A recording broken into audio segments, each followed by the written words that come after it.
Go and throttle up.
He screws me up. How's everybody doing?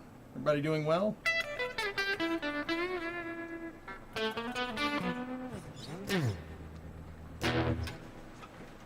VOD deleted.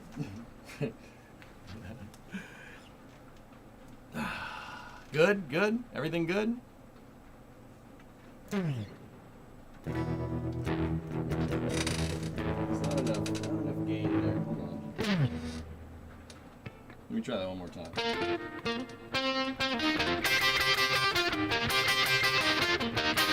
No, that doesn't sound right either. Hold on. Hold on. Hold on. I got this. There we go. Ready?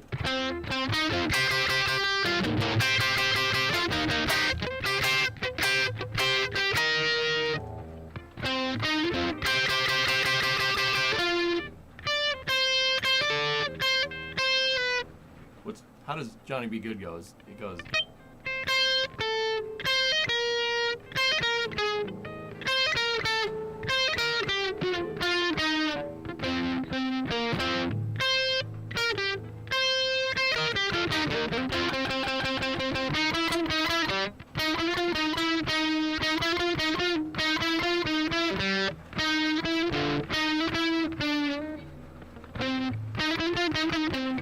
There we go.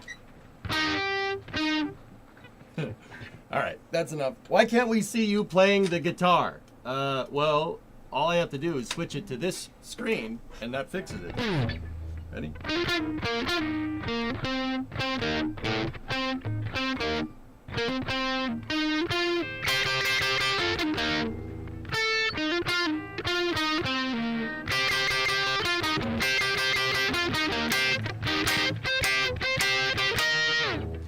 Why are we listening to guitar practice? Oh, I don't know, because any music that I play just ends up getting claimed, so if I play badly enough, it doesn't claim any VODs. I don't know, because I thought you'd enjoy live music at the beginning of the stream. I don't know. I guess I was wrong. Guess I'll stop. Guess I was wrong. I guess I'll stop. I'm sorry. I thought this was America.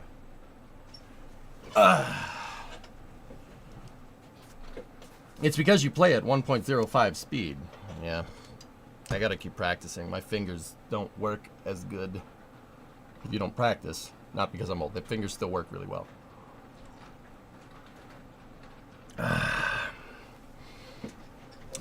Yannick, you've had 2 blackouts with 110 kilovolt power line plasma explosions this year.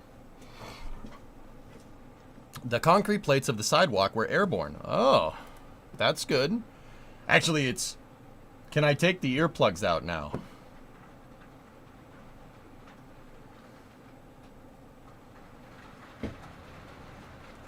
You. How about that? You should take the earplugs and shove them up your... My name is Jeff. Yeah. Shove them up your Jeff. You see that ship 33 is moving? Yes. Yes, I did. Okay. All right. That was that. Yep. Ship 33 on the move. It is, okay. Welcome to Derail. It is very windy and very rainy here today. Let me turn the compressors back on. Because you're gonna, well, I mean, actually, it could be nice and cozy. You can have that going, but it is superbly rainy and superbly windy here today. If the stream just suddenly drops, yeah, it's because I lost power. Yeah, that's what happened. So, all right. With that all being said, let's jump into Derail and let's get going. I have my coffee. And, yeah, we're making good progress. We hauled 1,300 tons up to the machine factory. Discovery, yeah, everything was gravy, for that. And, yeah, we got our machine parts for our demo DE-6, and we're going to bring that back down and get that thing all fixed up. It was very cozy. I mean, we could.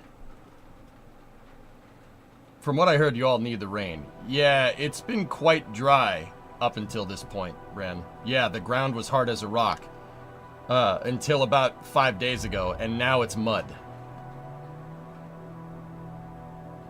VR today, I did not have time to get the VR figured out, Dean, to jive with like the Twitch chat correctly. So yeah, no, probably not happening today, but nice hat. Oh yeah, drummer, I figured you'd appreciate it. I'm wearing this because we're playing Hearts of Iron for After Hours today.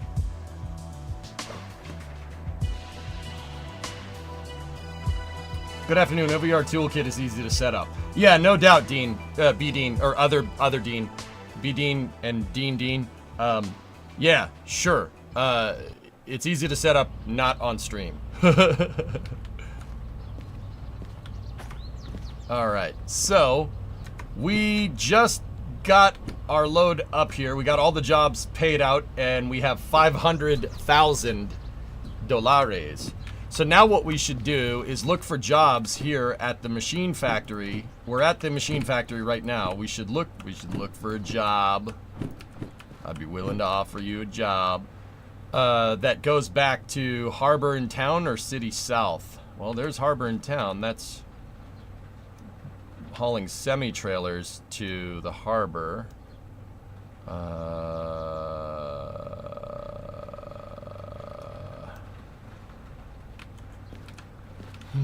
Hey, Mats, what's going on? Are we going to get the Railroads Online music again? You know what? That's a good call. It didn't flag anything on the, VOD, so, I mean...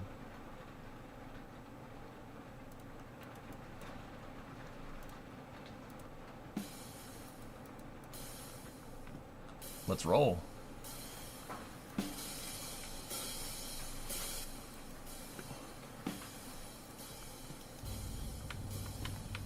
Did you pick up the boombox? No, I have not. I don't think we're going to need to because I got the Railroads music.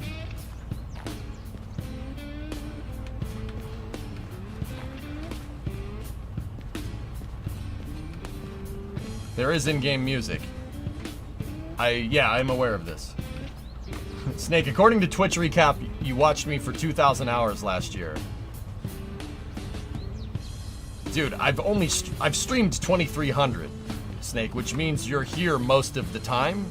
And dude, from the bottom of my heart, thank you very much. I appreciate the support. I'm amazed people are still putting up with me despite, you know, not playing KSB and stuff, dude. I really, really appreciate it. I will say, intro to accounting is not fun.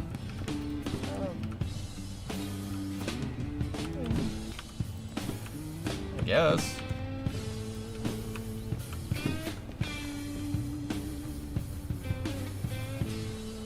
Yeah, G-Speed, right. Can you pay off your free debts now? The fees stuff is just the 16 and 20. That's just the locomotives. I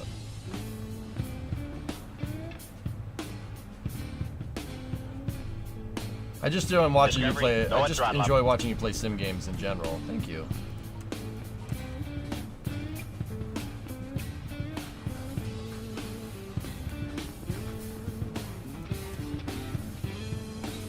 Also, today is your birthday. Happy birthday, Yannick. Also, thank you to everybody that commented on the Space News VOD. Well, I was checking it on the toilet this morning. I've been trying to get comment engagement going on YouTube, and telling everybody that I would read their comments when I'm on the toilet seems to have done the trick.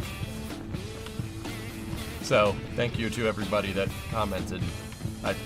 Hey, I'll take it. That's fine.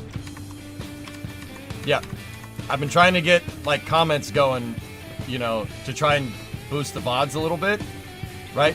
And yeah, that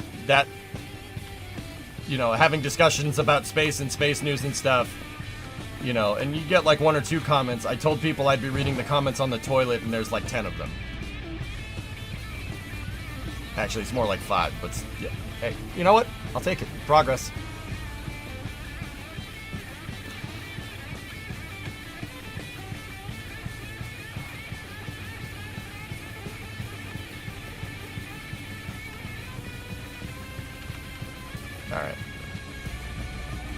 Okay, so we have number 16, we have number 20, we have the machine cart right there. It would be nice to get a job that goes back down.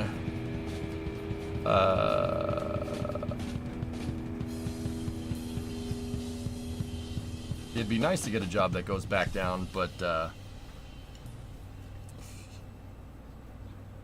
to City South, but I think there's one for Harbor in town, and that seems to be the highest paying job out here, and it's just moving semis.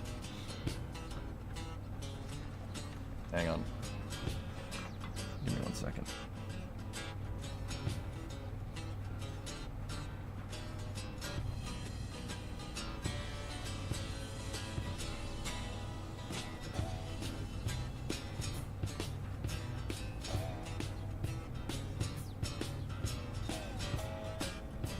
Give me 1 second.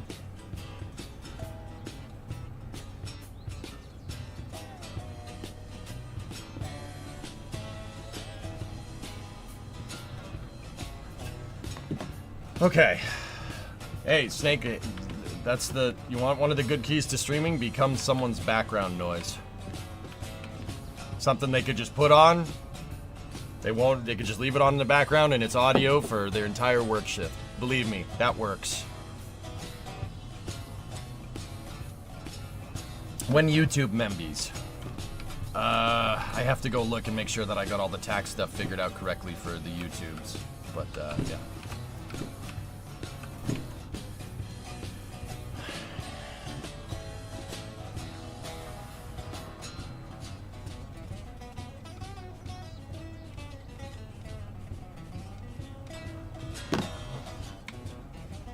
Alright. So we have stuff that's going to the sawmill. The sawmill's way up north. We don't want that. Machine factory, machine factory. That's just the... Those are just the... Those two are the stuff I just brought in. I don't want to do that. That's a waste of time.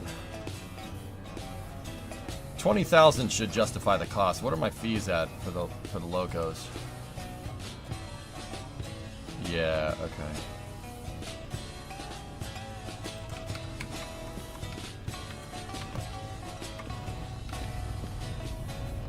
Excited about IFT7? Yeah, of course, Star. Any Starship flight I'm pumped about, dude. You know that.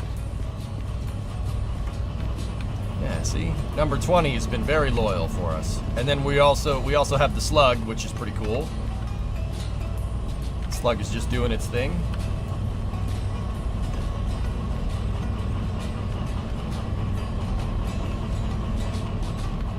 No, it's just absurd that that's what it takes to get people to comment on a YouTube video, King. But hey, whatever, you know? Like, if it works. Alright. Well, it seems like hauling the trailers to Harbor in town seems to be my best bet. What is the Slug? The Slug is a tractive effort. Discovery. Tractive effort booster. It's basically a big like a big concrete block sitting on the top of the on a locomotive. Like the bottom part here is locomotive, just like that, but it's missing the cab and it's missing the engine and the generator. What you do is you take the Slug and you plug the Slug into a locomotive, and the Slug has traction motors in it. These wheels are powered, but you have to plug it into a diesel generator to get them to power correctly. This increases your traction. This would be like if a truck had another axle to set down. Like sometimes trucks, I don't know if you guys have seen like a dump truck rolling around. A dump truck has like 2 axles at the back and then it has a third wheel that's kind of up in the air. If you're hauling something heavy, they can put that third axle down to get more traction. So you can move whatever you're hauling. That is the equivalent of that. That's like having a third axle for the train. It's more like, I'd say it's more like American Truck Simulator than anything. But what makes Derail really good is the simulation is great. The sim is excellent for what it is. It's really, really good sim. So it's an SPMT. Basically an SPMT for trains. Yeah, that would be a good way to look at that, Vargon. Yeah. That's exactly it. It's an SPMT for trains. Can we go to the store? Sure, James. Self-propelled modular transporter, Pigeon. It's those things that SpaceX uses to move their rockets around. It just basically looks like a trailer with a bunch of wheels, but yeah, they're all powered and stuff. Where's the store? Okay, the store is over here. Was that the right one? Yes, it was. Okay. Should put this on a rocket train. Nodders. There's the store. What's in the store, dude? What do you want here?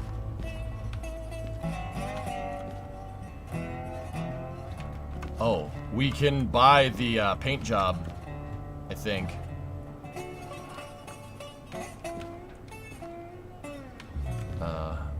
The demo paint job is not at this store. What kind of train is used to move Soyuz? That's a TEM.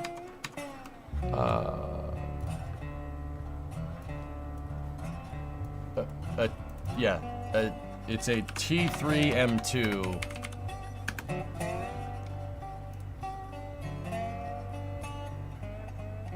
Oh, no. It's not T3. It's a TEM2, excuse me. It's that.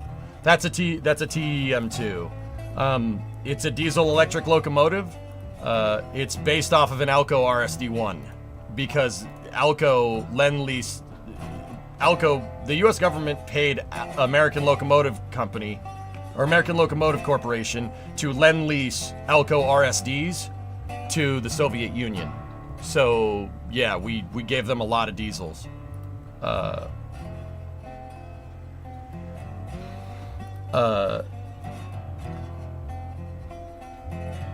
Yeah, see, locomotive can be seen as a descendant of the DA units imported under Lend-Lease during World War II. See? Yeah. Those are the ones that move Soyuz. Here. I mean, don't get me wrong, it's not an Alco locomotive at this point. It's domestically made, but it's derived from an Alco RSD, which was a very, very good diesel locomotive. Yeah, T3M2 is a very strong, very, very good locomotive. So, you have your car here. This is a power cart right here. Power and HVAC to make sure that the rocket's powered on when it's being transported, and you have climate control systems inside of the spacecraft. Spacecrafts aren't really designed to work down here unless it's like a space shuttle or something. Or Buran, I guess, because we're looking at Russian stuff. They're really not designed to operate down here, so they got to keep them nice and cool. They can overheat. They're designed to work in the vacuum. So yeah, when they're towing Soyuz, they have a TEM2, the HVAC cart, a flat car. Yeah, there's a flat car in there, and then the rocket. A flat car for spacing, believe it or not, because you don't need your launch escape system hitting your HVAC and power cart when you're going around a corner.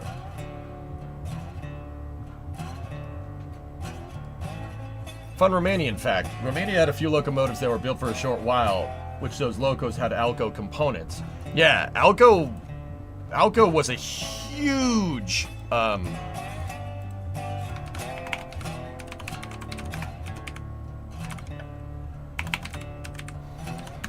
Alco was a gigantic locomotive manufacturing conglomerate. They went belly up in 1969. The reason why is because they were late to the game for pivoting to making diesels. Alco was one of the biggest steam locomotive manufacturers, and they didn't pivot into diesel engines in time. They tried to double down on steam, and it basically screwed the company. When they did make diesel locomotives, though, they weren't able to employ them in mass, and they basically got their lunch eaten by EMD, which is the locomotive we're using right now. The DE-6 is an EMD.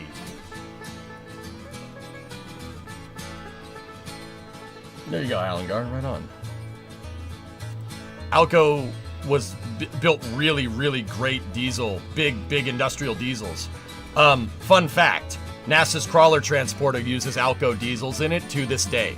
Those Alco diesels that are inside of the NASA's crawler transporter have been working for 50 plus years. Yeah, they're fine.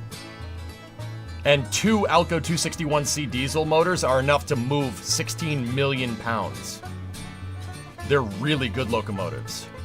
They're really good engines, I should say. Big old industrial diesels. Really good stuff.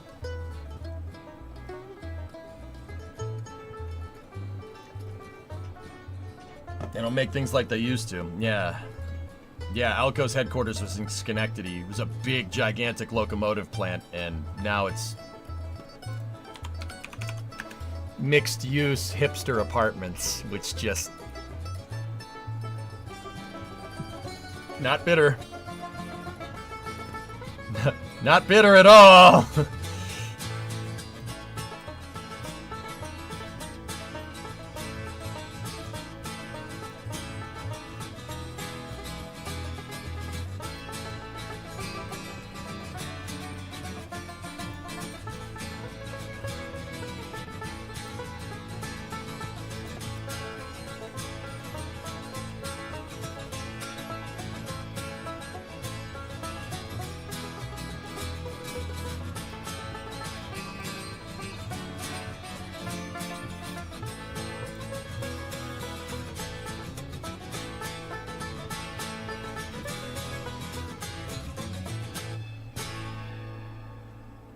So uncool, dude. It's not as bad as looking at Bethlehem, though. Bethlehem's... I'm not even from Pennsylvania, and that makes me angry. get a little upset. Yeah. Okay. We won't talk about that. But yeah, there you go.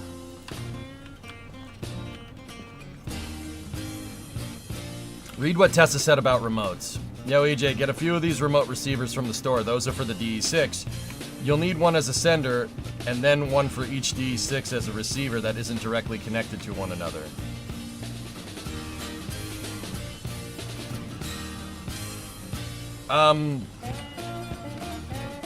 Tessa, we'll wait till we get back down to the machine factory. Yeah, we can set up DPUs, which is what we want. That would be super useful.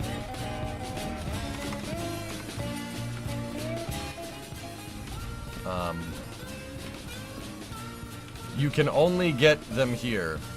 A few of those remote receivers. Okay. What is the limiting factor to length of locomotive, not train, and why? Corners. Corners. Is it the curvature? Yeah. Yeah. It's the radius of the turns on the lines that they're operating on, Baz. That's the reason why the big boy, for instance, Tessa, I'll do that in a second.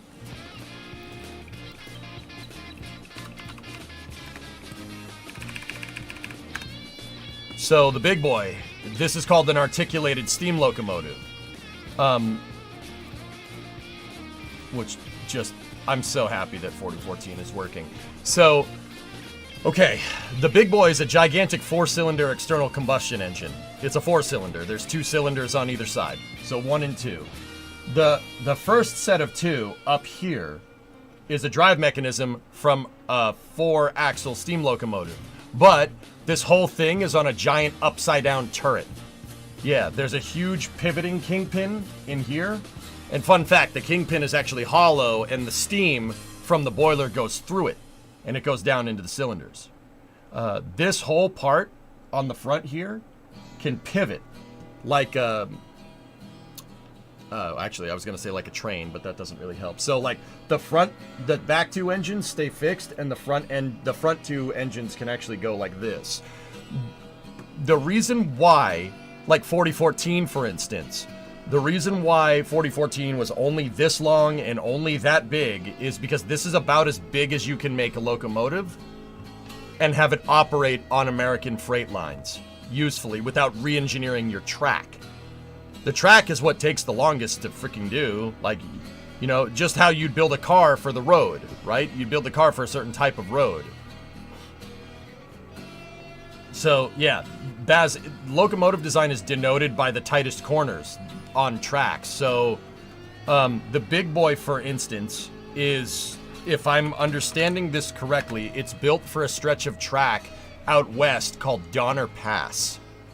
That's really what it was made for. It was made to haul cars through Donner Pass. Donner Pass is, yeah, mountainous. Okay, see the tracks? Or that's the highway. Where's the tracks? Yeah.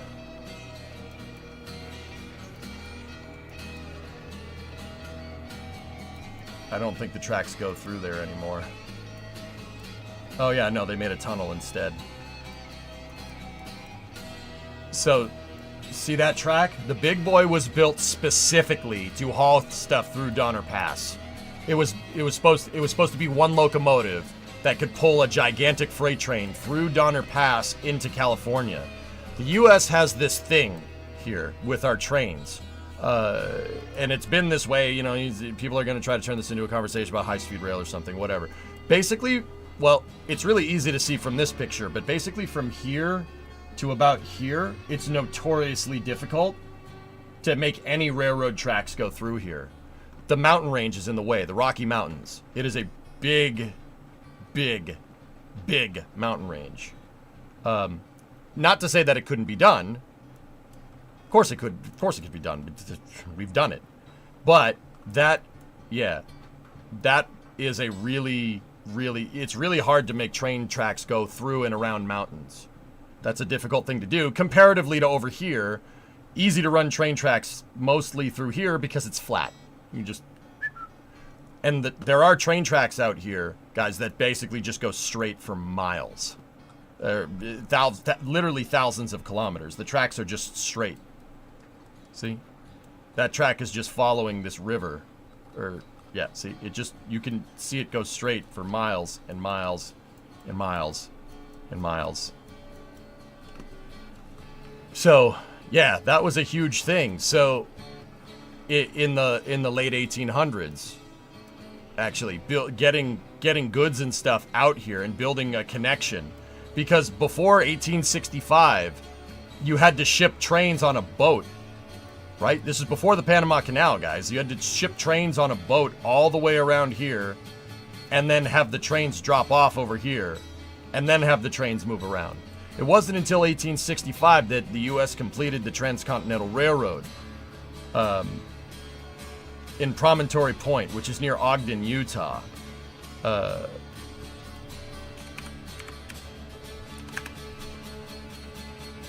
Yeah, see, Promontory Point's right there. That right here is where the first Transcontinental Railroad was completed. Basically something that connected the East and the West Coast via trains. Fun fact, I said it's near Ogden. Ogden, Utah, to tie this back into the space program, is where SRBs are manufactured for SLS and the Space Shuttle previously. And a bunch of other things, but yeah. Yeah, Ogden has Northrop Grumman's SRB manufacturing facilities out here somewhere. They're out here in the middle of nowhere. Yeah, Promontory Point here is where East and West met. The original track I don't think is there anymore. I think it's up here somewhere. The original right of way, but you get the idea. Well, the Pepcon explosion was around here, Tessa, but yeah, it wasn't exactly there. Where are those SRB manufacturing? Yeah, here we go. Oh yeah, it's way up there. So, cool thing here to tie this all together. Solid rocket boosters are moved by trains, and it actually connects into the original right-of-way from the Transcontinental Railroad. If you look out here, this is Northrop Grumman's SRB testing facility. See all these little things out here? They're all SRB test stands. And there are big ones out here. That one. That's the one where they test SLS's SRBs. You could tell it's a powerful SRB test stand because it cut a hole in the side of the mountain from where the exhaust goes off. See? Okay, if we were playing Minecraft, the rocket engine exhaust firing got you down to sedimentary bedrock real quick. It basically blew off all the topsoil. See the sedimentary right there? See the layers? Yeah, that's bedrock. Yeah, it basically cut a hole in the side of the mountain. That's where they test SRBs. Right there. Fun fact. Yeah, the Golden Spike National Park. It's not far from here, but yeah. So... Baz, sorry, this kind of went on a little bit of a tangent, but long story short, a lot of American locomotives are built to negotiate this. They're built to negotiate the mountains, because if you can negotiate the mountains anywhere else, it's easy. Yeah. The big boy was built for Donner Pass, and Cajon Pass, too. Cajon Pass is actually, I've streamed driving up Cajon Pass before. Because... from here to here, you're looking at about a 3,000 foot or about 1,000 meter change in elevation. Down here in the LA basin, you're basically at sea level. And then there's a huge high desert right here. That's Palmdale, where we talked about that the other day. But Cajon Pass is the way to get up there. Ernok and I streamed driving up this. And Brimo and I actually drove up this during Route 154. See the tracks? That's a huge grade. Without Cajon Pass and Donner Pass, yeah, we lose a lot of vital connections to the East Coast via rail. The railroads are built for that. Or the locomotives are built for that, excuse me.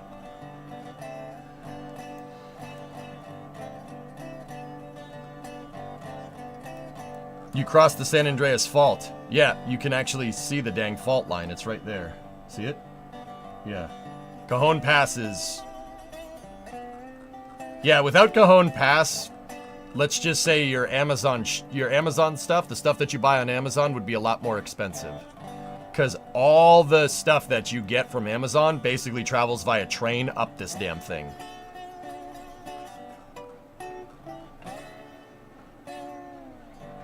Cool thing, you can see the original train track right away, and then you can see the upgraded train tracks that they built. Another cool thing, right? So you could see there's a story in this picture right here. Just on a quick side note, we'll get back to Derail in a moment. There's a story in this picture. The railroad tracks were the first thing through here, and maybe a walking path. But Cajon Pass was cut out by a huge river, right? You could see that there was a river here at one point because it was there were lakes in the high desert. They're all dry lake beds now, right? You could see that this was the natural pass that water carved, right? And they built the railroad tracks, the original right-of-way for the railroad tracks, they built those following the river, right?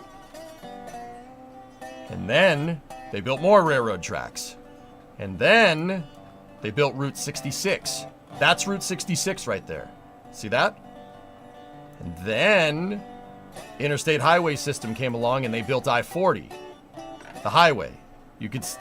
Tells a story right there. The river was first, then trains, then more trains, then cars, then more cars. Story of the U.S. in a nutshell. That's Route 66 right there.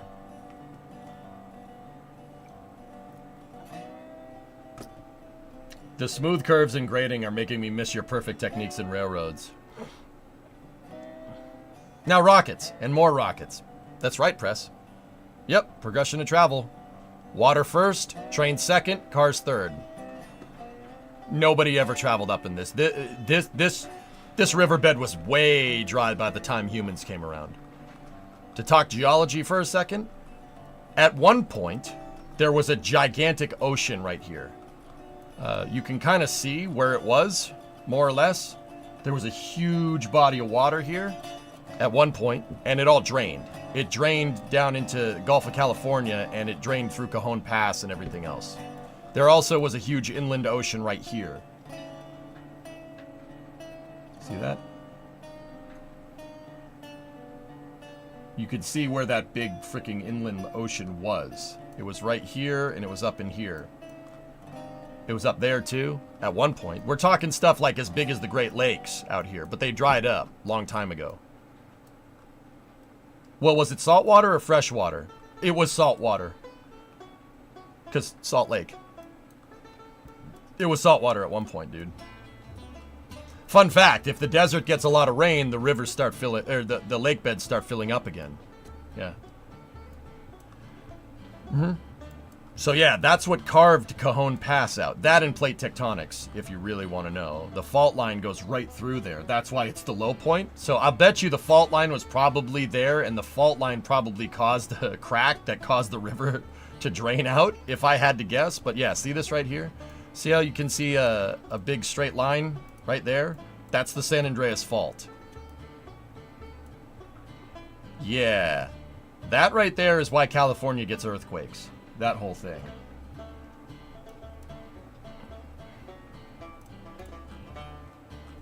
Yeah, remember, we live on a gigantic jello mold of like molten hot nickel, iron, and rocks. All we are is sitting on the cool crust of this gigantic jello mold of molten rock. Yeah, Earth's a big jello mold. Of nickel and iron, though. It's nickel and iron jello. Don't eat it. Not good for you. Anyway, big boy. Yeah, see? Locomotive length has everything to do with plate tectonics. Yeah, how's that for a trip? Yeah, you weren't expecting that tangent, were you? Liquid hot magma.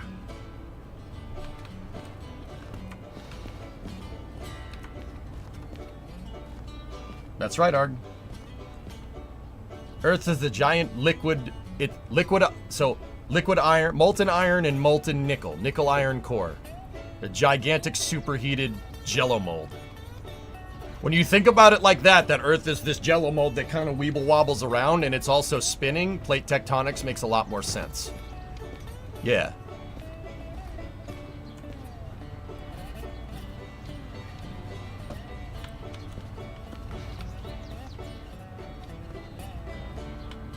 Yeah. All the fault line is just pieces of the cooler crust just colliding with each other because the jello mold's always jiggling around. That's what makes earthquakes. What actually started the spin? Most likely getting hit from something really big. Most likely. Yeah. Yeah. Okay, where are those trailers? That's what I'm just going to find. Hey, I want to go up the stairs.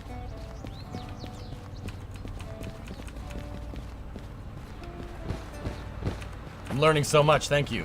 You're welcome, fan.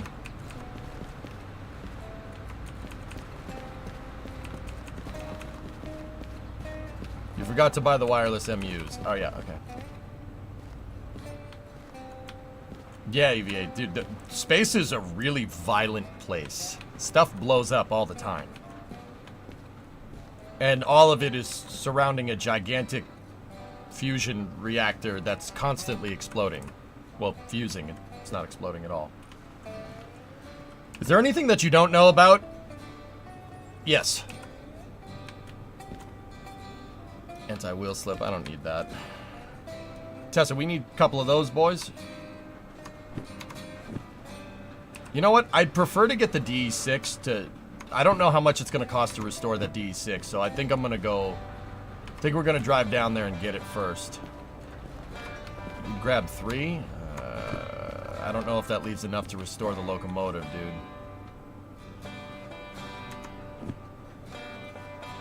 Tessa, I'm going to hold off on that. We'll fast travel up here again if we need it. Let's look at the station map.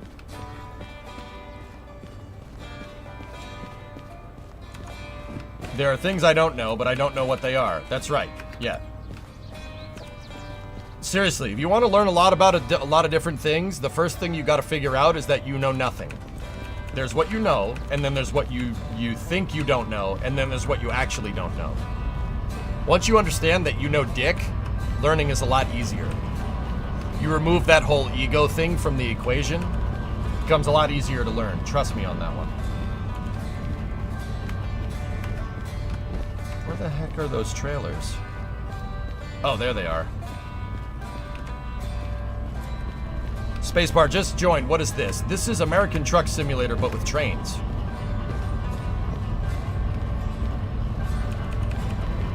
I know Dick. He's the nicest neighbor you ever had. Yeah, no, Dick's a good guy.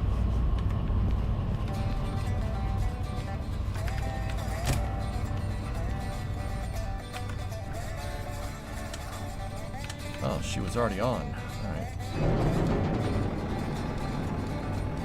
Alright, let's go grab that trailer job and then let's haul down to the harbor. Yeah, you want to learn, you really want to learn things, throw your ego out the window. Because there's always going to be somebody that knows way more about something than you. Especially on the internet, trust me on that one.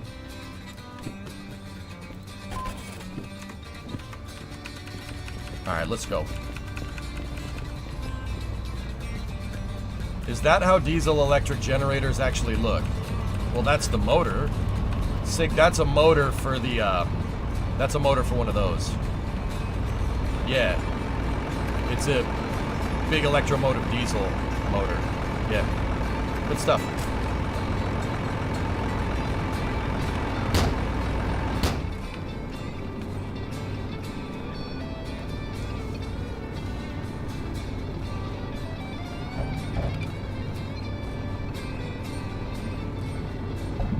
Bad boy in first. The brake.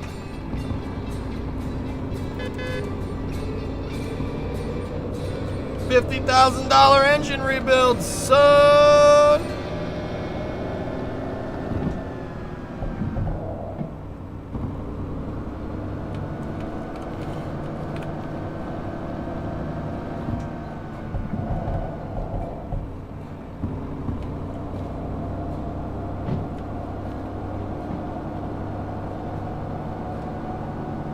I'm actually wondering if there's a Y here that we can turn around on. Yeah, but it's on D. Balls. I don't think it should be a big deal. Yeah, Rojo, I am.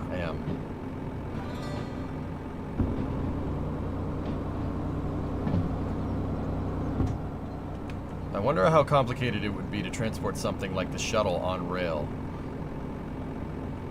The shuttle is much too wide to transport on one track, T-Man. You'd need like 4 tracks wide to handle the wingspan.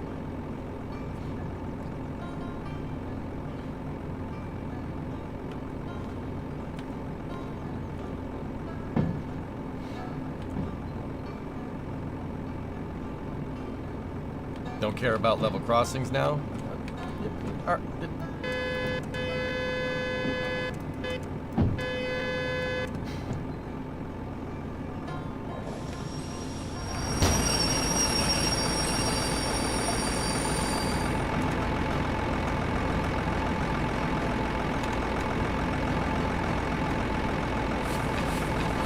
B5.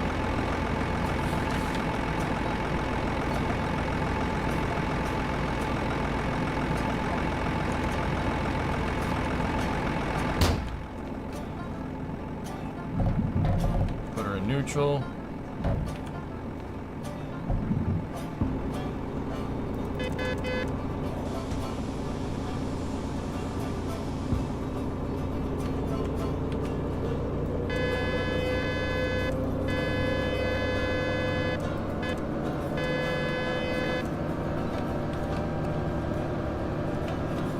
Hey Kelly, what's going on, bud?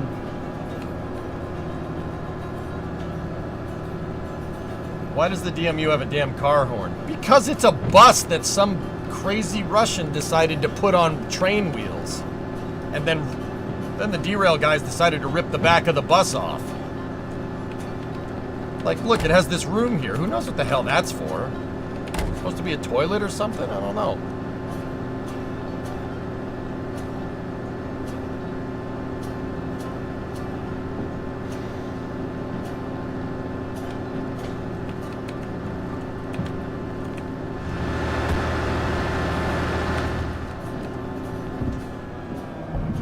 In second. It even shifts like a freaking car.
It's more handy to carry this than a,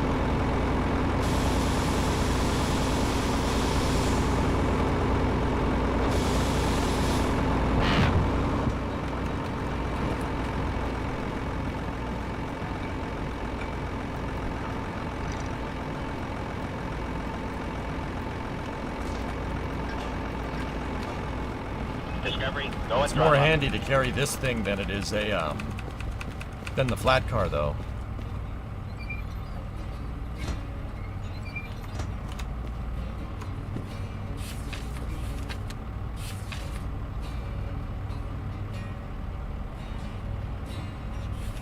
Hey, Striker, 84-month resub. Thank you.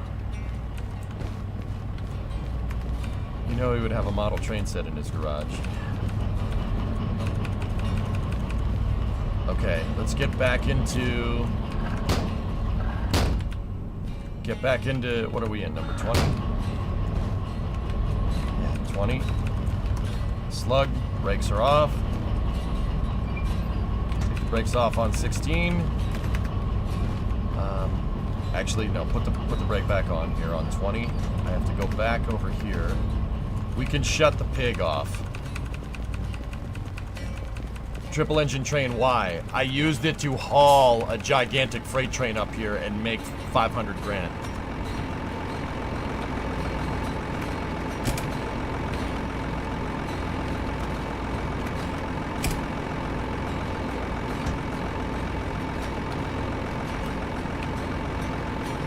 You can say whatever you want about American locomotives. They're designed to do work.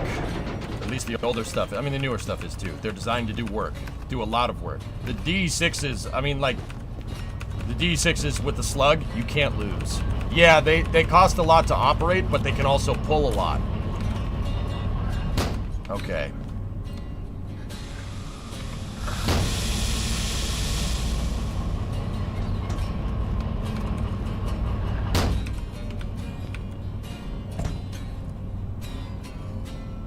Okay, sound the bell, configure the lights. Lights are good. Pneumatic pressure is good. Okay.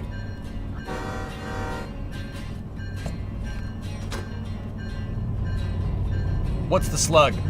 It's a tractive effort booster, Rojo. You plug it into a locomotive, and the wheels on that slug are powered, but it has no engine. So if you plug it into a diesel electric, you have more traction. You basically can put more power down off of one diesel engine.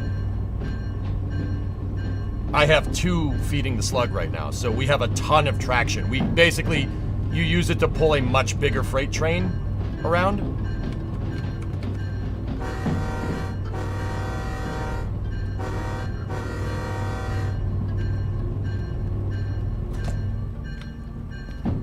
How frequently are they used in real life?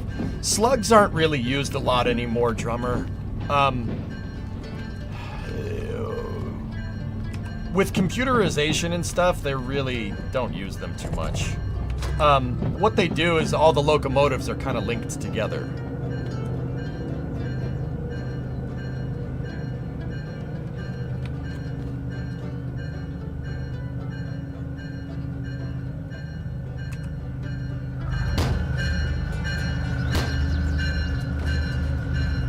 I blame the game My Garage to like the look of a 67 Highboy. It's a good truck.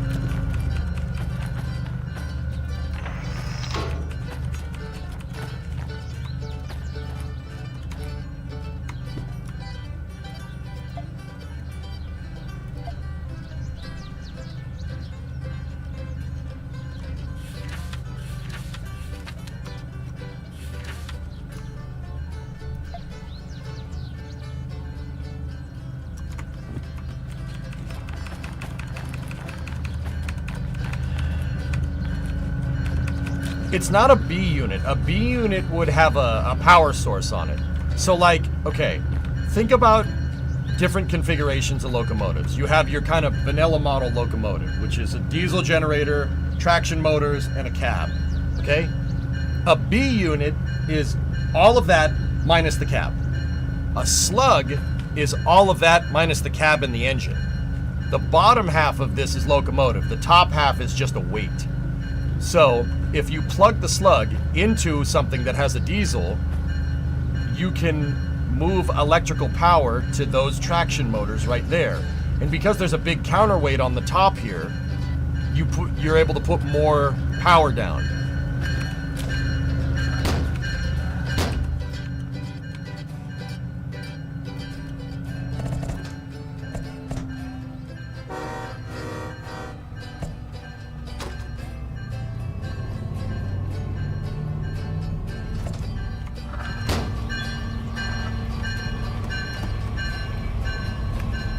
Question, will jobs be completed in the background? If you leave and come back, sure.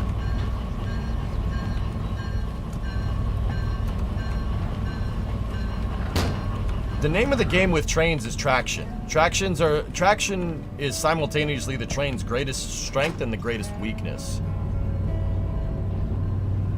It's a strength because, look, it doesn't take a lot to get this moving. Actually, it takes a lot of energy to get it moving. Once the train has momentum, it can basically go forever because you have a metal wheel on a metal track. Not a lot of friction there. It's in physics, it's called low rolling resistance. The train's low rolling resistance means, I mean, guys, think about what we're doing here. These locomotives aren't light. The locomotives in the slug, this has got to be 100 tons. I mean, actually, hold on. I'll be able to get you that information. Give me 1 second. We can look at the vehicle catalog.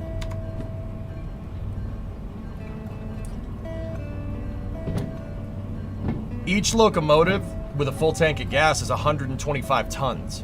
So we're moving over 250 tons here. There's 250 tons of train moving down the track right now, effortlessly. Because metal wheel on a metal track, right? Trains are super efficient in this regard. It does not take a lot to move. It takes a lot to move it, but once you get moving, it doesn't take a lot to keep it going.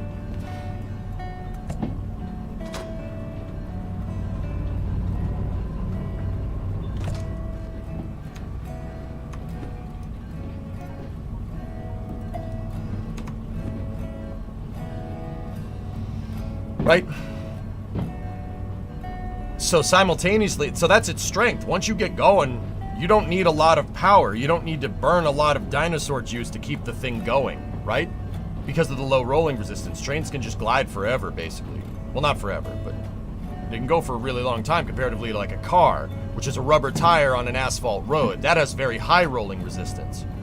Cars will, if a train was going 60 miles an hour and a car was going 60 miles an hour, provided they had the same exact mass, if you take off power, right, the car is gonna, your 250 ton car is gonna stop a lot quicker than your 250 ton train, all right? So that's the benefit of a train. It's very efficient. You can move lots of cargo, right? You can move thousands of tons of cargo for not a lot of energy consumed, right? That's the strength. The weakness here is if you lose traction. Because you have a metal wheel on a metal track, it's really easy to have wheel slip. Basically a train burnout. A train burnout is bad. Oh, gotta nudge you forward a little bit. You start burning the wheels, gonna have a bad day.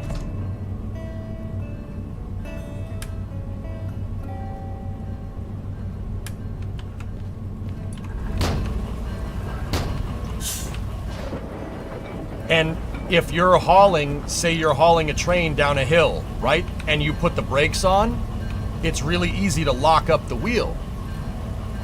So what overcomes this problem? Like, how do you compensate for that?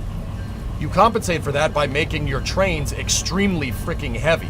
Trains are big and bulky on purpose. It doesn't matter if it's high-speed rail, doesn't matter if it's a 50-year-old diesel locomotive or a steam engine from 100 years ago. They're intentionally built extremely heavy because it's easy to get that mass moving, relatively easy to get that mass moving, but it's a lot harder to put the traction down. That's why a locomotive is measured in tractive effort for its effectiveness. It's not how much horsepower it's making. It's how effectively that power can be put down onto the rails. So it's easy to get a train going. It's harder to get the thing to stop. You know, because you have low rolling resistance, that can work for, it works for you, but it also can work very much against you if you don't know what you're doing.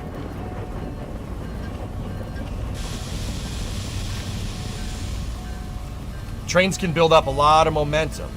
It can build up a lot of kinetic energy, right? Because it's very easy to get it moving. And once it starts moving, it doesn't want to stop. Object in motion wants to stay in motion, right? It's physics. Basic physics here. Right? So a train can be really, really useful, right?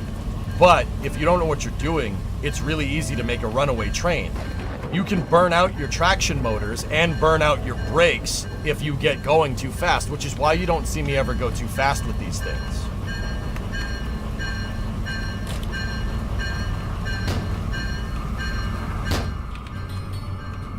So the Achilles heel and the biggest strength of the train is, like I said, simultaneously, it's the low rolling resistance. Low rolling resistance makes trains very efficient, but it also makes them very easy to lose control. It's very easy to lose control of the train.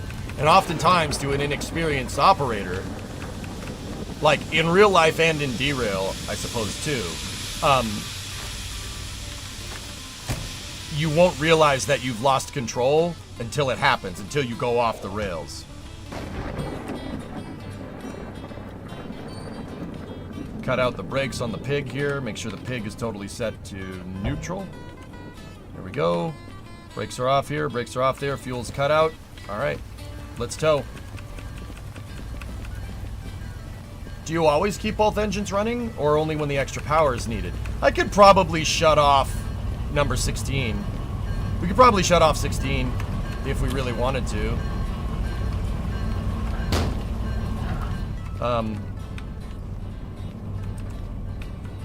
Yeah, we don't really need this thing running right now. We could hit the fuel cutout.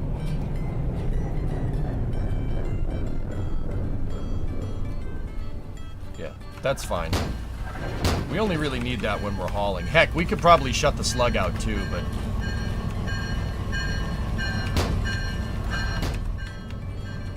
How does the fuel consumption compare? One hard-working engine versus two?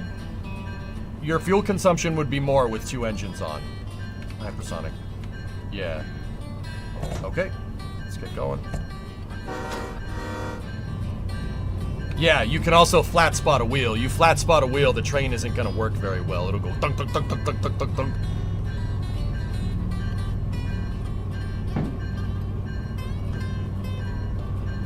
Yeah, exactly. The hypersonic in real life and in Derail. This is one of the things that Derail actually models.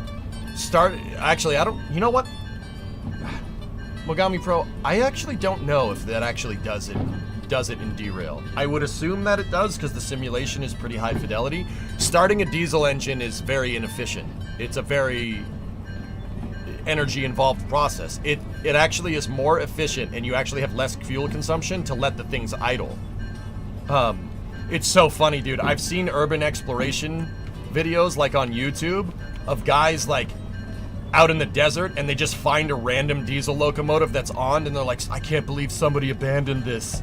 I can't believe somebody abandoned it with the engine running. We live in a society.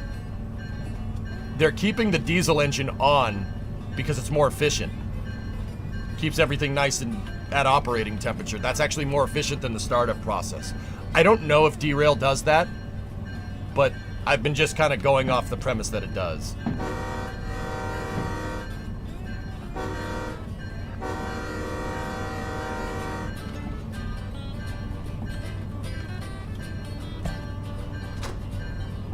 What do you think the max metal thickness a welder made out of a diesel electric locomotive could weld?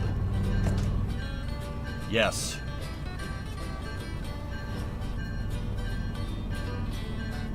Yeah, drummer, I assumed that that was what was going on.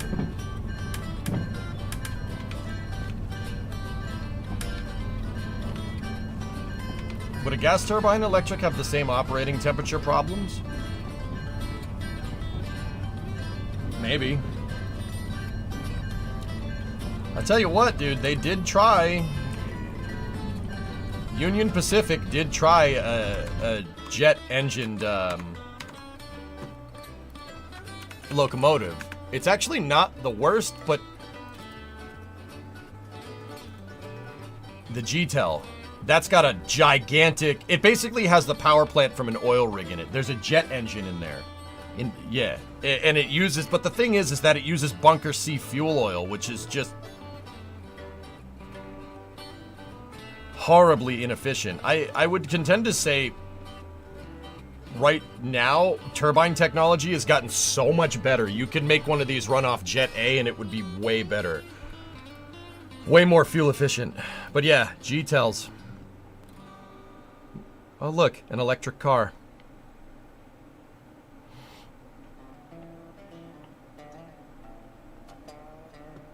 Odd news for Escapade. Yeah. Yeah, look. There was a time where a jet engine locomotive was operating at the same time as a big boy.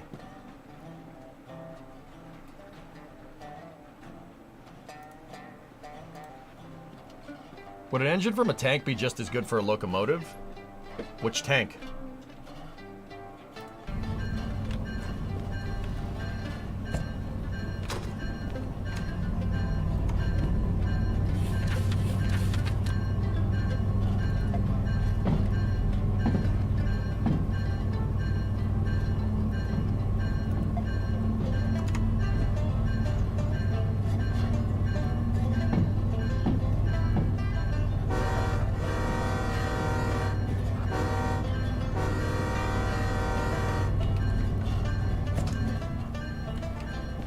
I mean the type of engine, not necessarily the engine. Well, a lot of tanks use diesel.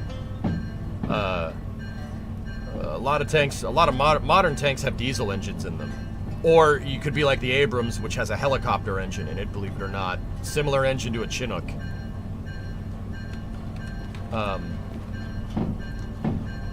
know what people are gonna say. Why would you put a helicopter engine in your tank? Well, first of all, helicopter engines make tons of power. You need a lot of power to make a helicopter. Yeah, they basically beat the air into submission. Like, they're an affront to physics. So helicopter engines, which are gas turbines, generally make a lot of power. Second part of that is battlefield logistics are a lot easier when you have one type of fuel for everything.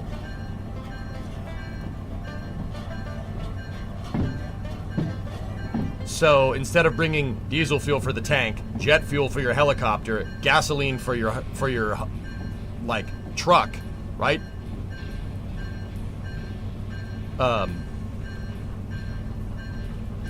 You could basically make everything run off whatever. All the military vehicles are built like that. They're all built to basically use a similar fuel to make fuel logistics a lot easier. Just like how you'd standardize your ammunition. 5.56, etc., etc. You guys know the drill. I mean, they're moving away from it. I think they're moving to 6.5 blackout or something.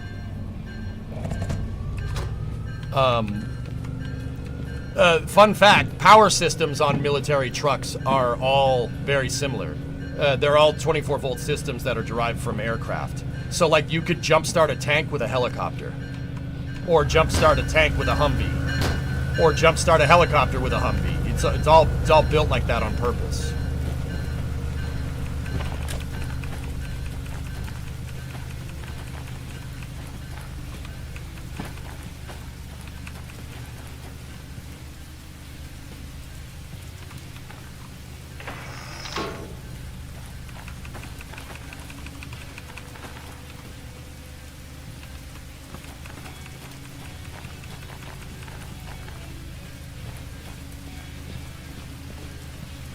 So Drummer, yeah, you could probably make a locomotive work with a helicopter engine, sure.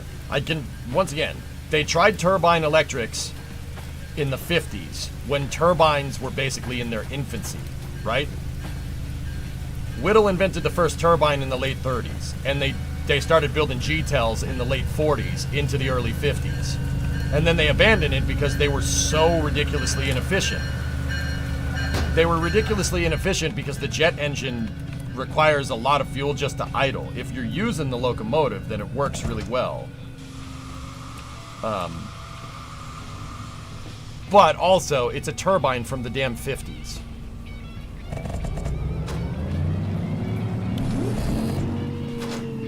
That is a really good way to break your traction motors, what I just did there. You have to hit the reverser first, dummy.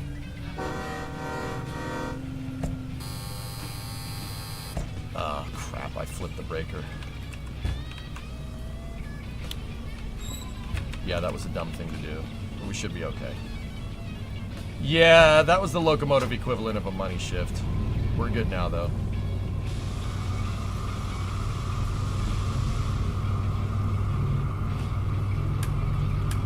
So, like, nowadays, you could probably make a turbine electric locomotive, with a battery bank. It would probably work really well. Turbine technology has advanced very, like, a lot over the last 50 years. Actually, it's more like 70 at this point, but you get the idea. What about a rocket train?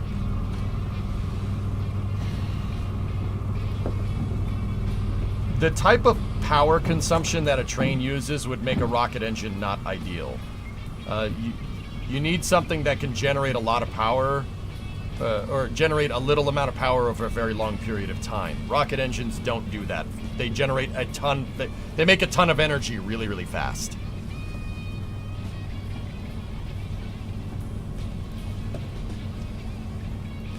Yeah, they tried to put, at one point they tried to put jet engines on the top of a train, which... Alright. I don't know what that is, Aggro.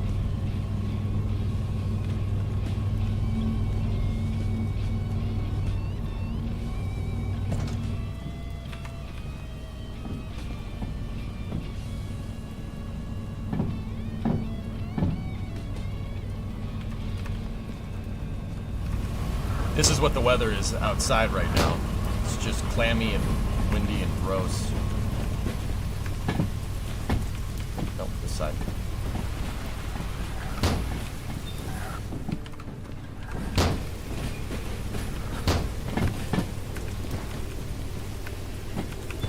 I'm gonna use this Y to turn the train around.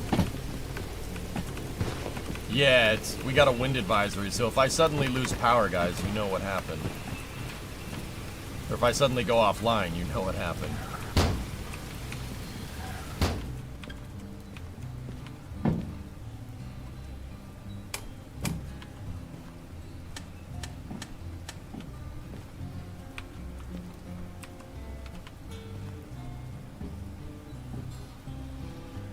Does the power supply work? The uninterrupted power supply? Yeah, but it only worked for so long. My computers suck up a lot of power. That is the jet engine to the top train. Oh. Neat. Alright, we just gotta make sure if we're using the Y to turn around that we put ourselves on a siding where there isn't things.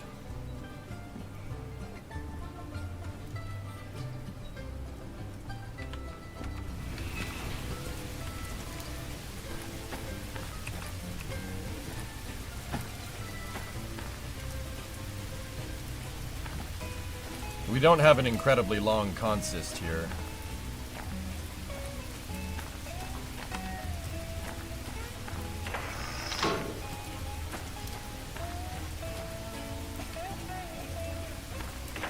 Oh, speaking of that.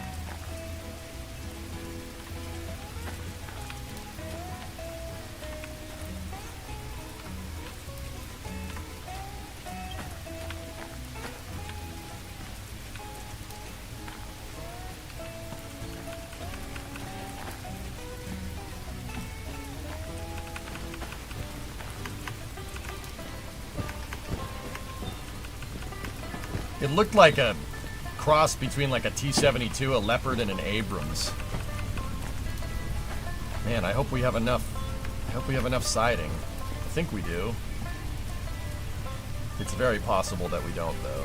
In which case, yeah, this Y isn't good enough.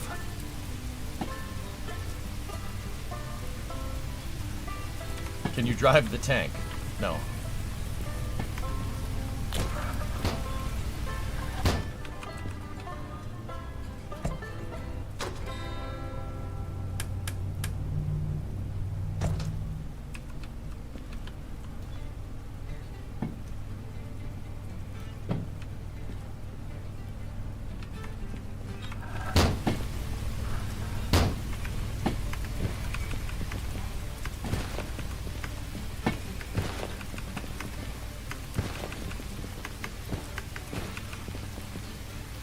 Yeah, I think we'll have enough room.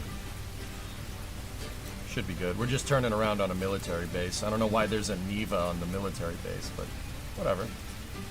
His off-road vehicle is nice. A windmill on my garage would be nice right now. Yeah. Yeah, David, we'll see. I need to get the front... We need to get number 20 basically to right here.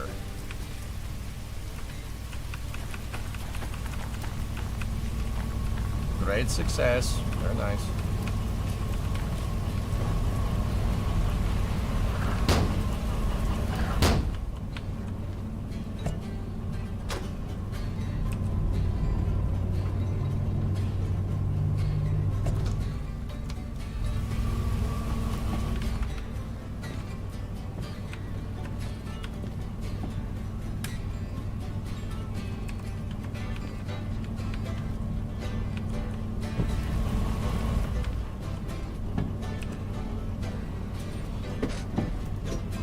Why did they move it? Yeah, it's gonna be tight, Dave. I think we'll get it. Barely.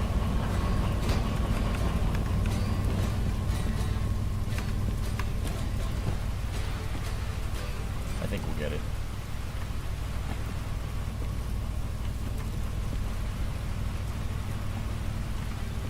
I'm going very slow because you don't want to accordion your train. In any scenario, that's a losing decision.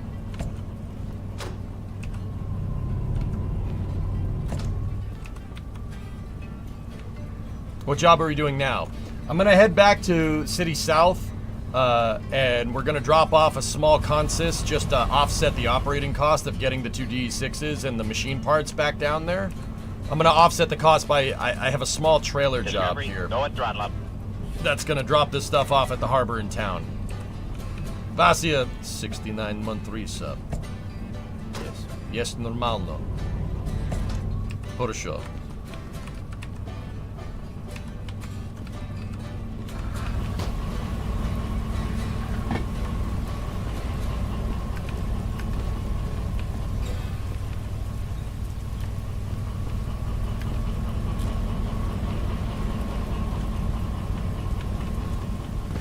Okay, we are clear.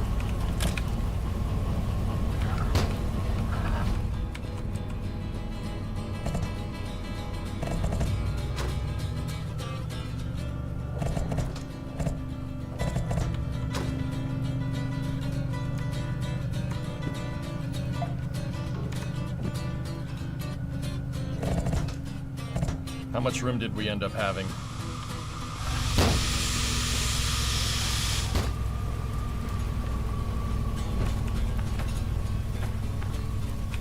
Dude, it's tight.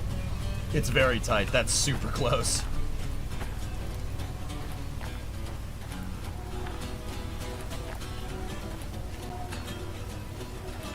East tank. Yes, comrade, I have idea. Put fuel on back of tank. Yes, put fuel on back of tank. How about we don't put the fuel on the outside of the tank, guys? That's probably not the best decision. No, it's fine. Yeah, that's what yeah, those are extra fuel tanks. Yeah, external tanks for your tank. That, you know, never mind that this thing goes into battle and shoots at things and gets shot at, you know. No problem.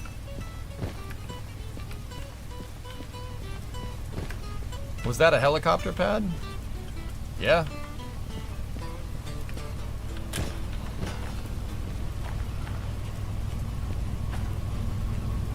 Yo, I heard you like tanks, so we put a tank on your tank.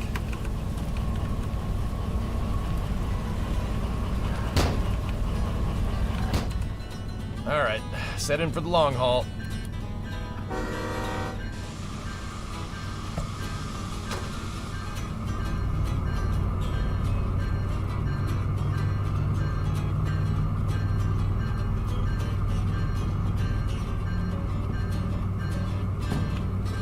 Sure, Sig.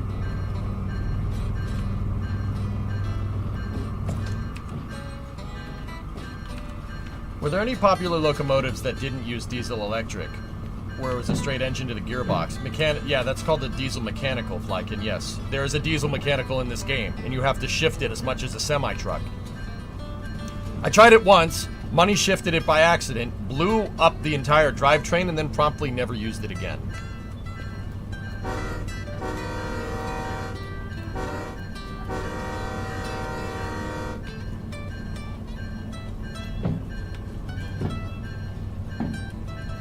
That was a long time ago. Yeah, the game has a diesel hydraulic. They have a hydraulic engine too.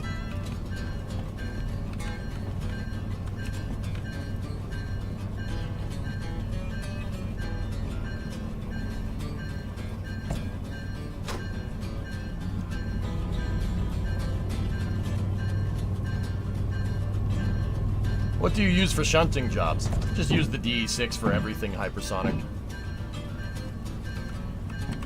It's more complicated logistics using more than one locomotive. The DE-6 can do everything. What is a diesel hydraulic? It is a diesel engine attached to a power takeoff that creates hydraulic pressure that has a motor that has a hydraulic valves that open and close to make the motor spin. Yeah.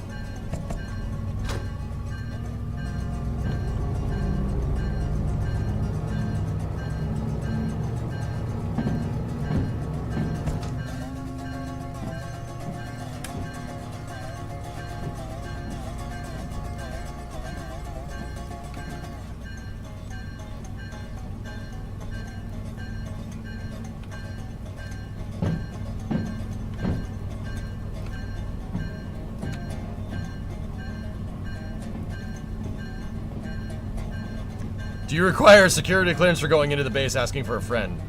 You do. You don't have to request clearance to go in. I'm not sure about using the tracks, but to haul military payloads, you do need a special cert, and I don't think I have it.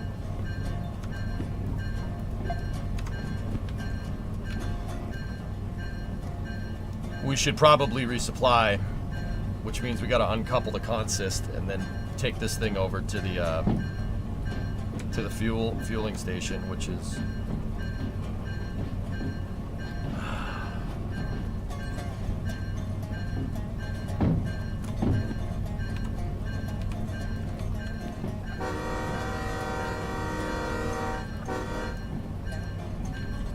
no, these diesel engines burn oil too.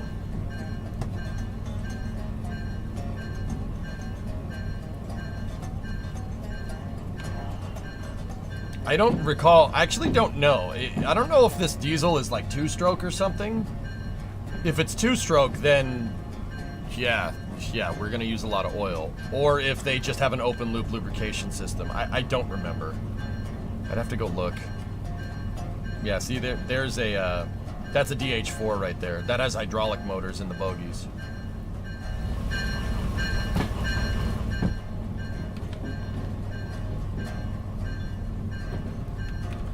Yeah, if it's two-stroke, it's mixing the fuel and oil in like 2-to-1, and the fuel lubricates the engine, which means it's technically open loop.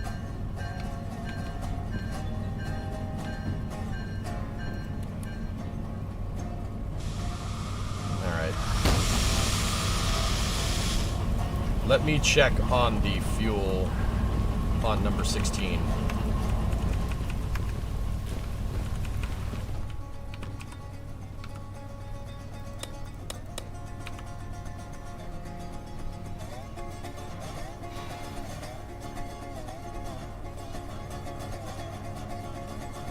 Should be enough. We could always run this, but then again, it's gonna, yeah, we should just refuel it.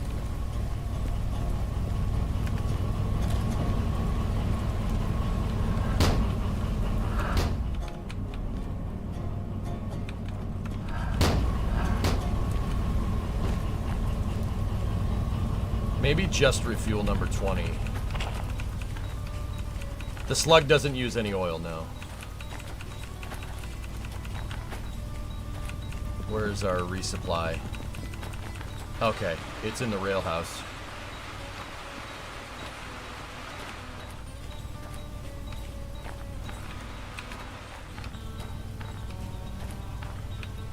Yeah, we'll just pay to resupply the whole thing. That center thing, Flacken.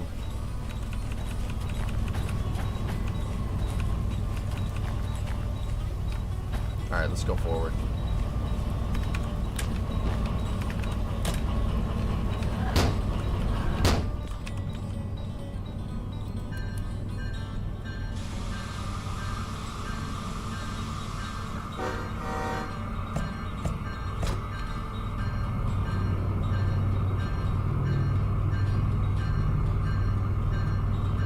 Yeah, RC, I agree. Let's just refuel the whole shebang-a-bang. We're gonna take a little bit of a monetary hit, but it's alright. We made 200 grand in chains. It ain't gonna cost 200 to resupply this, and we're gonna offset this cost with those trailers that we're hauling as well.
Push back a little bit.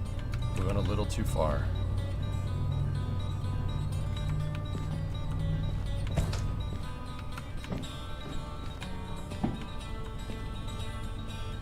No.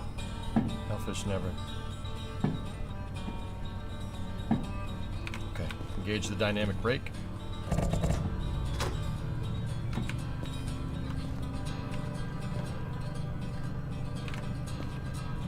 Engage air brakes. Okay. Turn off the dynamic brake, keep the brakes engaged. We're going to uncouple the trailer consist here just for a second. So let's enable the manual brakes before we start fudging around with the pneumatics. We're going to uncouple for a second because we're going to bring 16 and 20 over to...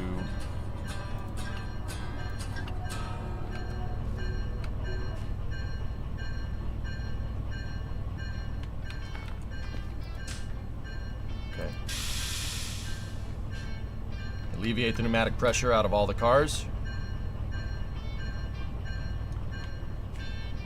Okay. Manual brakes are set. Pneumatic pressure alleviated on the consist. Back up. Bell is on. Undo the brakes. 2 honks. Because technically that's the front of the train.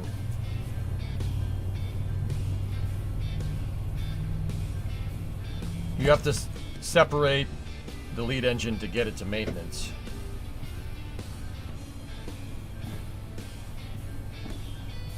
I don't think you do.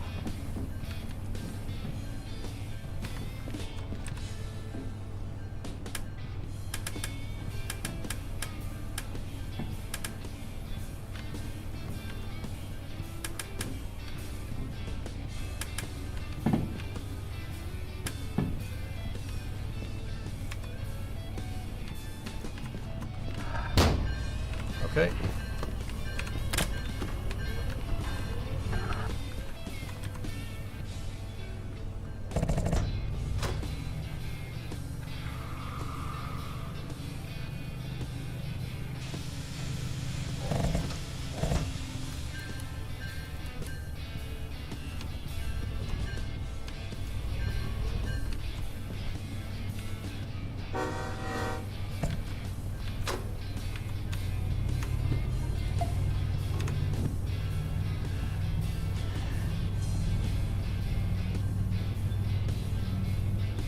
Well, we'll see, mate. Could you explain what the slug does? RQ again. Is a slug only weight without any engine to increase traction? No, it's a weight with an engine. But, Hooded, here's the thing. Okay, so, look. We're in a diesel-electric locomotive. We have a gigantic, big, honking two-stroke diesel on the top of this thing, right? And that's attached to a generator that generates DC power. You can see what you're generating actually right there, if you really want to know. Right now, I'm not generating anything because I'm just coasting. And over here is where you could see the diesel engine RPM if it was on. This locomotive, I have the diesel engine off. Number 20, which is the locomotive back there, is pushing us all right now because all these engines are connected together. You can electrically kind of link them together, which is part of the reason why steam engines got phased out so ridiculously fast. Diesel engines, you can just couple them together and make more power. Now, that's 2 locomotives. So what the hell does the slug do? Okay, so the slug from the floor, from that floor down, is a diesel locomotive, but it's missing the diesel part. So remember, we have that big diesel engine that's generating electric power, and that electric power gets transmitted to what's called a traction motor. There's a huge industrial DC electric motor built into the bogies on this thing. The bogies are the parts of the wheels that move, right? There's a huge traction motor down there, and the traction motor is geared to all the wheels. There could be 2, it depends on the design. I think this one has 2 traction motors up front and 2 traction motors in the back, or it could just have 2 up front. It depends, right? So, the slug is just the traction motors. On top of the slug, you have a resistance element, so you can dynamically brake with it, but there's basically just a big counterweight in there. So, it is a diesel, it's a diesel electric minus the diesel part. So how do you get a slug to move? You get a slug to move by connecting it. Remember, I told you these could all connect together. The slug will give you more traction, right? It gives you more traction, but it doesn't give you more power. You're able to put the power that you have down more effectively. Why would you do this? Why do you have this thing? Well, if you're negotiating a certain type of terrain where you don't necessarily have more power, like maybe a long hill or something, it's good to have the traction, but don't necessarily need extra power. I would use the slug if you're not necessarily going up a big hill, but you're going up a long hill, and we were to this job, which is why I got the slug. It gives you more traction. You plug in a locomotive, a diesel-electric locomotive, into the slug, and that diesel is now powering 4 bogies instead of just 2. Make sense?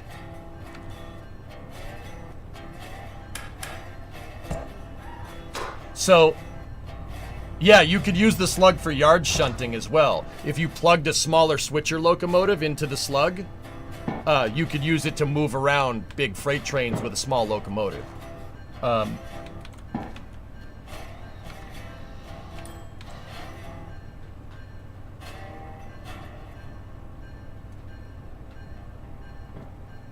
Yeah, okay, Sneaky. We'll see. I just really need tile maintenance to just not be a thing anymore, but...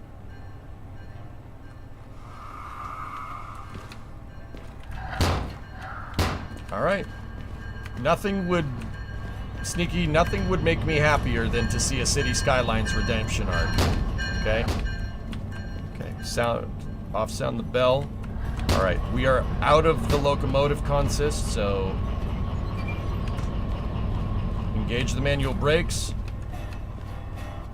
Alright. Hook us up.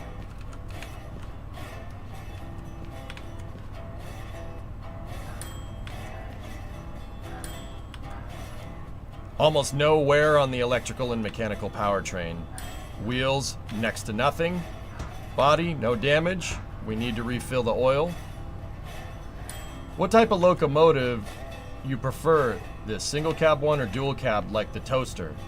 I like the DE-6. The DE-6 is my favorite locomotive in this game because it's useful. That's my favorite thing about it. The DE-6 does everything. The only thing that it doesn't do is have remote control operation. We're gonna fix that soon. I'll teach you guys about dynamic power unit, because I'll teach you guys about DPUs and how they work. So eventually with like kind of diesel locomotive, like the tech tree, the diesel locomotives I told you could be connected together. So there is another thing aside from the slug. So Hooded, if you're still here, the slug from here down is a diesel locomotive. Those are traction motor. Those motors are powered, just like that is. But there's no diesel. You have to plug it in electrically, right? Not in this game, but something that diesel engines did utilize originally is something called a B unit. A B unit is this exact same thing with a diesel engine on the top, but no cab. It's a locomotive without the cab. To get the B unit to work, you have to plug it in, and then you can have one cab controlling two locomotives. That was the meta with diesel locomotives for a little while. You have one cab, and then you can attach as many B units as you need to pull any type of train that you need. They figured out that works. So like here, if we look at an EMD F1, they were notorious for having B units. Okay.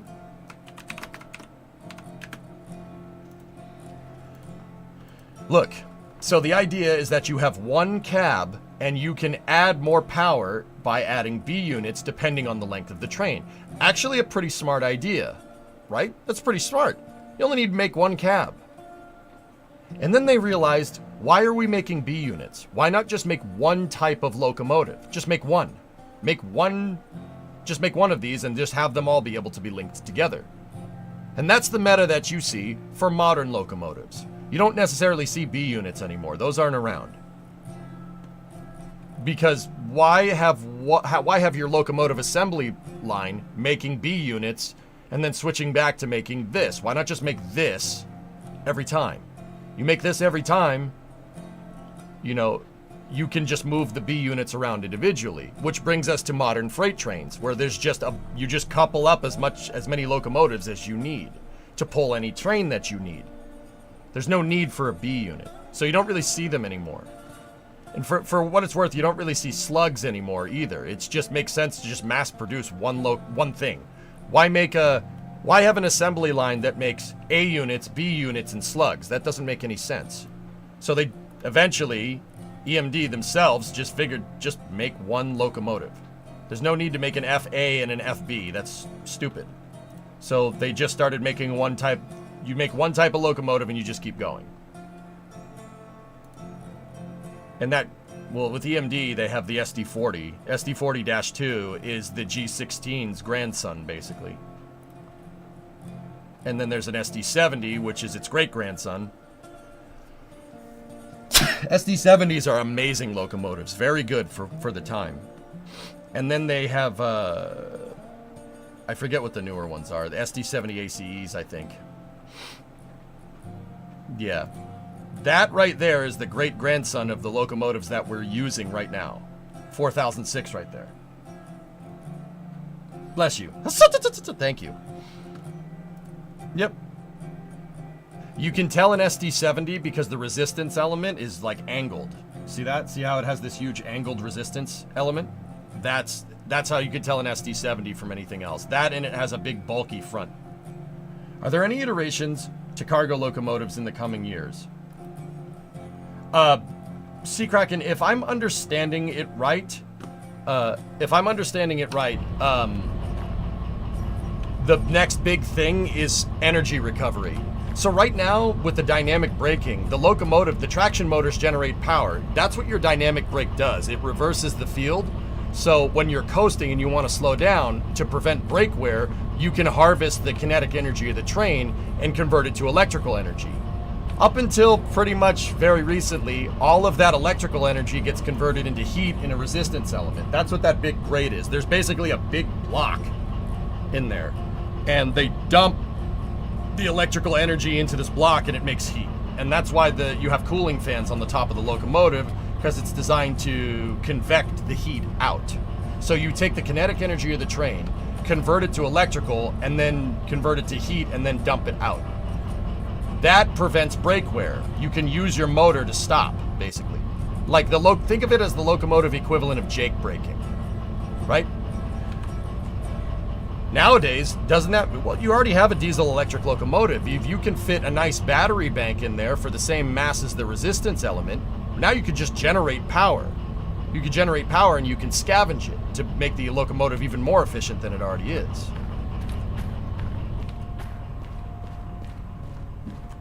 No, Victory, they have not. Okay, C-165. Electrical powertrain. See, there's no mechanical powertrain because the Slug doesn't have a diesel. It's just the electric traction motors. The Slug was actually pretty good.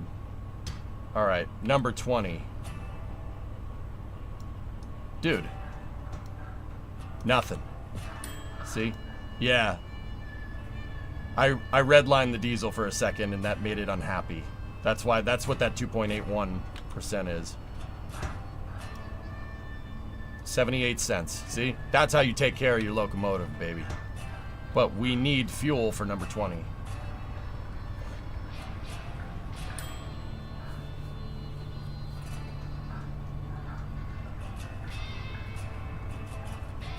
Is this one of those games where everything is paid DLC? No, not at all.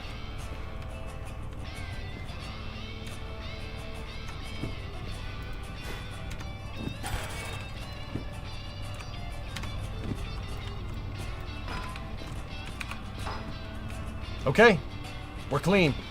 Let's get out of here. So you lost money on this trip? Dean, bringing all these locomotives up here netted me about 200 grand. And I just spent a little over 20 and change to get the locomotives repaired. That trailer job pays out 20. So we're basically gonna end the day at like plus 150. That should give me enough to restore my DE-6. That's the whole point. That's what I'm trying to do. Alright. Sound the bell. 2 yonks. Indicate forward motion.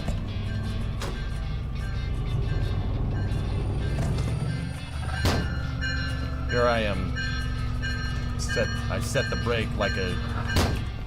think I was being all smart and then forgot to take it off.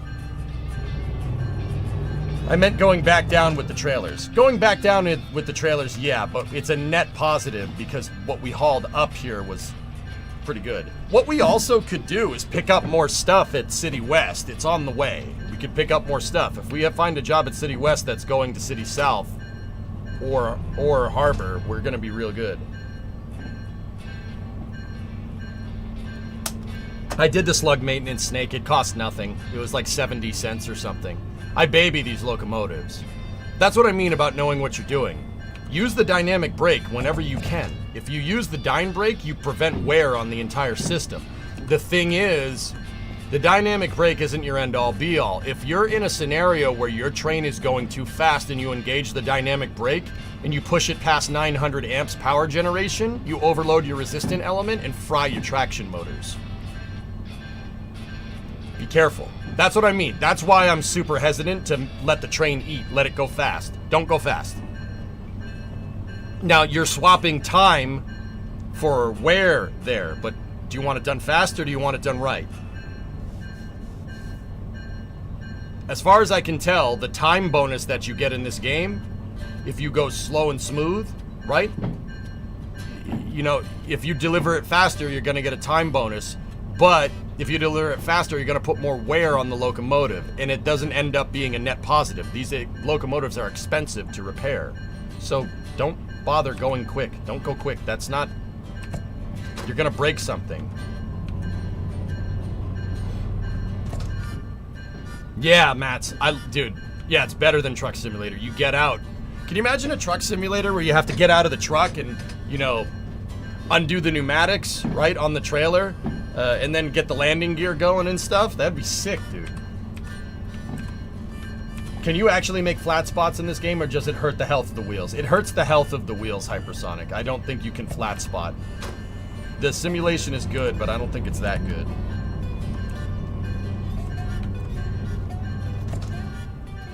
Alright. Engage the dynamic brake.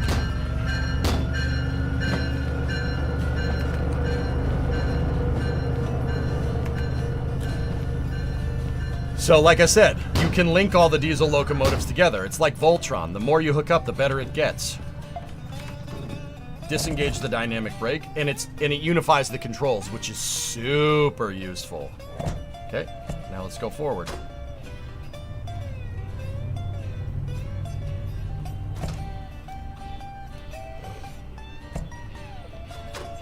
You do Truck Simulator in real life every day. Actually, Matt, there's a Twitch streamer, Dylan, that streams driving his truck around Europe, which is actually super cool. Yeah, he's just playing Truck Simulator in real life. I don't know if you've ever heard of him, dude, but yeah. Yeah, I don't think it's good. Last for explaining a traction motor.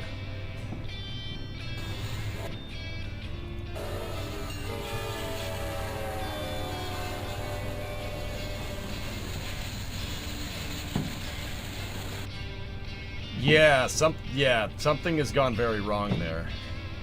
Yeah, Warlock, thank you for posting the link.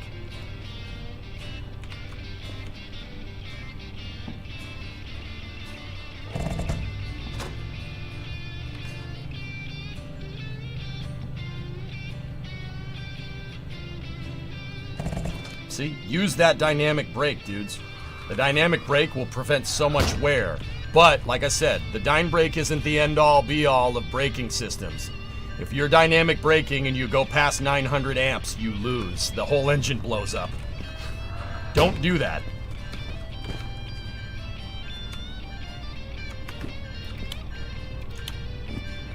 Okay. Recouple our consist here. Hook up the pneumatics. Build up pneumatic pressure. Undo that.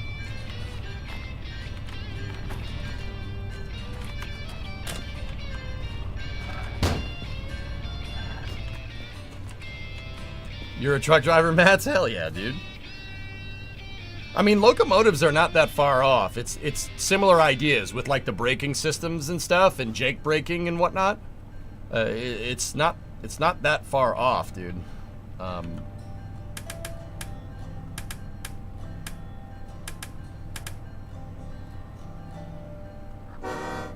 We didn't need to yonk, but that's okay. Okay, we could shut the cab light off here.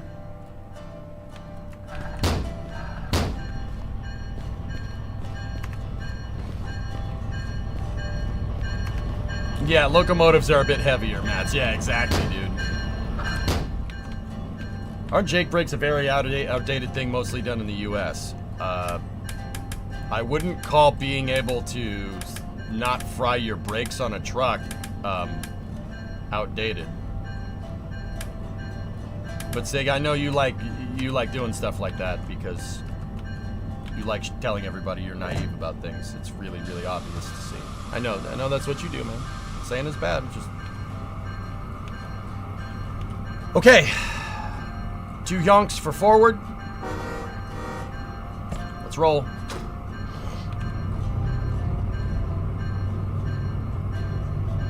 We're leaving the yard so we can shut the bell.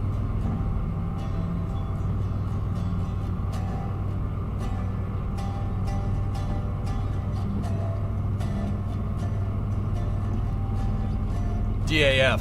DAF is a big heavy truck brand in Europe, Dean. We don't have DAFs over here. They have, what do they have over there? DAF, Scania, Volvo. I'm blanking on the rest of them. MAN? Oh yeah. Mm-hmm. There's a bunch of them, dude. We just call them DAF, not DAF. Yeah, okay. Yeah, Mercedes, Renault makes trucks. That's right. Yeah, Mercedes makes heavy trucks.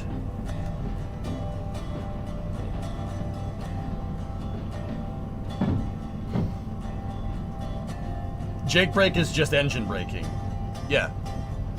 Well, yeah. The Jake brake basically uses the valve train on a diesel motor to create pneumatic compression to slow you down.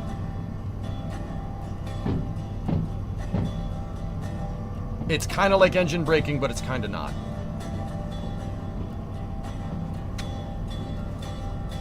Okay, so Speed is 90 kilometers an hour. Next block indicates a slowdown here. We're still kind of in the yard, so we don't really want to go fast here. But see, here's the thing. I don't have the engine going. The engine isn't running right now. I mean, it is running. It's just not really doing anything. It's idling right now. I'm just using the hill to gain speed. And right now, what I'll do... See, we're going downhill. See how that has a -1? That's a 1% grade downwards, which means we're going down 1 foot every 100, or 1 meter every 100 meters. Grading is a percentage, so it doesn't matter what system of measurement you use.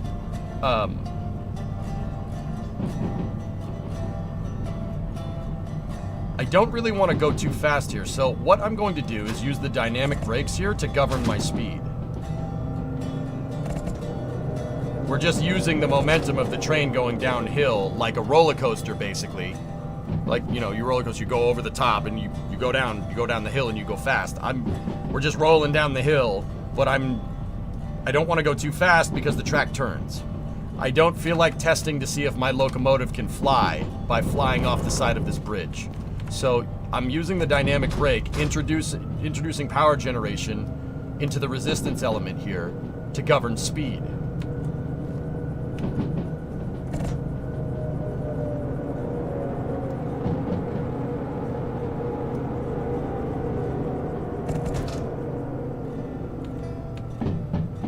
No, Sig, jake braking is something that big trucks do. I'm telling you, jake brakes utilize the valve train of a diesel to create pneumatic compression to slow down. It's kind of like engine braking, but not.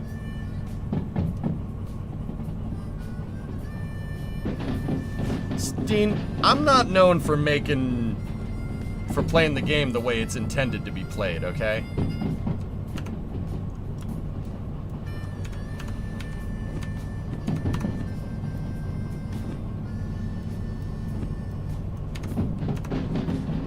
Okay, 80 downhill.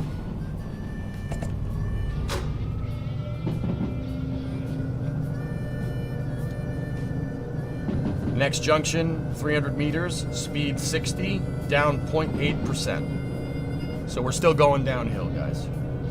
This is why I brought the slug for this hill. It's a long but not steep hill.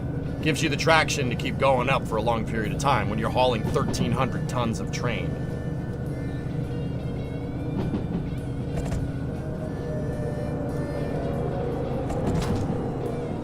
See, if I shut the dynamic brake off, we're gonna just roll down the hill, we'll start gaining momentum.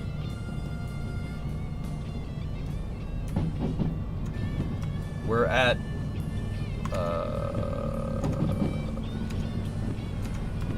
this junction right here.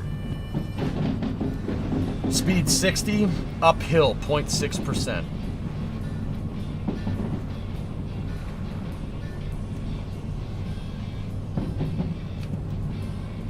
I don't like how fast we're going here. You'll know you're going too fast around one of these corners when you start hearing the rails and the wheels on the train. When they start squealing, that means you're going too fast. You never want to hear that. You never want to hear that when you're going around the corner. That's bad. That means you're going too quick. You're basically using up all of the wheel there. While we're on trucks, Paul and Ken into cars.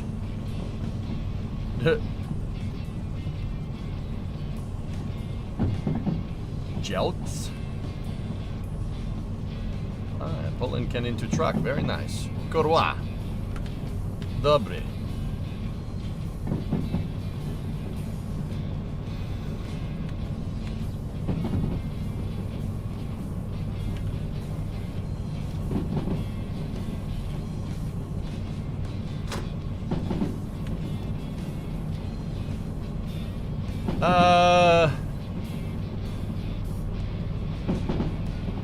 Yeah, more or less, drummer.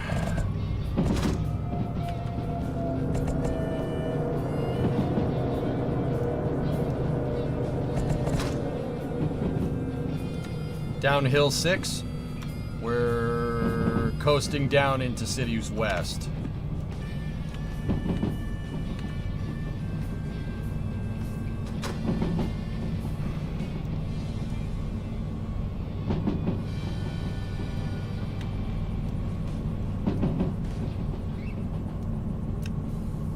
times the number, times that number by 10, Flykin, and that gets you your speed. If it reads 10, that means the speed limit on the track is 100. Discovery, go at throttle up. Finos! DE-92, 92-month resub, thank you. Okay, we could go faster here, so I'll get it up to 50. But then, see that downward arrow? That means the next block of track means you're going to decrease in speed. So you better get ready to slow down. The reason why is the next block of track is City West. It's over here. We're over here. We're coming down this line right now. Yep, see? Next block, 8 down. So let's get the dyne brake. Let the dynamic brake do its thing. See, we're generating power. Generating power introduces heat, though, here into the resistance element. But it keeps the traction motor temperatures low, which is good.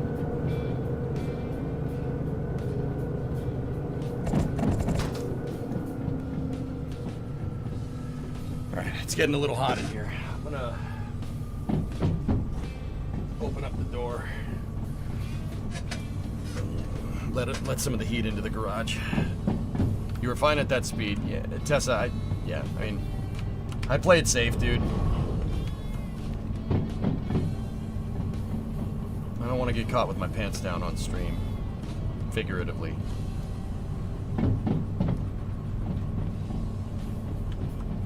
To slow it down, just throw it in reverse and gun it. That's a... yeah, money shift. Good call.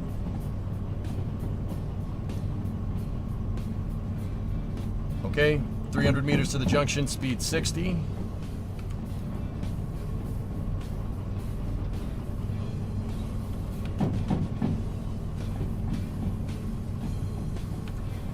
Is this the same train game you played a while ago?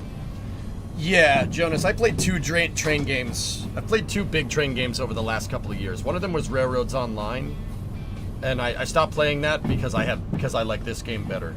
Derail is like American Truck Simulator, but with trains. It's a really good game. The simulation for the trains is really good.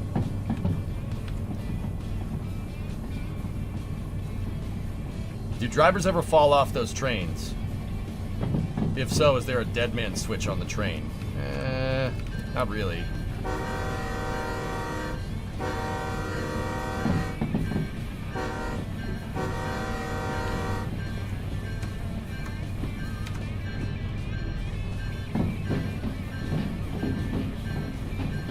Okay. Generating power, slowing down the train. I'm just gonna check if there's a job for us here.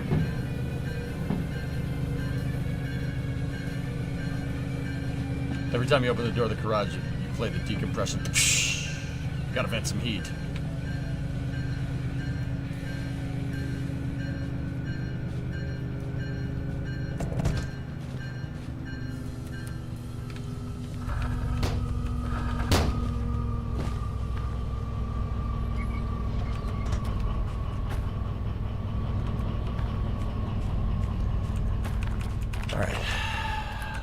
There's the job office right there. I'd like to offer you a job. These older locomotives do not have a dead man switch, but the newer ones probably do. Ah, a logistics hall. Hauling... oh, those are the empty cars that we brought up here. Oil Well Central.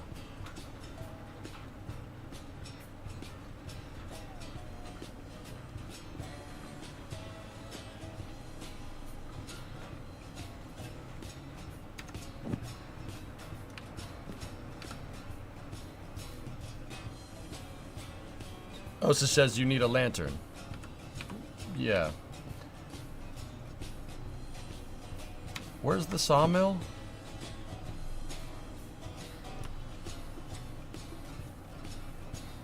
That's the steel mill. Sawmill, I think, is that one. No, Tech. It's a single-player game right now.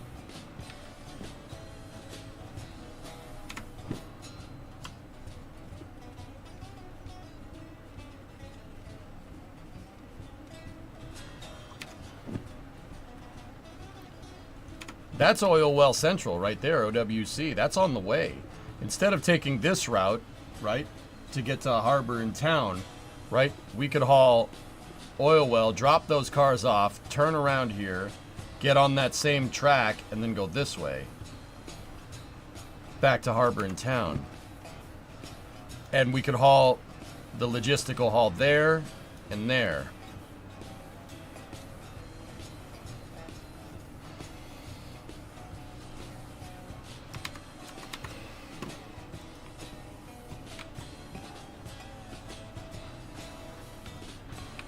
If I recall, they have to have one.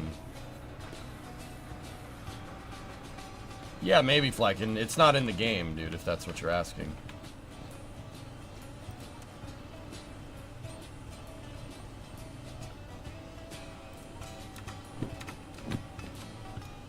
Yeah, 600-ton haul is nothing, Badger. For what we have 2 DE-6s and a slug.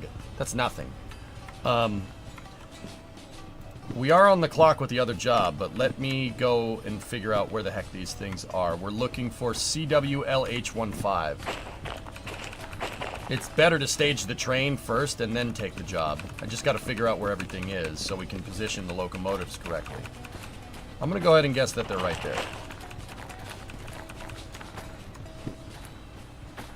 CWLH15 and CWLH64. Okay, there's one set of cars.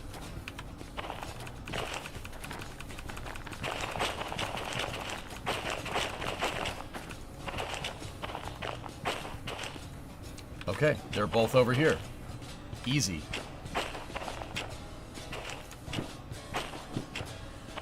Okay, we're at City West right now. Alright, let's think about this. The train is right here. So what I could do, we could have the train go through the yard. I could back up right here. Put the trailer cars on one of these sidings on C, right here. Uncouple them. Grab the tankers. Go down the tracks again. Or no, we'd have to go down the tracks this way. Grab the other set of tankers. Go down the tracks again. Grab the trailers, and then go. Easy. We got to figure out what's going where. We're going to drop off the Oil Well Central first, but Harbor and Town are heavier. That's a heavier consist. Let me see what the mass of these cars are. Okay, LH, this is important to understand. You're not going to prevent a derail completely, but this will improve your odds of not wrecking your train. Okay, so pay attention to the mass. They tell you the mass of the car. This car, empty, because it's a logistics haul. They don't have anything in it. That car is 1,900 kilos, so that's 45,000 pounds, give or take. Each one of those is 45,000 pounds. So, let's check the other cars. What's the mass of these cars? Empty. It's all the same. Okay, it doesn't matter. It's important to check. Now, they're all the same mass per car because they're all empty, but there's more of these, so these end up being more mass. You have to look at the individual mass of the car, not the total mass of your consist here. You want to put the... Okay, so why am I looking at all this? The reason why you want to do this is because you want the heavier car per car. You want them towards the locomotives. Your train is more stable going down the tracks that way. You want to keep the heavier cars closer to your propulsion. Very important to understand that. If you have your heavy cars on the end, you're going to create a quote-unquote tail-heavy train. And if you're going down a hill, those heavy cars are going to try to push on your lighter cars in front, and that's asking the lighter cars to get accordioned. You don't want to do that. Now, in this particular scenario, because we're hauling empties and they're both the similar type of tankers here, we can put them wherever we want on the train. However, if we go look at our other job here, what's the mass of these cars? That's 90 tons. So, that's 90 tons over 5 cars, right? So, those are pretty heavy. But, if the per car mass is above 19, that'll denote where we want to put this thing where we want to put these cars on our train.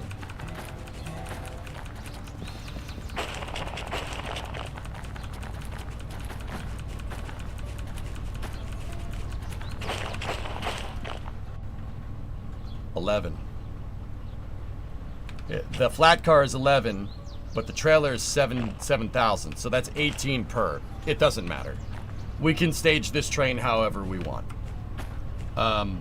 So now what denotes where and how we set this up is the, you know, what's the most efficient way to be able to drop the cars where we need them.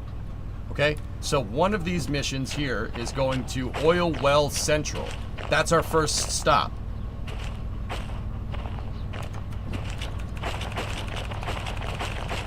Oil Well Central is right here. Let's take the job. Well, we could put the oil cars at the back of the train. So, actually, let me look at a map of Oil Well Central just before I eat my own words here. Okay, there's only so many places that you can drop these cars. We're most likely putting them on track B. We're most likely putting them on one of these, which means we always have a throughway here. But we'll most likely have a throughway here as well. If we tow the train through, right, get the cars in the threshold, uncouple them, we could just keep going. Because it looks like Oil Well Central is not an end point. You can just keep going. Easy peasy. So we are going to want to put LH15 on the very back of the train. And then we'd want to put LH64 in front of that, and then the flat cars. Once again, it doesn't really matter. If we really wanted to be technical about this, we would put all the cars in front. But yeah, it's not that big of a deal. You're not shifting the load of the train too much with 1,000 kilo or 2,200 pound deficit between some cars and others. It really only makes sense if you have a car that weighs like 50 tons and then a car that weighs like 10 tons in front of it. That's when you want to flip it around. Okay, so let's start staging here. How much do these jobs pay? $16.68 for that logistics haul. That'll basically offset the cost of coming up here.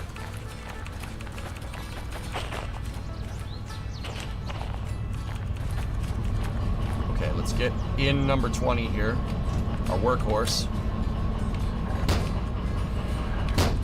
Hey Navy Vet, what's up, dude? Let's look at the station map for City West.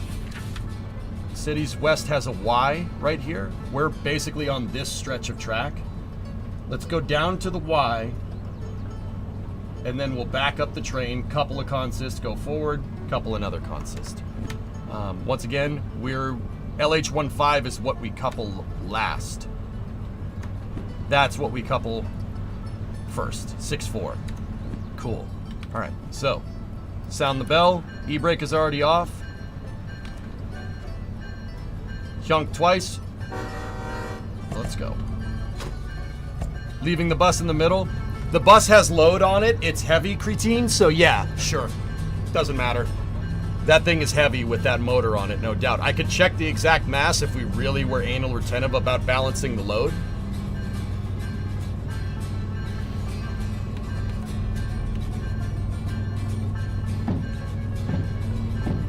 So for the uninitiated here, if you're wondering, you don't necessarily need to do this in game.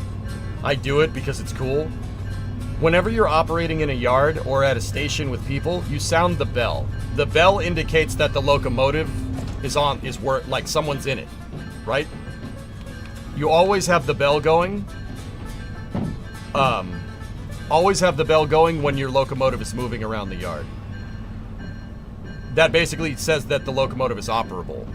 If a locomotive is idling with no bell, you know it's not going to move.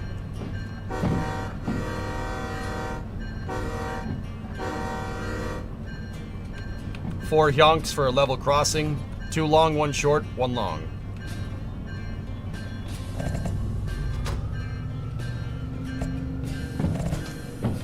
Alright, now I'm gonna do a no-no.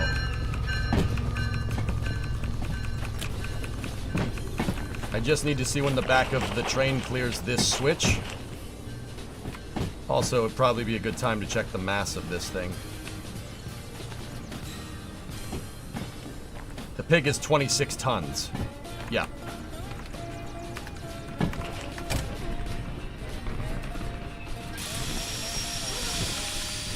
Okay. Right there, I alleviated pneumatic pressure from the train. Trains have fail-safes on them. All modern trains have this. The brakes are only allowed to disengage when you have pneumatic pressure. If you have a loss of pneumatic pressure, the brakes engage.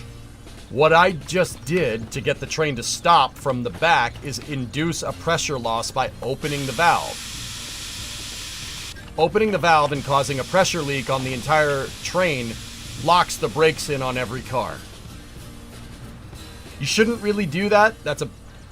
Don't really do that unless you really, really know what you're doing. Yeah, you really need to understand how the brakes work to do something like that. If you're a newer player, just get the train to the end, stop it with the locomotive, with the dynamic brake, get out, and then just make sure that you have enough room. Yeah, you don't want to do that way. That's for experienced players. In real life, if you did that, you'd get fired instantly. But time is money here in the Derail Valley. Alright, so, set reverser to back. Okay, brakes are off. Do we have pneumatic pressure? We do. That's your indicator for pneumatic pressure. That's your reservoir. So our reverser is set. 3 yonks to go backwards.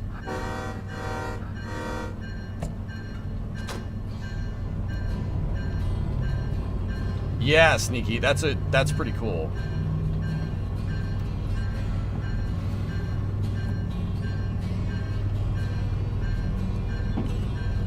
Well, I'm going to get us up to 10 kilometers an hour or 6 miles an hour. Whenever you're in a yard, good rule of thumb, I mean, this is how it works in real life. Don't go above 20 kilometers an hour. Don't do that. Not because you have to worry about safety in this game, but yards are high traffic areas. In this particular case, there's a lot of parked stuff that you can hit. Yeah, there's a lot of parked stuff that you can hit. You don't want that to happen.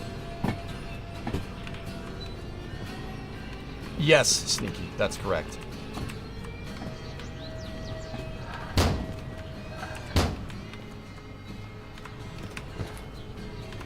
And once again, I can't say this enough. If you're a newer player, do not get out of the train when it's moving. Remember, I'm a professional moron. I get paid to do this.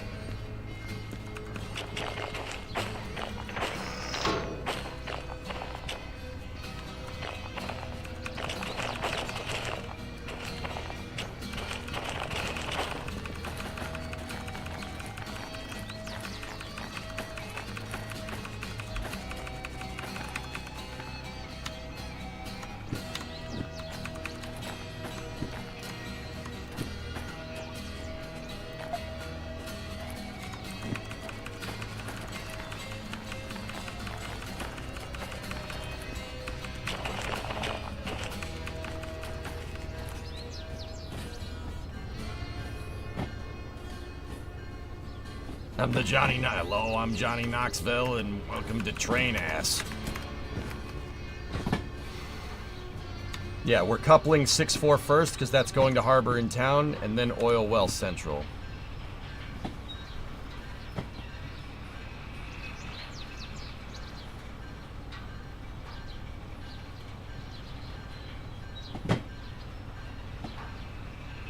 Using the rail bus flatbed as a caboose. Sneaky, I just found it's better to haul this piece, haul the pig around. I call it the pig. I don't know what you guys want to call it. IM2 or IM1 or whatever, or the trolley bus. I call it the pig.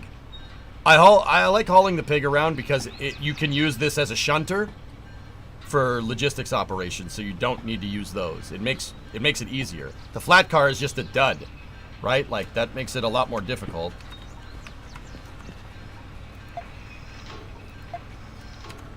There's another DE-6 just hanging down there. I'm kind of wondering about having the pig here with the trailers. The pig is 26 tons in front of an 18-ton trailer. Technically, we should probably move the pig up there, coupled to 16 in front of the trailers, but if we're careful, we should be alright. What's with the motor on the back? That is a motor for the DE-6 demo unit that I found. I'm getting parts to fix the DE-6 that I can end up owning.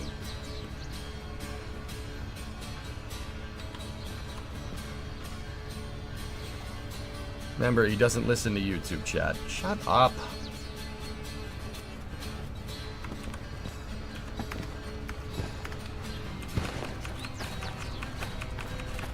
Excellent Adventure Railway Edition.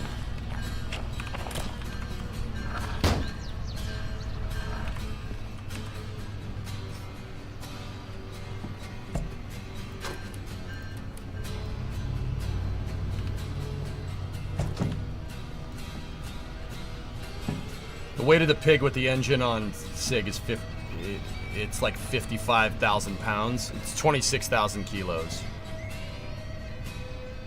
You probably don't want that much weight in the middle of the train, but that's 26. These cars are 18. The tanker cars are 19. So it's not much of not a big deficit, but the pig is enough to concern me at least a little. Which of the demo liveries do you like? I know there's two. There's like the straight livery and then there's the custom livery. But I'm not familiar enough with the painting systems in this aggro to really, like, know. Be like, oh, I like that one, you know? Why is it concerning? Driados, the weight of the cars makes a big difference. You do not want heavy cars on the back of your train. That's bad. That is a great way to derail your train. You do not want that. Keep your heaviest cars closer. Keep your heaviest cars closer to your locomotives. Yeah, that's not just derail, that's trains. That's how trains do.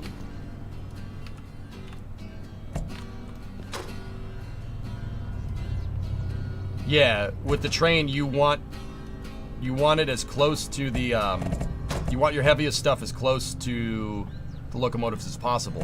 What's concerning to me is that the pig is heavier than the trailer cars.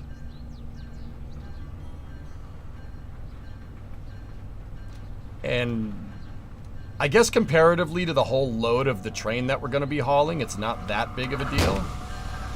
But alright, manual brakes on 16.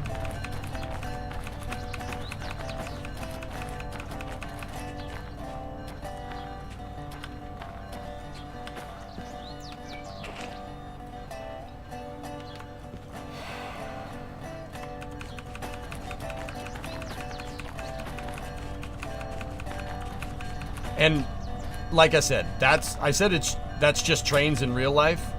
The thing is that Derail simulates that sufficiently.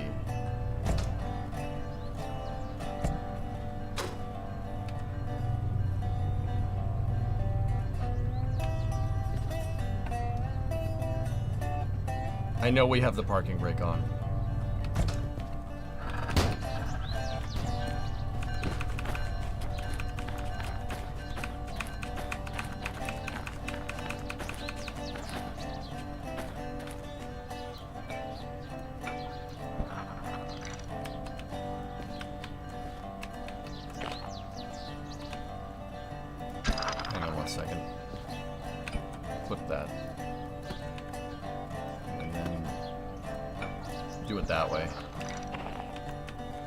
Doesn't really matter, just made me weird.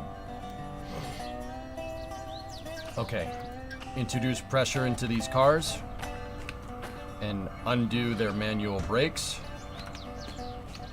We're gonna see a momentary loss of pneumatics here because we're filling up. These brakes are actually cut out. The locomotives are generating air pressure and they're pressurizing the tanks on these cars. See the pneumatic tank? That's the air tank for the car. We're pressurizing these up. Okay, excellent.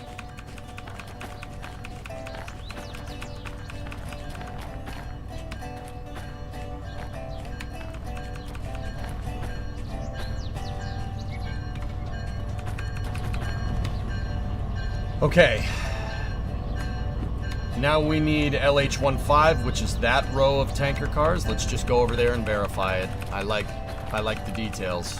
The devil's in the details with a train game like this. Let's make sure our switches are set. If we're gonna walk over here, might as well.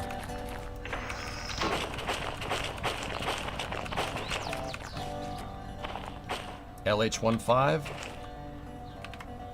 Cool. Alright, now we gotta back up this entire consist and couple that car back there with the red car right there.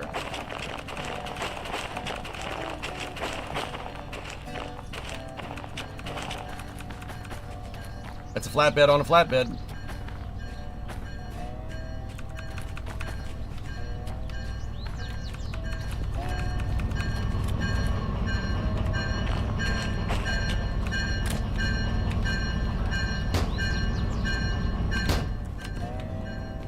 Okay, set reverser to forward. Make sure the dynamic brake is off. Alleviate the brakes.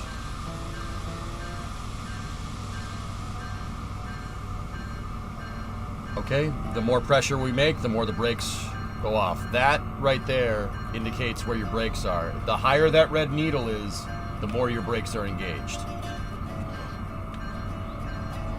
Okay, 2 honks forward.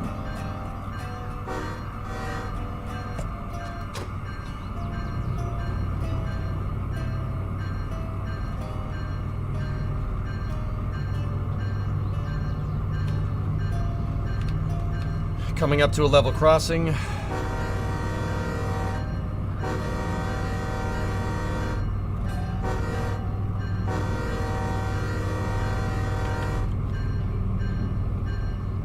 Okay, once again, do not go too fast.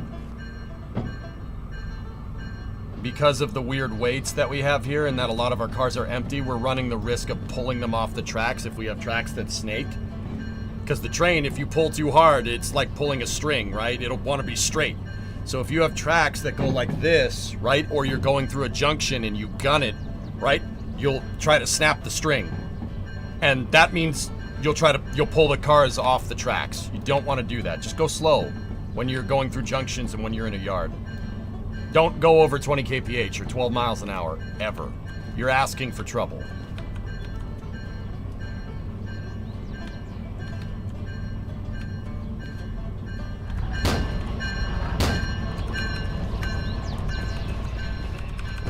Critine, I think it might leave the yard because it's a really long consist. We'll accept the job. We accepted 6-4, right? You know what? I'll just accept both of them.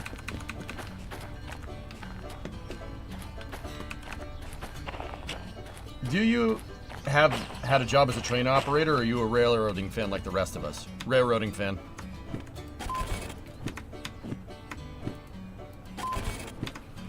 Okay, cool. Yeah, aggro. No, I'm a Twitch streamer, dude. But particularly I'm a STEM streamer. I like playing games where you can teach physics. The biggest game that I do that with most notoriously is Kerbal Space Program. But I like any form of mechanized transport, and more importantly, I like teaching people how this stuff works. You know, everybody just, you know, say you're in a car here at this stop. All you're doing is, you know, say you were sitting here in real life, and oh great, the train's going by. It's going by so slow. That's really great. There's a reason why the train is going slow, and it's not to inconvenience you, right? Even though it is. The train is going slow because these cars could be full of explosives, or, well, fuel. And you probably shouldn't go fast carrying that, right? Like, we see trains moving around us all the time. Everywhere. Right? Nobody bats an eye at it. But there's a lot of physics involved here. that are really important to understand. And I think that's super cool.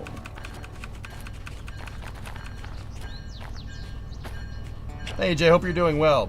This year I started mechanical engineering since it's the closest to aerospace around here and I've been really enjoying it. Lately I've got very interested in electrical engineering. Do you have any advice on what you should choose? Could an electrical engineer work on aerospace? Electrical engineering on spacecraft, Capivara, is probably the second most important thing behind aerospace. Yeah. Long story short, yes, absolutely yes. If you want to work in aerospace, the best thing that you could probably get is an aerospace engineering degree. If that's off the table, an electrical engineering degree is right behind it. And then a mechanical one behind that. Yeah. Yeah, electrical, I would say, is way more important on a spacecraft than necessarily mechanical. Every spacecraft needs electricity. Not all spacecraft have a lot of mechanical systems on them. Right? Yeah, no, EE would probably electrical engineering would probably help you, but at the end of the day, dude, any engineering degree will help you get in. Coming up to another level crossing.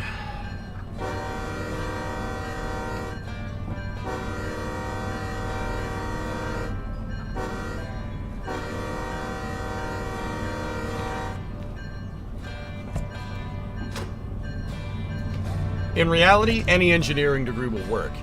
Just remember, okay, so I know people that are electrical engineers that ended up working on launch pads, doing more mechanical engineering than anything. All right? And I know aerospace engineers that end up working on electrical systems on spacecraft. I knew an electrical engineer that ended up working on the water systems for SLS, the pad deluge systems. So it's really more about just getting an engineering degree if you want to be, like, here's the important thing. It's about getting an engineering degree if you want to design this stuff, okay? You want to design stuff, the EE degree is very important, or any engineering degree is important. But if you want to build, if you want to be the person putting this stuff together, you don't need any engineering degree. A trade would probably be more applicable. So it really comes down to what you want to do. If you're already in college and you're already going for engineering, I would say electrical. If aerospace is off the table, mechanical or electrical will get you pretty far. Spacecraft electrical systems are pretty damn complicated, though. I think I'll change my major now for sure. But mechanical will do it, too. Like, I think the more important thing is to understand engineering. You have to understand the process. A mechanical engineer can learn electrical engineering. An aerospace engineer can learn mechanical. It's really not a problem because all of those subsets of engineering require a certain level of brain function to understand.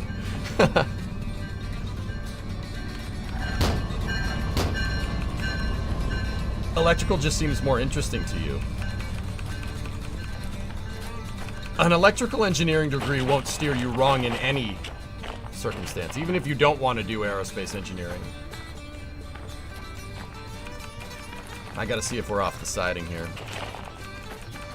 Do most companies pay more money if you're building stuff if you have a degree? Trey, every form of employment is contractual. It's a negotiation. That's important to understand. You have to. Yeah, every engineer, every job is a negotiation.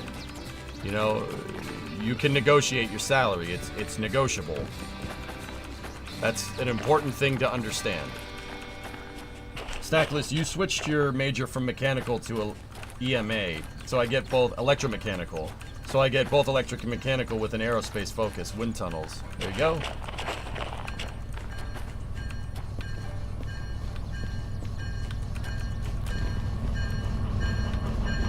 Like I said, if you getting an engineering degree, anyone will help you.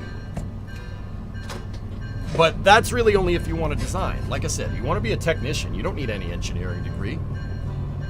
You need, like, an A&P certification will get you actually, like, you want to be the person that builds the rocket engine, that puts the dang thing together, you don't need an engineering degree to do that.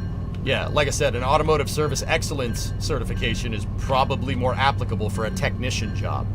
In aerospace, guys, technicians are the ones that are physically building the things. Engineers design.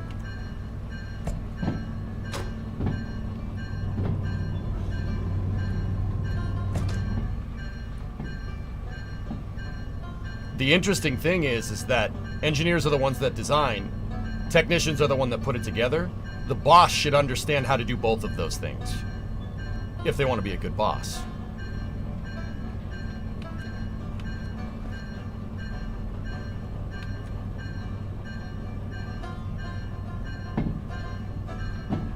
Is there a job that's in between? Sure, project manager. Alright, we're out of the yard. We can shut the bell for now. EMA is engineering, mechanics, and aerospace engineering. It's less aerospace-focused aerospace.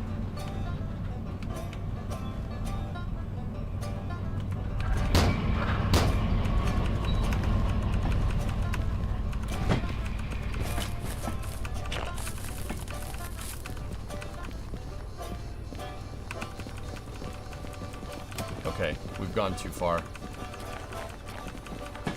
Or have we gone far enough? Project management is a very intense role, useful in a lot of industries. Yeah, I'd say that if I was good for anything EVA, that's probably where I would end up if I worked in the aerospace engineering realm. I know enough about engineering to be dangerous, but yeah, that's probably where I would want to be.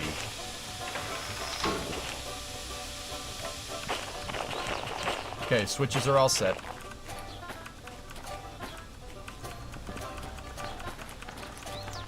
SpaceX has an in-between called a build engineer. You get paid as an engineer and you need a degree, but you still build. SpaceX really likes to blur the line between all that, Trey. Because, guess what, man? If your engineers are in some office hundreds of miles away from where they're actually building the rocket, it turns out that that's not a good way to design stuff, especially if you're changing the design a lot, iterating. You know, with SpaceX, the engineers are right there. They work right next to the people that are actually building the rockets. That's a really important subset of a business mentality called vertical integration. That's really, really, really key to understand why SpaceX is as good at what they do as they are. Okay, sound the bell. Reverser.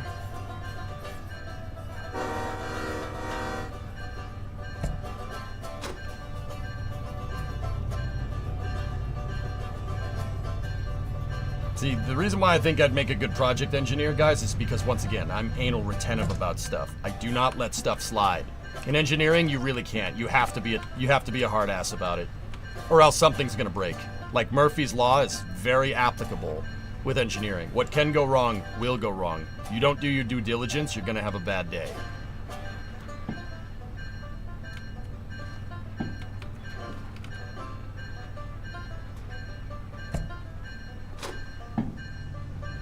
Stepfather is the cocky type engineer who knows his stuff.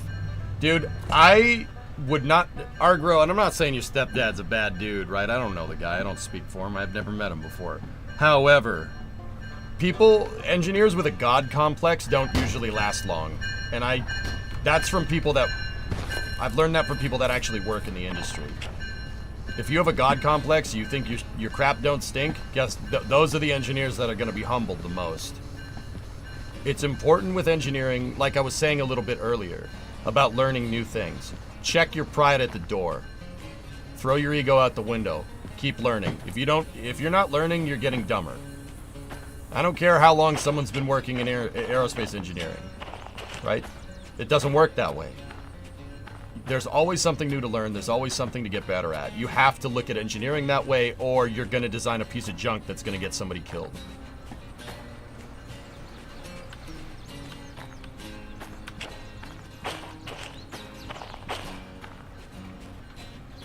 He says electromechanical is a dumb job path.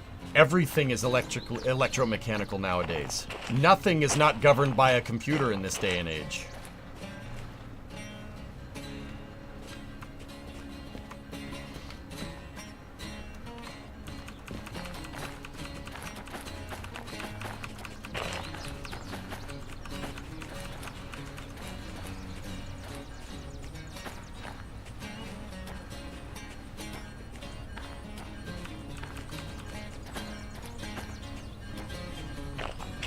Dude, you think, like, okay, Elon is not an engineer. He's the boss. Remember I told you guys, the boss needs to know this stuff. Do you think he ever stops learning about rockets? No, absolutely not. He'd be a terrible boss if he stopped learning about rockets after Falcon 9 was fully developed. No, no, no, no, no, no, no. And if you don't like Elon, what about Gwen? You think Gwen's like that? Absolutely not. No way.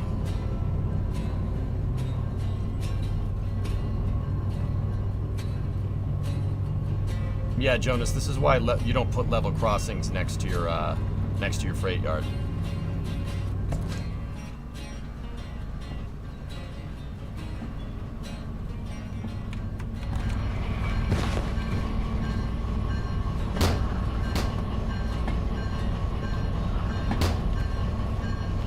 Nowadays, some stuff have way too much electronics, like fridges.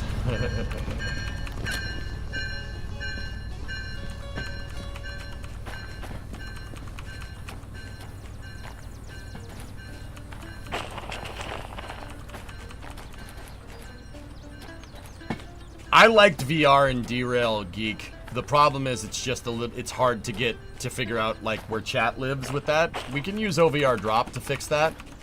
But yeah, it's gonna take some time to dial in. I really did enjoy playing this game in VR. It's a lot easier because like I can, you know, like if the controls for the locomotive are right here, I can look the other way.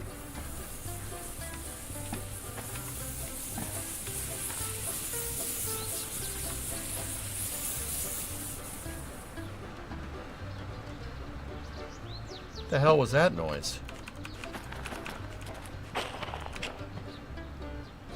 I can look the other way and operate the controls. It's good if you're looking out the window and moving the controls.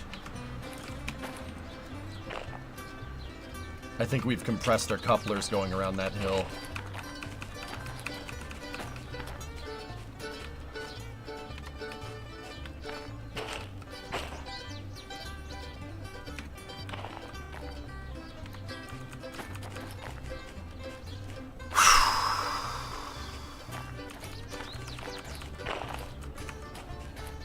Why not try the eye tracker?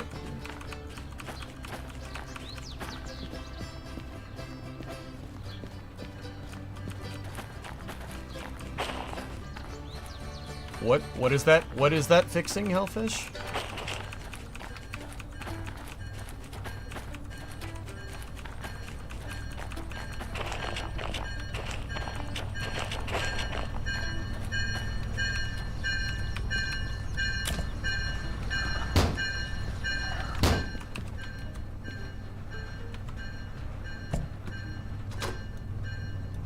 I don't understand what is track IR fixing. I just said that I need to just dial in the VR headset to get it to work well with like OVR drop. I'm saying I need to fix this door, the hinge is squeaky, and you're saying, well, have you tried jumping out the window instead of using the door? Like, no, I haven't.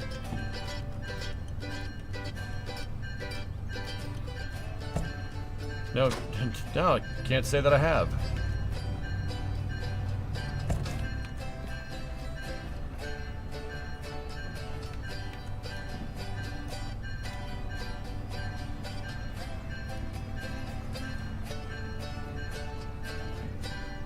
Well, maybe you should. I don't, but no. No. The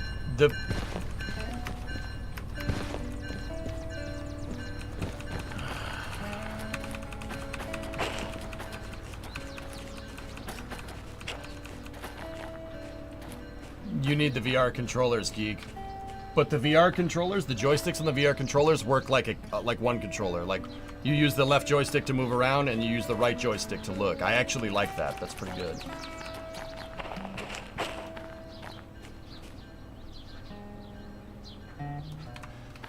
Now, I know what you guys are thinking. Just back the train up, dude. Well, look. Yeah, see, we have a lot of weight up at the front of the train, and we're pushing it around a corner. You try to do this fast, these cars are going to come off the tracks. How do I know? I heard that very, very peculiar noise when we were backing those cars up a second ago. These cars are really light comparatively to the locomotives. The two DE-6s and the Slug are over 250 tons. These are 19 tons a pop. That noise that we heard up there was because of the lack of tractive effort. Basically, if I try to go any faster, it'll push the cars off the track because we're going around a corner.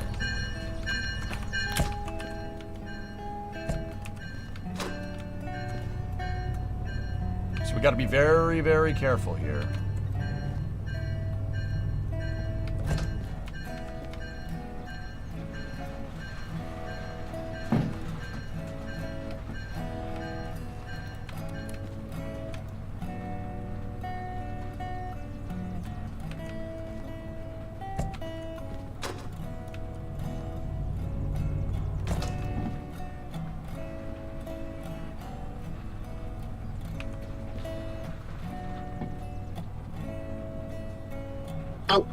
Oh, this is space. I'm in space. I have a remote controller, dude. Fanta, I like trains. Yeah, me too, man.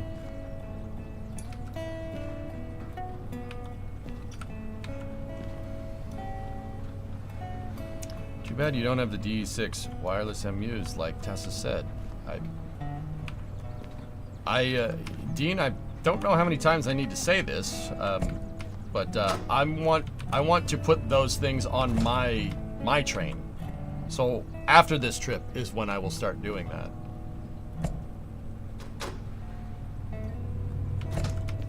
I don't want to introduce the remote control unit that I don't fully know how to use when we're doing for-profit missions. I don't think that's smart.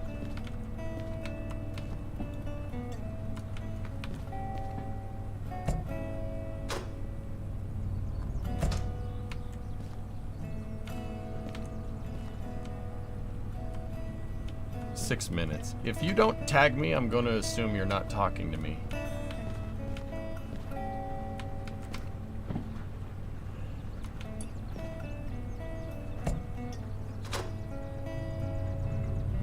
You just found out KSP2 got abandoned. Holy crap, is that messed up? Yeah, you're telling me, Ghost Mooner.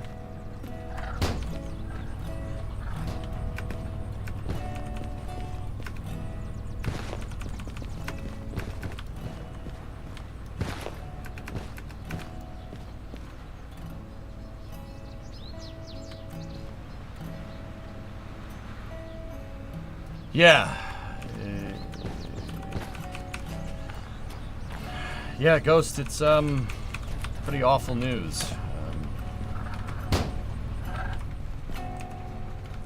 How many people would it take to do this in real life? 2 minimum, Cooger. You'd have your brakeman. Not really a brakeman. You'd have another guy basically at the other end of the train walking along next to it with a walkie-talkie telling you how much distance you have to the consist. Have you played Workers and Resources? It's only one of my favorite games, Aggro. Guess what locomotives I have for my trains in Workers? G16s. I use that exact locomotive painted in Serbian Railways livery in my Workers saves. Yeah, dude. They're really good. Ah! Yeah. Aggro, I have... I have a republic that I'm working on. It's my desert republic called the Bakalakadakistani Republic. It uses one of the desert maps that came out with the DLC. I have an oil empire on full realism mode. I think right now in the coffers I have like $16 million and then $6 million in rubles, or 6 million rubles, $16 million. Oil empire, dude. Yeah. That's hard to do in Workers. That's taken me months to get that dang thing right. What I'm currently working on is trying to play Factorio in Workers and Resources. I'm trying to build a gigafactory, basically. Raw materials go in, cars come out. Do you think it's possible S-33 static fire tomorrow? Yeah, absolutely. It's out. They're moving it right now, dude.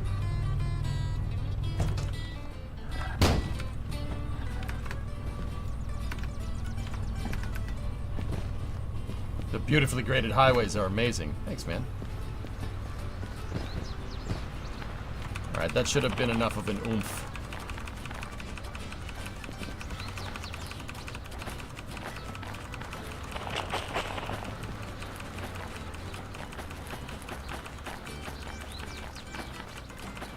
Yeah, I build out highways, aggro. Highways and perfectly graded train tracks, dude. To make my vehicles more fuel efficient. Because that matters. Vehicles will go faster if they don't have to go up a bigger hill.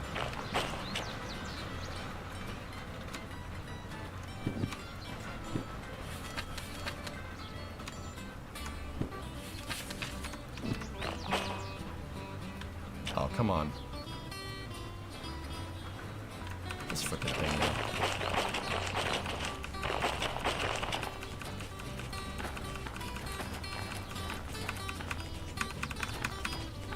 If people are wondering why the train is stopping, it's the corner. Corners increase rolling resistance on your wheels on your trains. Basically, when a train goes around a corner, if you're looking at the wheels have a bevel right there. It's tapered. So that radius right there, that part of the wheel is thicker than that part of the wheel. The wheel tapers, okay? When you're going around a corner, right, to deal with the differential rotation, the train actually tilts a little bit because of the taper on those wheels.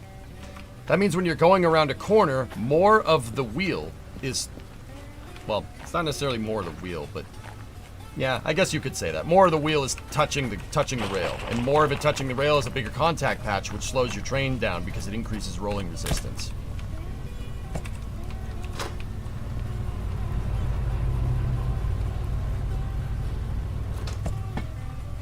Face the wall.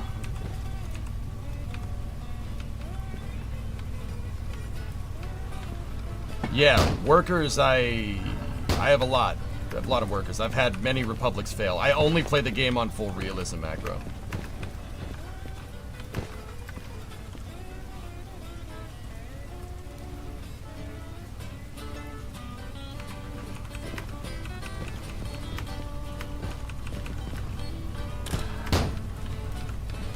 Yeah, exactly, Ghost Mooner. That's why I'm going very slow here. Because those cars are empties. Pushing empties around a corner, don't go fast or they'll fly off the track. Because those cars don't have as much tractive effort, right? They're empty, so they're really light. You can easily push them off the track if you don't know what you're doing. Alright. It is actually called a brakeman that directs the train. Yeah, okay, Dean, so I was right. I wasn't sure.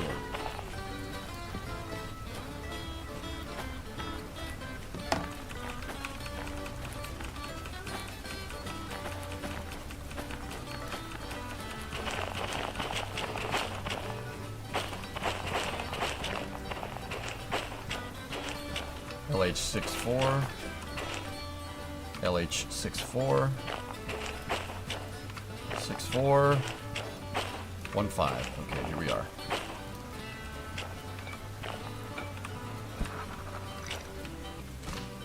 Okay. Open up the pneumatic valves. If that brake is off, that means the manual brakes are all the way at the very end of the train.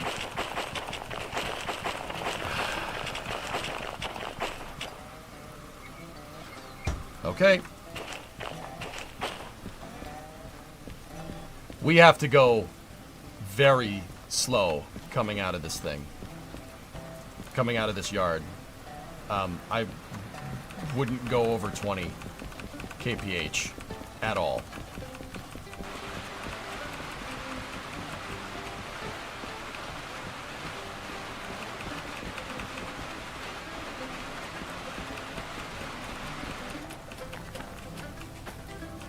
Punch it, Chewie. You apply to be a brakeman for the regional railroad. Oh, right on, man. Full send. If I punched it on the locomotives right now, we would most definitely crash. Yeah. The train would derail. It would derail going around this corner. Okay. Let's get into number 20 here. Number 20 is our workhorse. Let's make sure we have full pneumatic pressure. Brakes are fully disengaged. Let that build up. All right. Set the course. We're going through that junction to Oil Well Central, where we drop off those first cars. Let's look at the Oil Well Central map. Okay. Oh, I alt-tabbed by accident.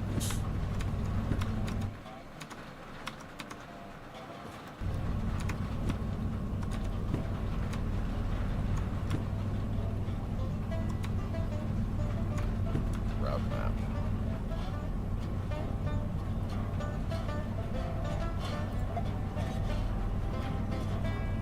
Okay, all the switches are set to Oil Well Central. Let's look at the hall. Okay, B6S is where we're dropping off those cars. Let's go over to the station map for Oil Well Central.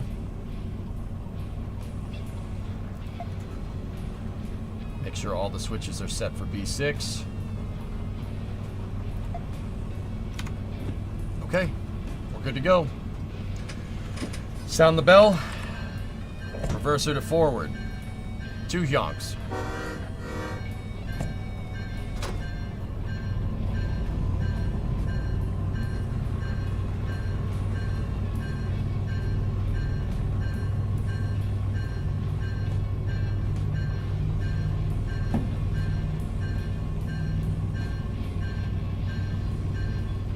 Do you need to take the jobs at the station house? Already did.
Train ain't gonna get very far. We have to go, there's a slight uphill here, so I just want to make sure that the back of the train is playing nice.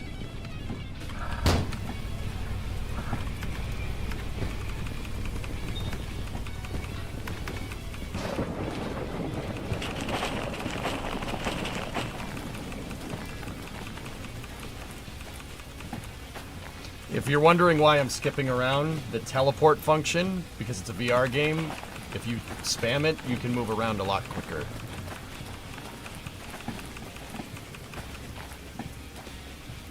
Yeah, see, the back end of the train is still on the siding. You don't want to tug too hard because you're coming... Like I said, the train is doing S's. If you pull too hard, it would be like pulling a string, right? And if you pull a string, the string's going to go straight. You'll try to pull the string between the back of your train and the front of your train. And if you draw a straight line between the back of the train and the front of the train right now, that doesn't follow the tracks, now does it? That's why you go slow. Hear it? Hear the noise?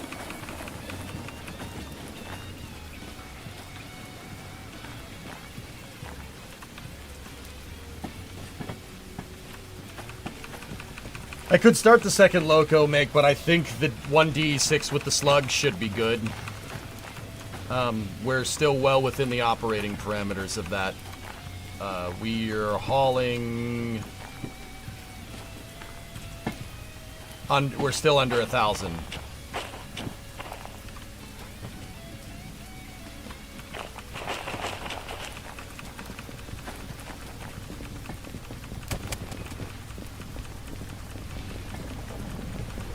Raining a lot in the Derail Valley.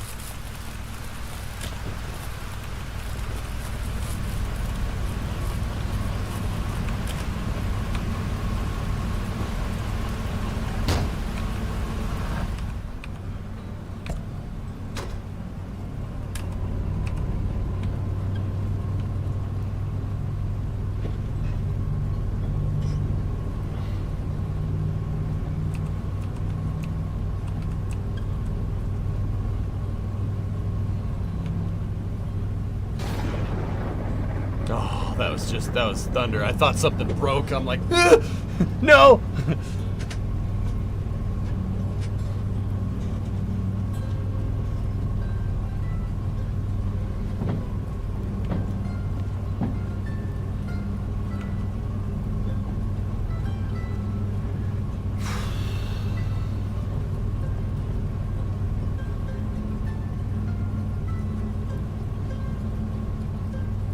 First Derail Valley run in this version, I found the DE-6 282 and the DH-4 in a single run from the steel mill to the machine factory. Nice. I have DH-4 and DE-6, dude. Alright. Just want to check on the back of the train again.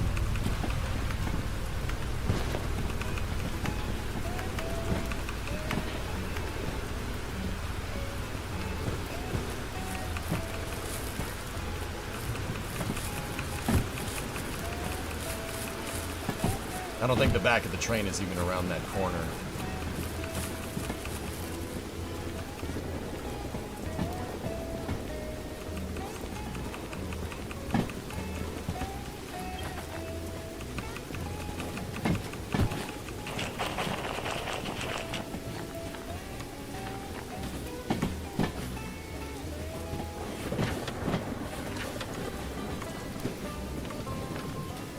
Last car in this consist is CGS 267. Just make sure we didn't lose anything. Well, if this car is 323, then we're good. Yep. All right. Whole consist is around the corner. We're good. Do you play games like the Long Drive? I don't play the Long Drive aggro. I play Summer Car from time to time. Haven't played in a little bit though. I've used Summer Car to teach people how to put engines together. Yeah. I play on permadeath because I hate myself. I've never completed this stupid rally race without dying.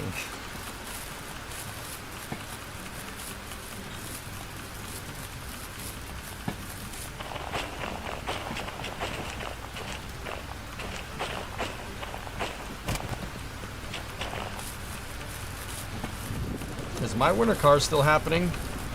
Don't know. Topless Gun has basically gone silent. I don't know what he's up to,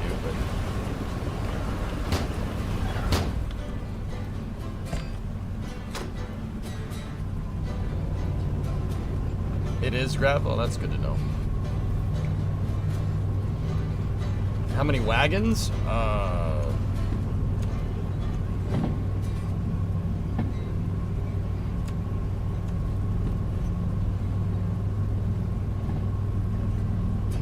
39.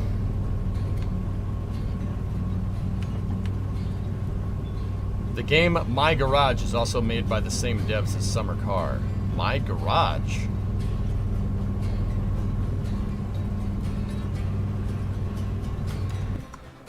Hold on one second.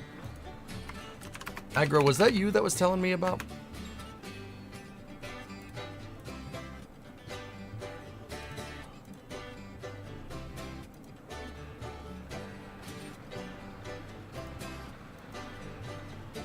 Oh no.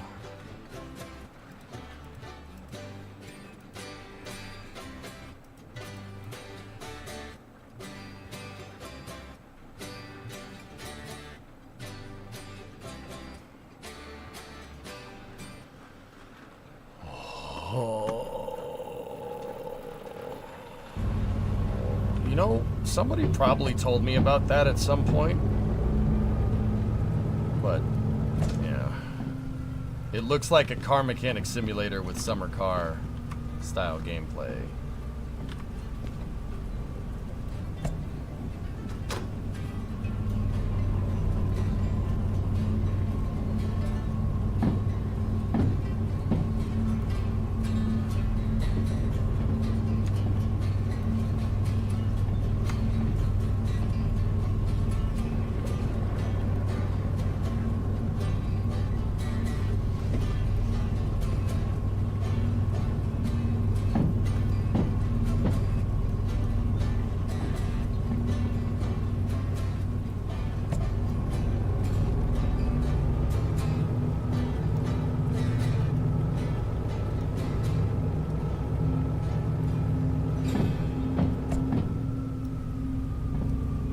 I think the Derail music is just fine.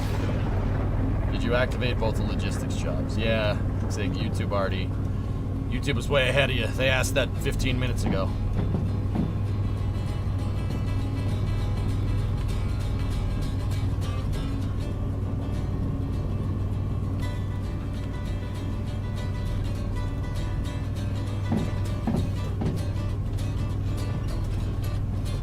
Just wanted to call my sister out to you as she just confused Oklahoma and Massachusetts. How?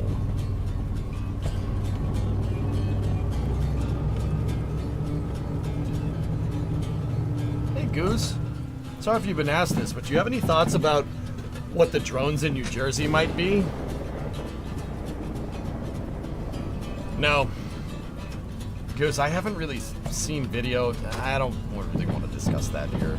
That brings out the nutters, you know what I'm saying? We don't need to do that here.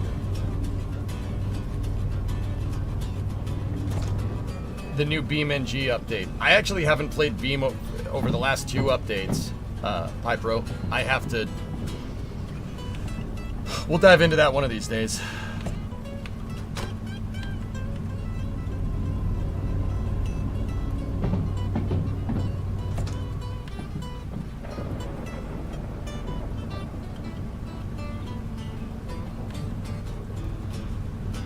Deadstura, hi, nice, hope you enjoy this game. Oh, I love Derail. Yeah, Nutter Butter bites, maybe, you know.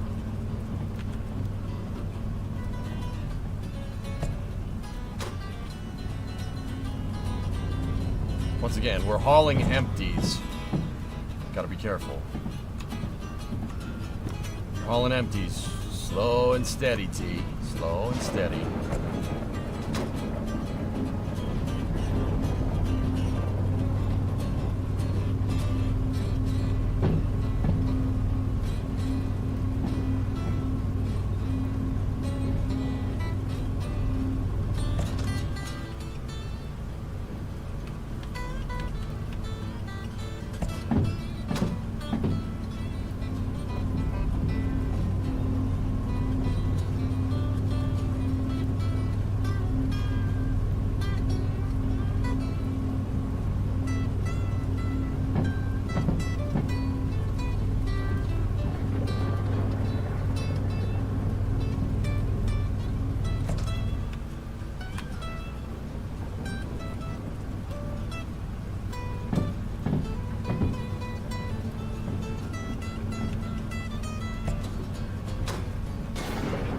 What does the 3 sign mean along the track? Speed limit.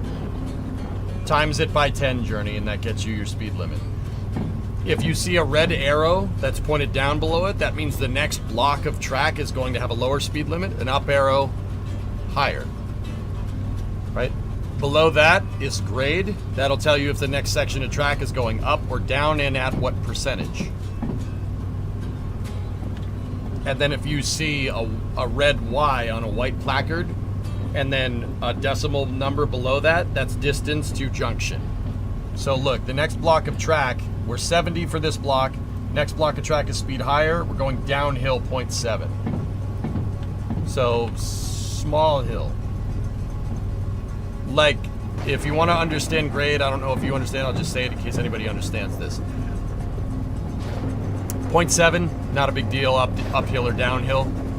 Once the grades start getting above 2 and 3%, that's when you gotta be careful. 1% grade, no big deal.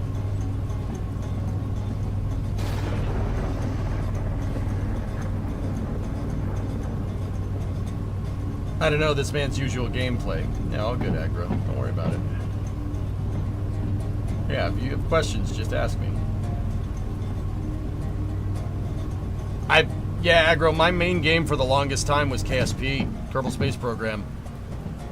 I have like 15,000 hours in KSP or something absurd. KSP 2 came out, played that for a little while. Decided it really wasn't the best teaching tool. So I went back to playing KSP 1 and then KSP 2 folded, and I haven't played much KSP since like February. Which sucks, dude. Yeah.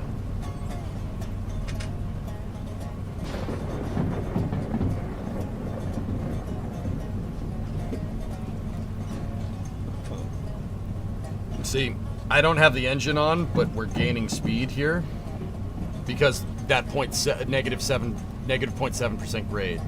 Train's just going down the hill. They gave up on KSP 2.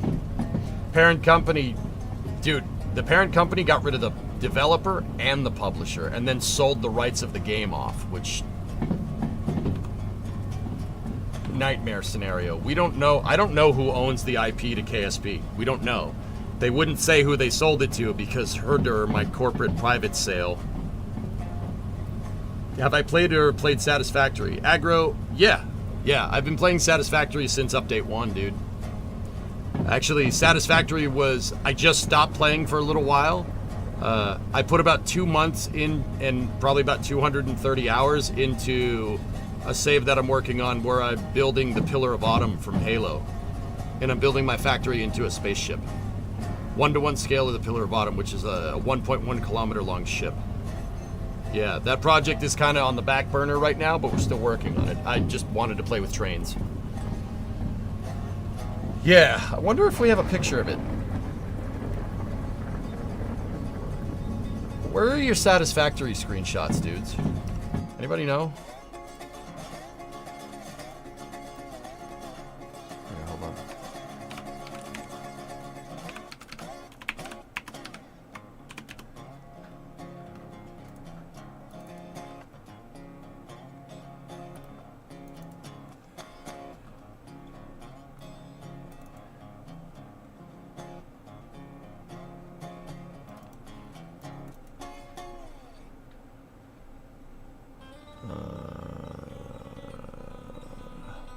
Hey David, I'm just hauling some empties around on the way back to City South to fix the locomotive.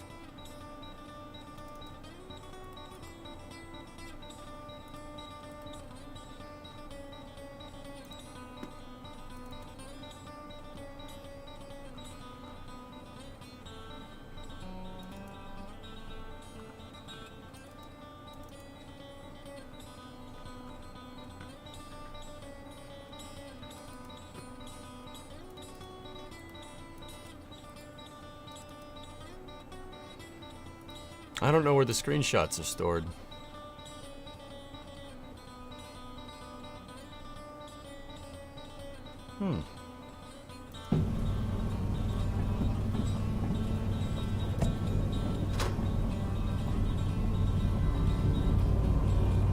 It's corn.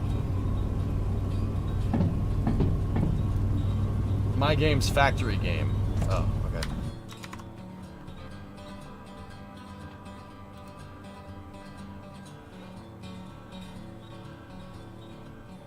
So, documents, my games, factory game, screenshots.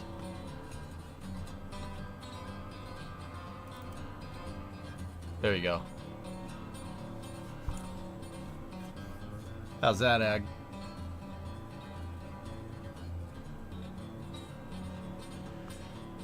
It's pretty good, dude. I'm pretty damn proud of that project. Yeah, it's not we're not finished yet. I basically have a wireframe of the ship. The only interior parts I've done are the hangar bays right now. It's cat exercise. Yep. Pretty sick project, dude. Yeah, the engines came out quite good, man. Yeah. We probably got about 200, I think 230 hours and change into this. Yeah. We'll finish it. I gotta do all the armor plating and stuff. The ball's finished. The drive reactors are finished. The main reactors are not.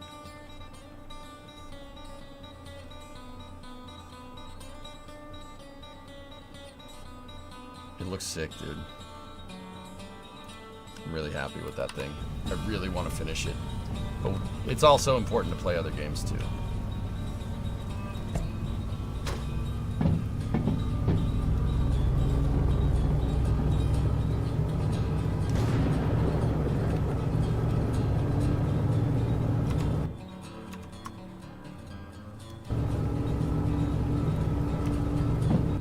Oh.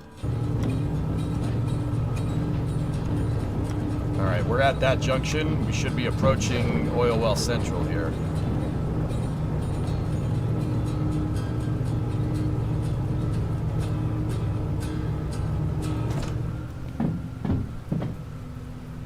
Okay, entering the yard.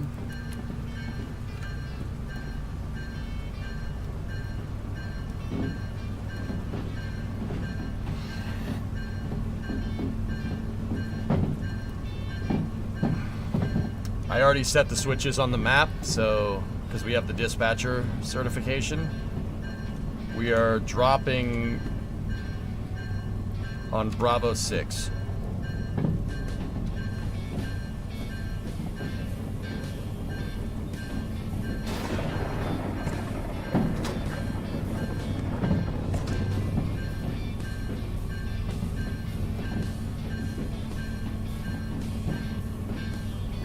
GPU Justice Task Force is watching. Yeah, Aggro, when I play games, we play them. We play the crap out of them. I like to get my money's worth. And also show people what different games can do. So, if you're a developer, look out. I'm gonna break your game. I haven't found a way to break Derail yet, but I'm sure we will eventually. Oh, hello. Hello. Taito. Bree and Titan are here. Bree and Titan are here. Hello, buddy. Hi, Talpum. Where are you going? Oh, he's just sniffing. He's just sniffing. It is very weirdly warm out there. Yeah, it's 60 degrees today. I don't like it Why? because it's just a very stormy day. Yeah, it's stormy in game too, interestingly enough. Like, really stormy. That's weird. Yeah. I'm scared to make cookies today. 'Cause- You're scared to make cookies because if the power goes out? Yeah. Oh, no. So, no cookies today. YouTube chat says, hello, Brimo and Fuzzy Lumbar. Fuzzy lumbar, what? Dog. Dog. Hi, YouTube. Alright, let me just come and say hi. Okay. I love you. Love you too, baby. Bye, Titan. Bye.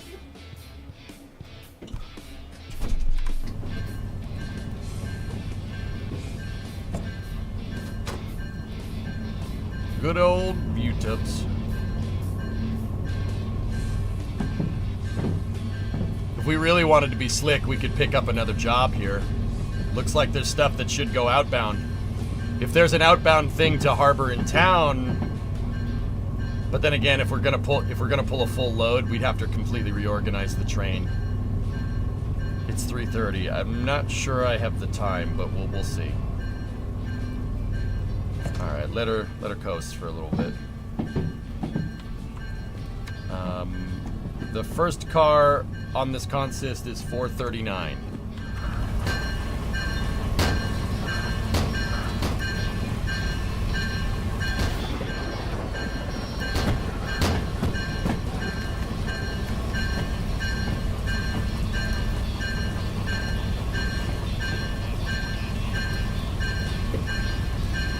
Yeah, we'll see if there's another logistics hall. If there's a logistics hall to harbor Tessa, we should be good, but I don't think that would be, or there would be a logistics hall out of the oil yard.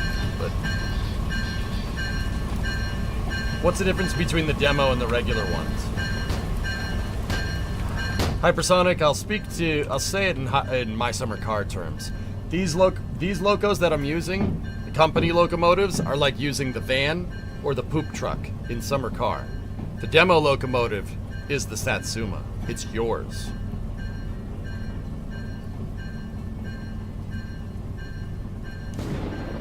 My ADHD brain has a lot of hyperfocus moments. I remember how much time I spent in the game Open Sawyer, basically tenement management with survival elements in it, just to make a detailed apartment.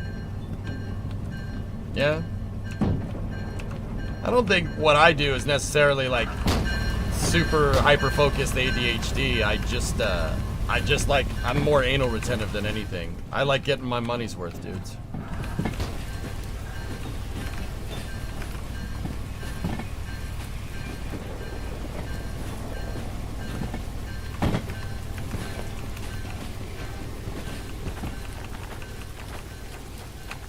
So what's the difference? You own these locomotives. If you own the locomotives, it's cheaper to operate. Uncouple, 439.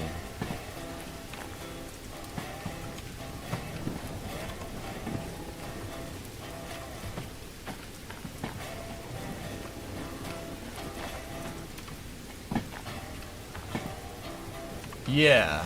As far as I can tell, and you can customize the locomotives. You can paint them and stuff.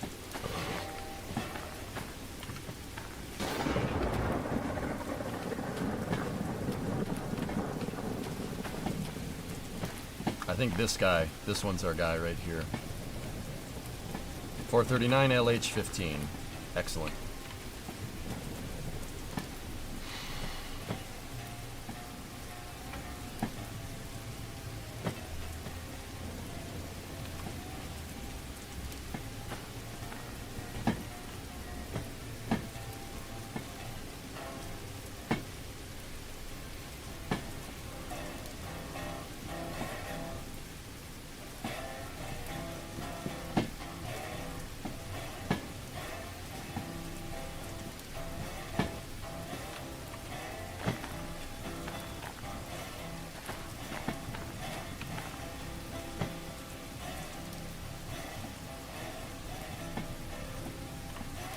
The dev didn't provide an umbrella?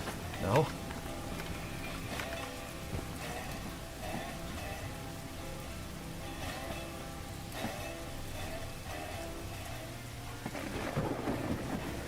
Might as well check the jobs while the train is coasting.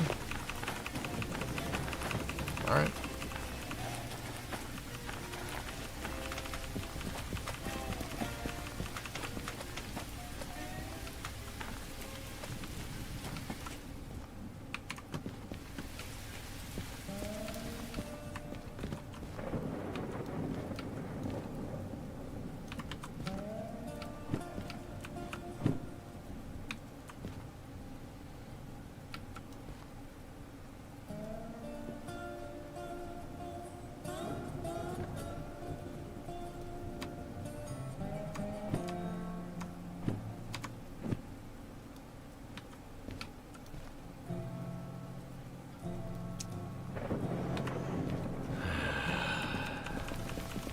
Do you plan to play Century of Steam when the game launches? Yeah. I know some of the guys, like one of the guys that's working on that game, Heiss. If you know him, Aggro. Yeah, Heiss is cool. He's good people.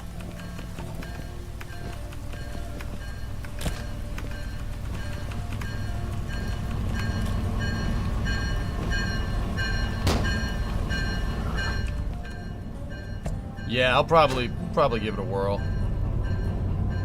What is this movement? I'm using VR teleport to move around quicker, James, despite not being in VR.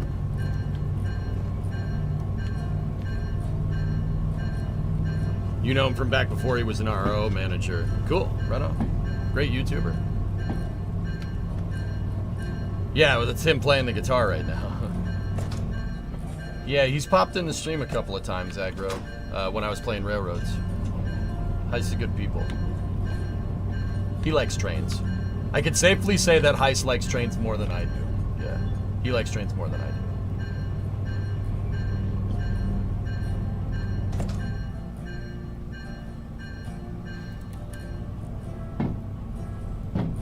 Yeah, I think that would be a fair assessment of the situation.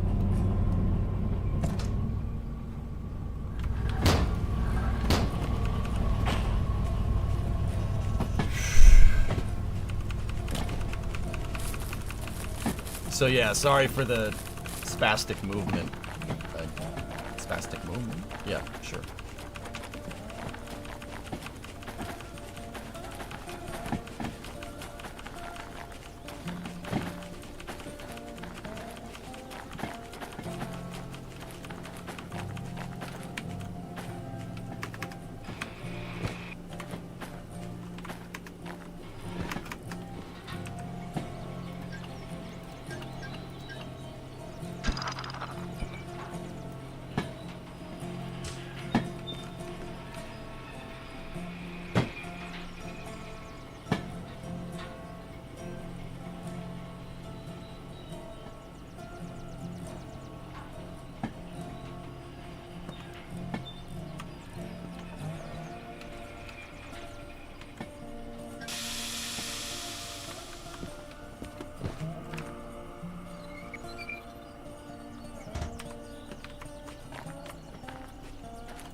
Money!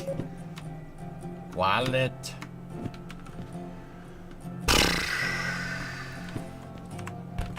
Okay.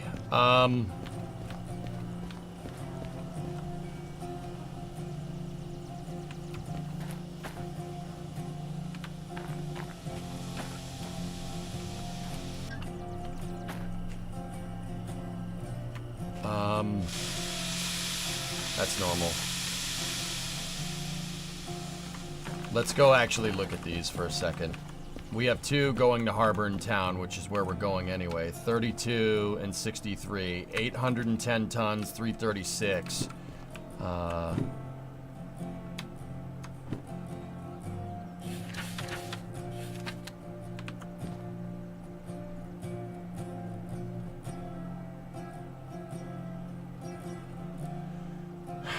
1,500 tons. Oh, yeah, that's gonna be pretty damn heavy.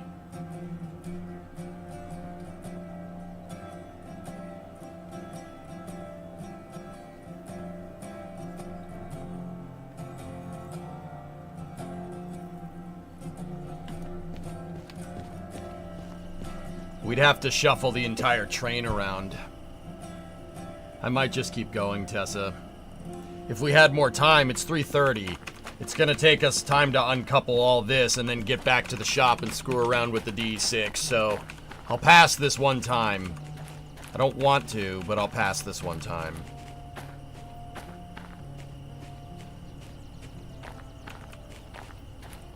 Cone.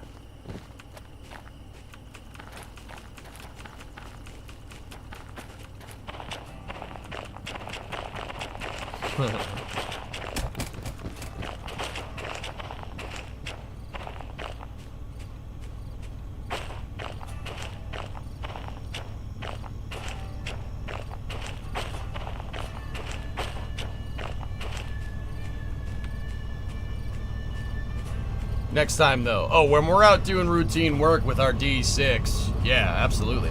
Oh, I'd absolutely grab that. Sure. Okay, let's check our total route map.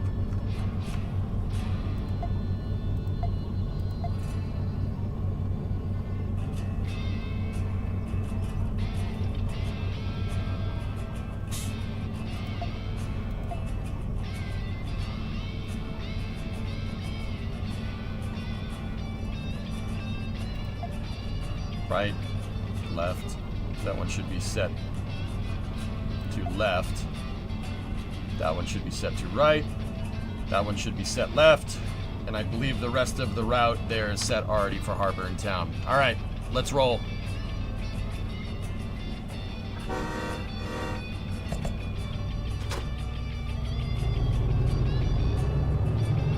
You got any recommendations for train games, but of the Tycoon variety? I got Transport Fever, but it ain't the same.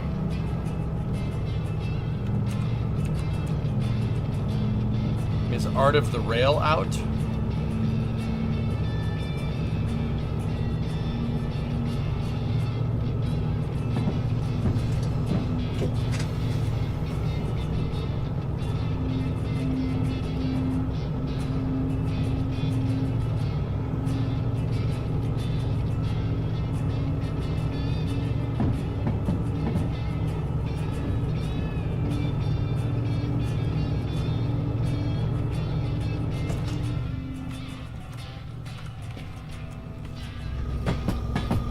Sid Meier's Railroads, yeah.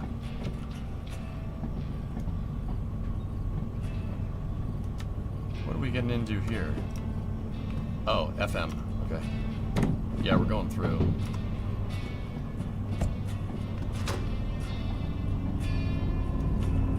Railroads Online might be your cup of tea, Eddie. You have to build the tracks in that game, though. RRO, Centuries of Steam is kind of what I'm waiting on. Yeah, OpenTTD also. Art of the Rail was done by Dean, Eddie. Yeah, Dean made that game by himself, actually.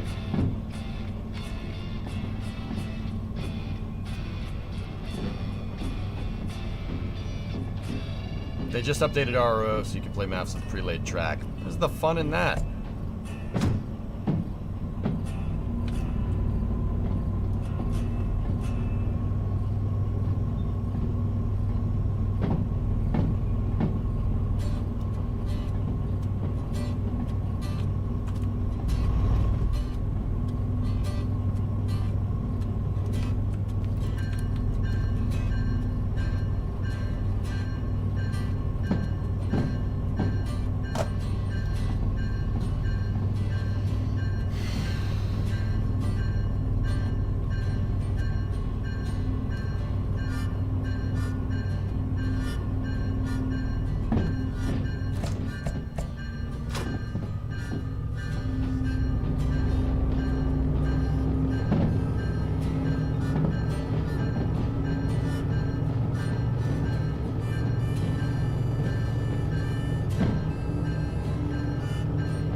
Hello, pigs.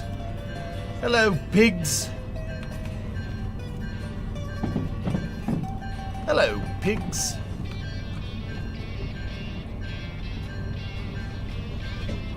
Check for a free light load here.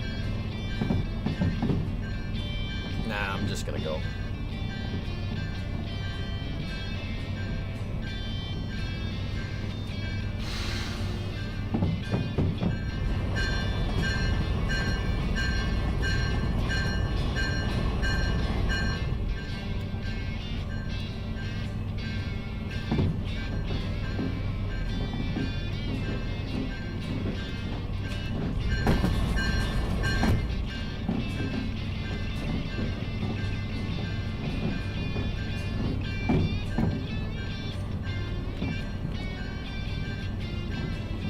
Oh, that sucks, Tessa.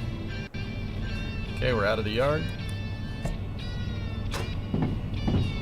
Fun fact, the DE-6 I found in my first run was at the farm. Cool. I think I found my... Where did we find the DE-6?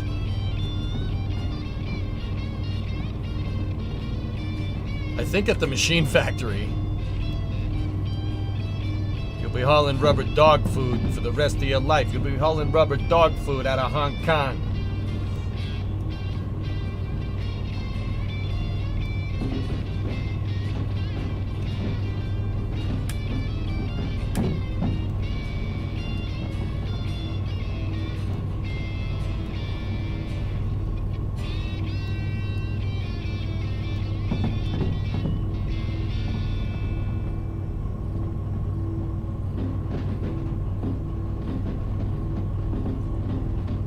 Oh, nice, Zach. There you go.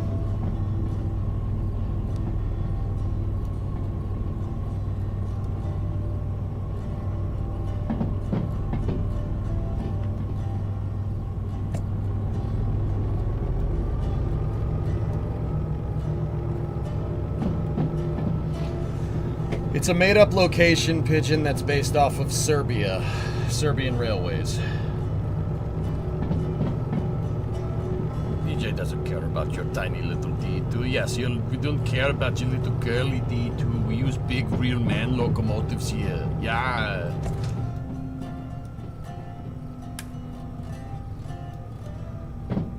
$300 meters, junction. 60.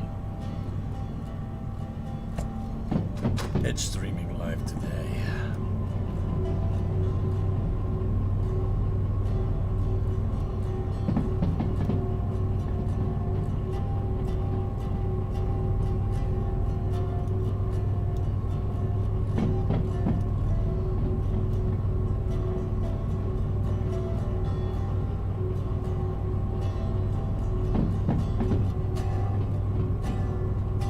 Speed 50 through the junction for going right. We are going right. Speed 20, we're all right.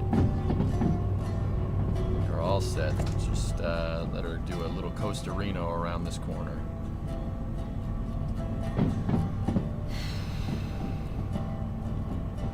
If I'm recalling correctly, this goes uphill. 3.3% grade. Let's get some momentum here.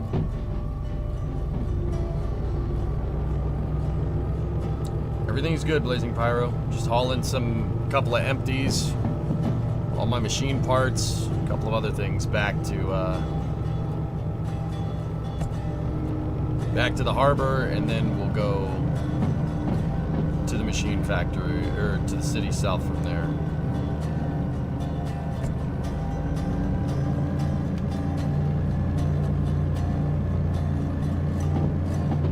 It's the back end of the train. Yeah, 3.3% grade is quite steep. But it's no problem for our DE-6. It's no problem for number 20. Number 20 is a beast. Yeah, I just dropped off at oil. It's over there.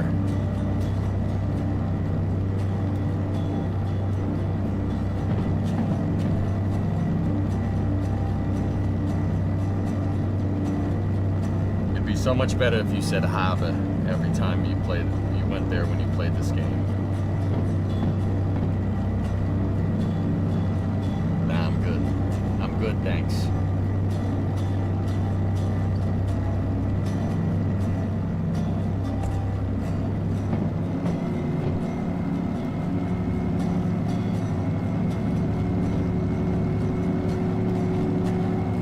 Plus 1.8.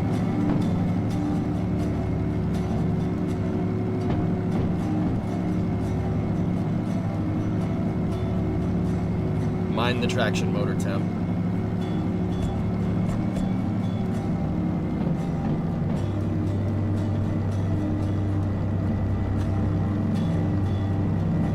Once the heavier cars get up that 3.3 grade, so like the cars that are loaded in the pig, once that gets up above that part, it should, yeah, we should basically level off on the speed. It's easy to haul the empties up that hill.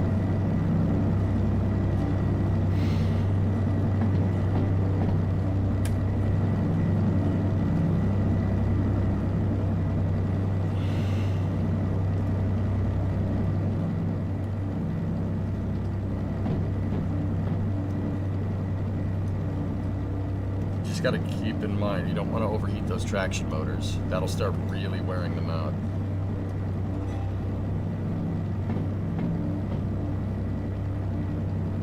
Fun fact, the former Yugoslavian railway had 2 locomotives built right over Romania, the Romanian Class 44 and Class 46.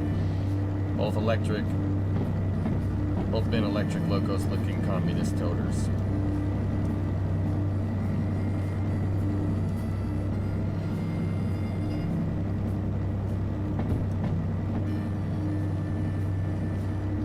Neat.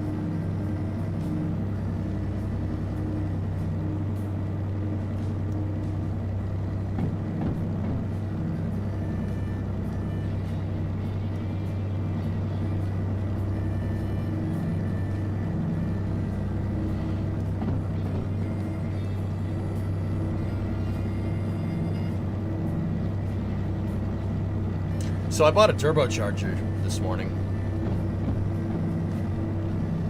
It's $130 off eBay.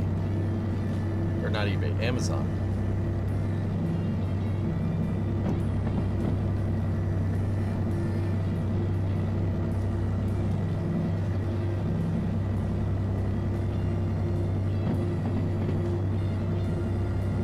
What? I got my paycheck from NSF and I bought a turbocharger. What am I going to do with it?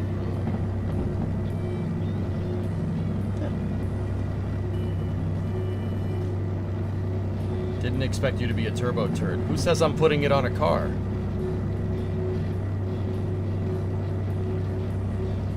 How big? It's a GT35, or at least a Chinese ripoff of a GT35.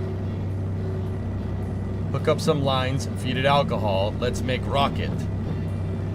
Yeah, Rocket Guy, I was actually thinking with my welder and some sheet metal of making a combustor, if you really want to know.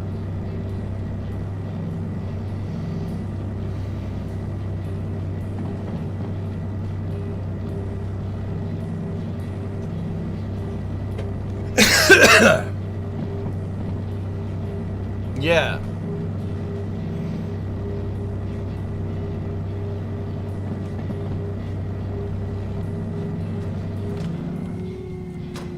Yep, okay, servos flip, they're still good.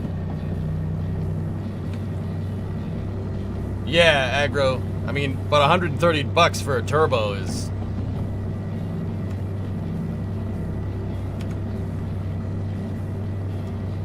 $130 for a turbo.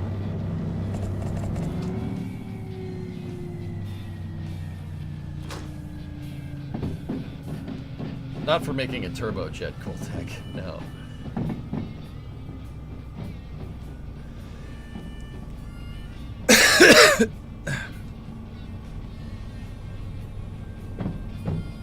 I mean, Rocket Guy, we could probably build a combustor for that. That shouldn't be too hard. It's just getting your spacing right for creating atomization. Is that block 1? What do you mean?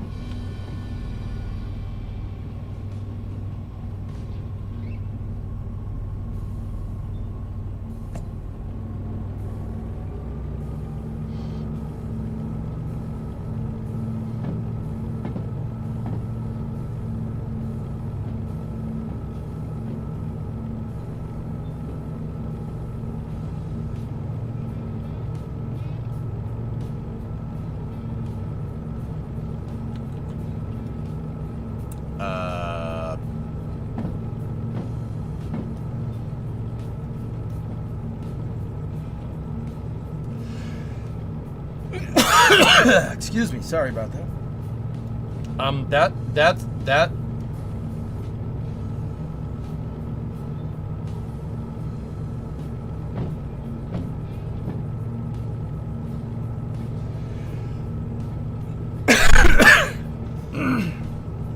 okay.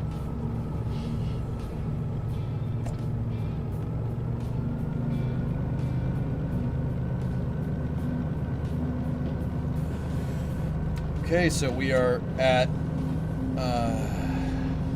this Y right here. So yeah, should just be right back to the harbor. Drink something, dang it.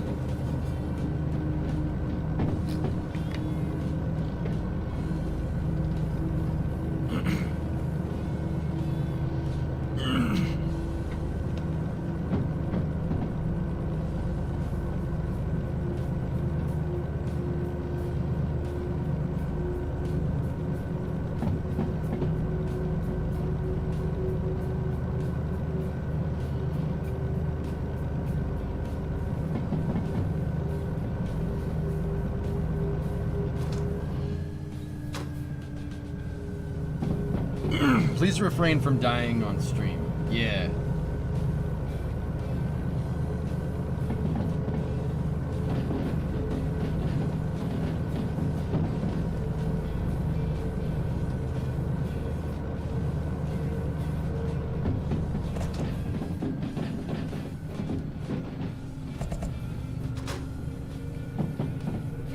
Not the content you're here for.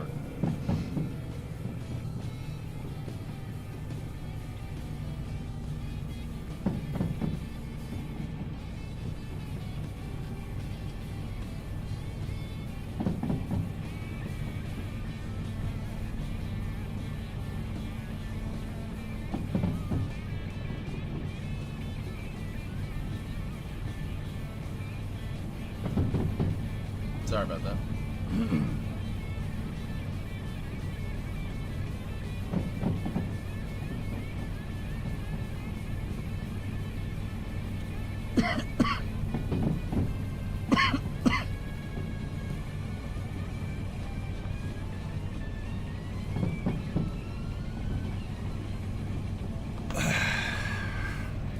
I'm here for coughing content. Please do more of that.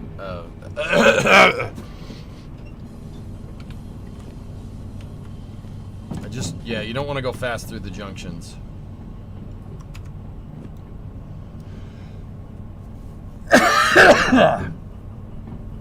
That's a good sign that I have to trim my beard. I think I just inhaled some beard hair.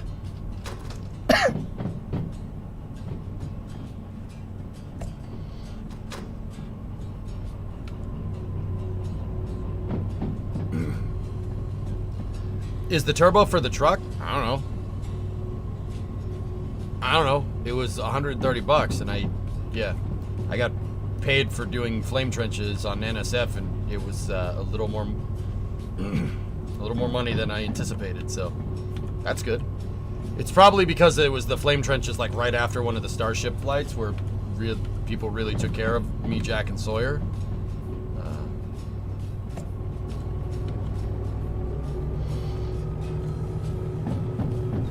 Yeah, I'm probably gonna trim this. It's time for a quick trim.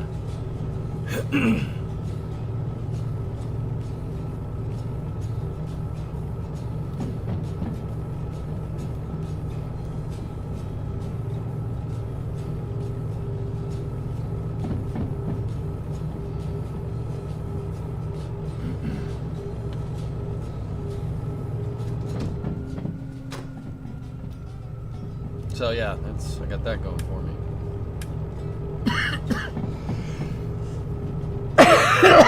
Come on. Problem is that if this happens and you inhale it, it just gets stuck. It gets stuck in the hair, gets stuck in the mucus in your throat, and yeah, it just stays there. And your body's like, hey, you should cough because something's stuck in your throat, and you're like, no, it's not. And it's like, oh, that's good. I'm gonna make you cough anyway.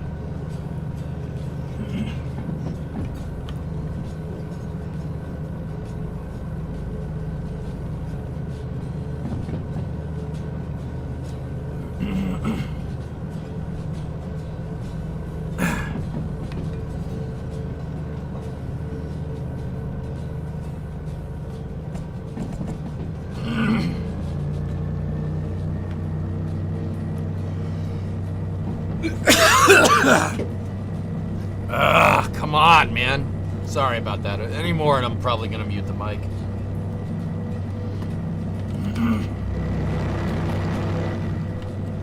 This is getting out of hand.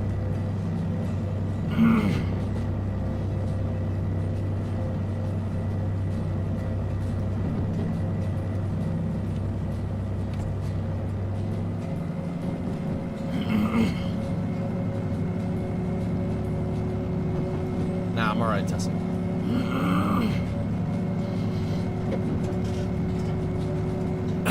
Just gotta clean out the pipes.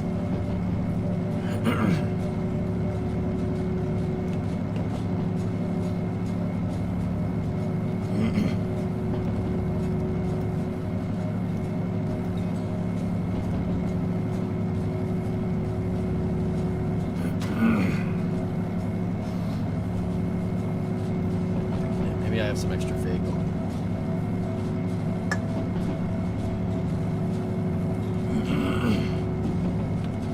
Yeah, aggro. I know what you mean.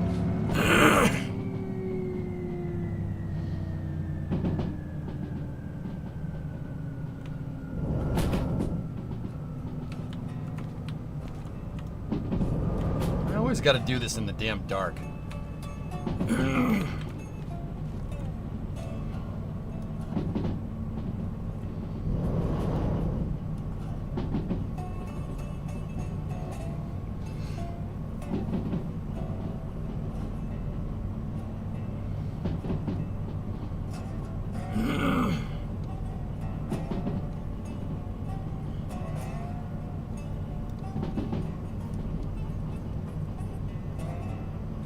Just letting her coast. We are, I believe we're on this stretch right here.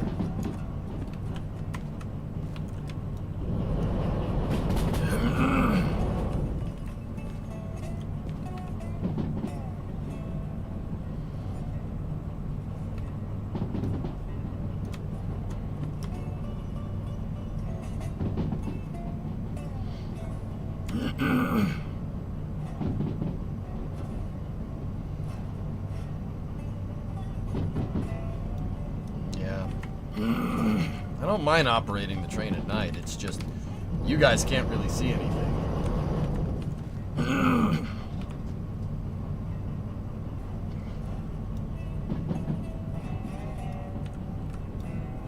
Are you supposed to derail the train? You are not supposed to derail the train.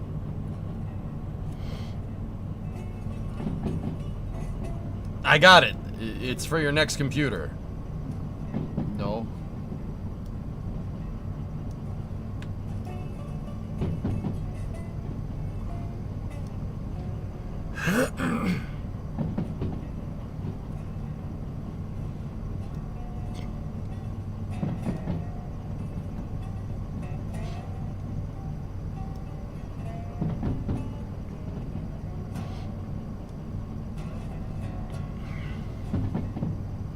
We have 3.14, 3,140 subs on YouTube. Tessa, that's pretty sweet. Yeah, Rocket Guy, there you go. There you go, man. No, I don't know. I don't know what I want to do with it. I've never held a turbocharger in my hand, ever. So, we could build a jet engine out of it. That'd be kind of cool. For demo purposes. Or we could put it on a car. A GT35 should be a... It should be a good enough, a big enough... It should have a big enough inducer for a 5-liter engine. That should be fine. Put it on the 59 or something. Sorry, guys. Just...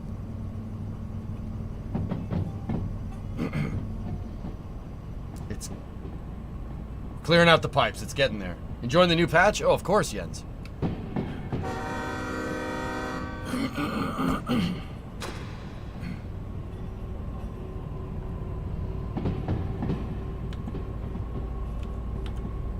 I don't know. Turbo Mr. Yak's Land Rover to make it more reliable. It's not big enough for the 460 or not, no. It's a Garrett GT35 copy. It's not.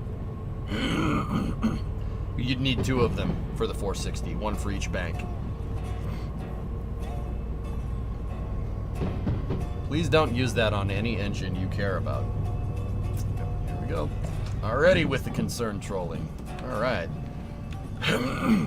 I'll do whatever the hell I want to with that man.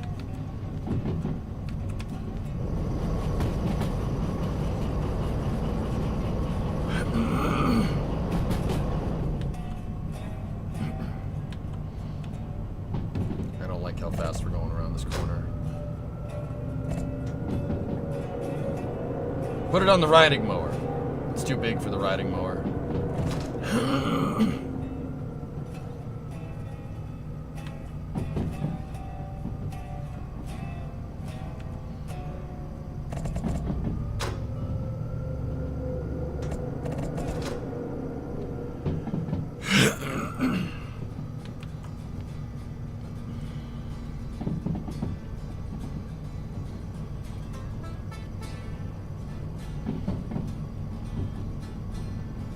Hey, Sneaky.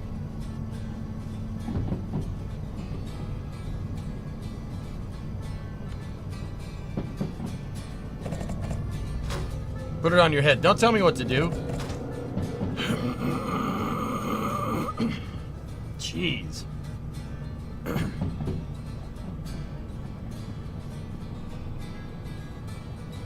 In the immortal words of Jimmy, you'll be fine.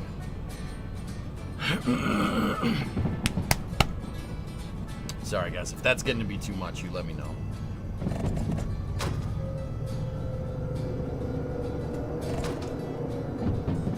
It's not the sickness metric, it's after. Dude, I've had the most disgusting post-nasal drip for like the last 3 weeks. It's so ridiculous. It's like, dude, just go away. Just go away.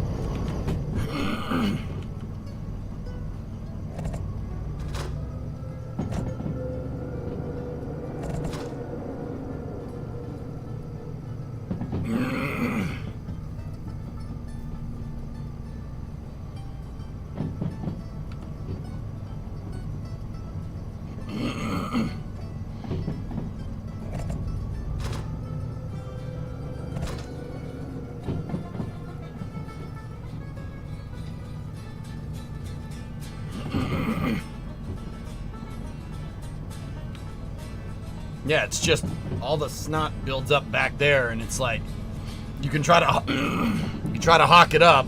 You hawk it up, more comes. Just more of it just builds up. It's such a pain in the butt.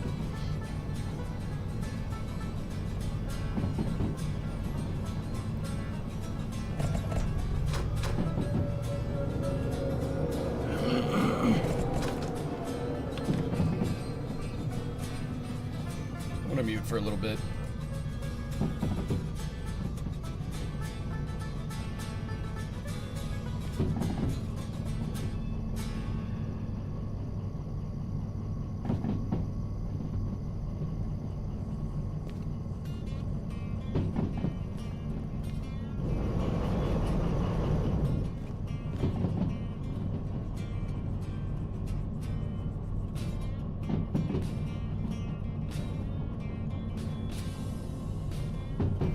Stop coughing when a lung appears. Ugh, sorry. Hey, Sawyer. That sucks. I'm doing all right. So we're up here. We're on this stretch going down to the harbor. Almost there.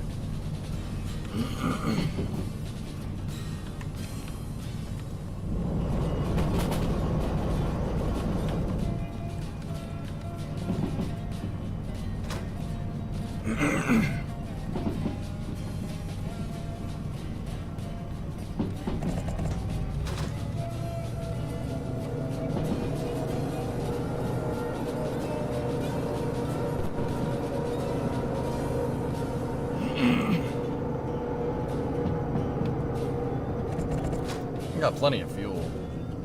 I ain't worried about that. Yeah, Sawyer, it's 60 degrees up here and raining like crazy. Alright, RC, you must have your afternoon snooze because you're old. Yeah, don't worry about it. It's just a number, dude. Remember, it ain't the age, it's the mileage.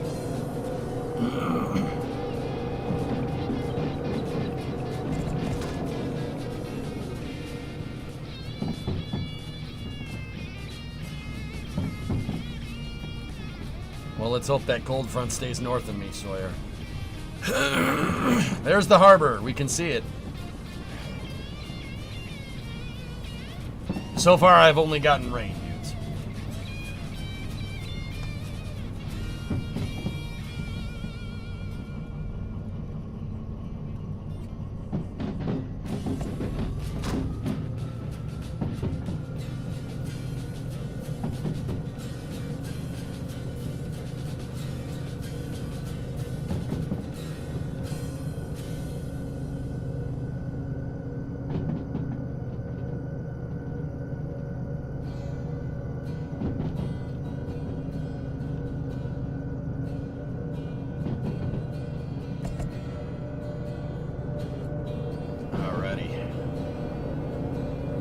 Slow down here. We're approaching the yard.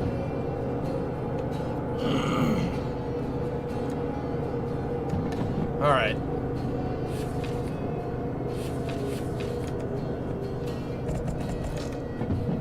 These are going to G5. Where are these ones going?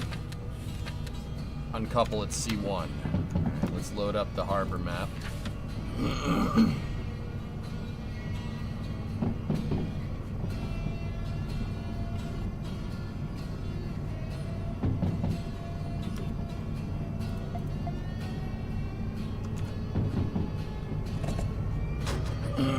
Would the VAB need to be altered in order to accommodate a GS2 for SLS? I'm worried that it might, Nova. Actually, Snackless made up some, hold on.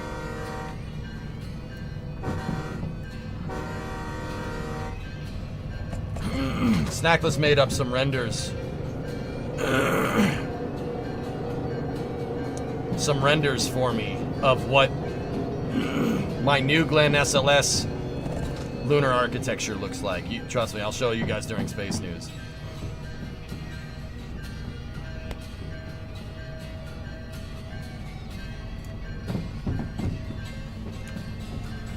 Yeah, we'll back in to C1S and then go forward to G. Easy peasy. Not hard.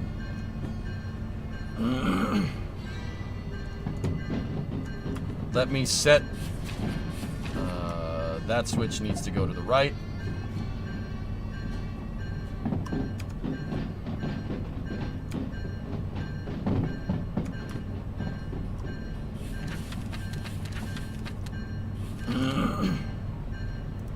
That needs to go left, that needs to go left, that needs to go left. We're set for G1.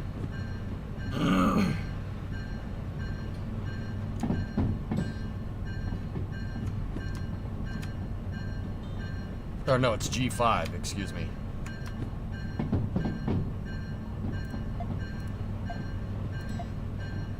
That's all set.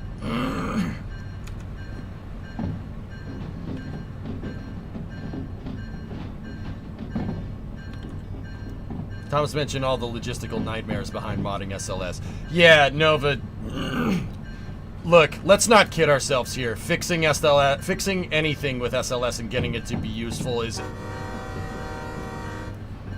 logistical nightmare. This is the lesser of the logistical nightmares.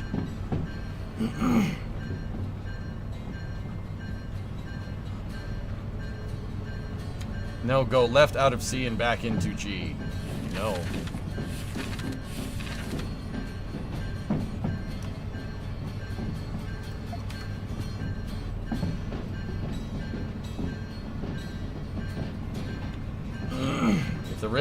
If the rails in a junction aren't set correctly, does the train derail? It can if you go over it fast. I always set the switches for both directions, Pigeon.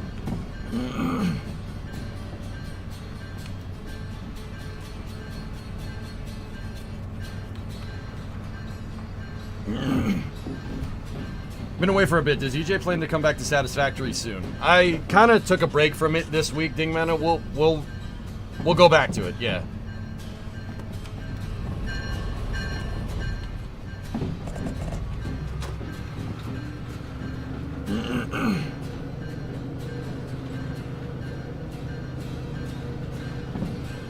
It's not, Tessa, but here.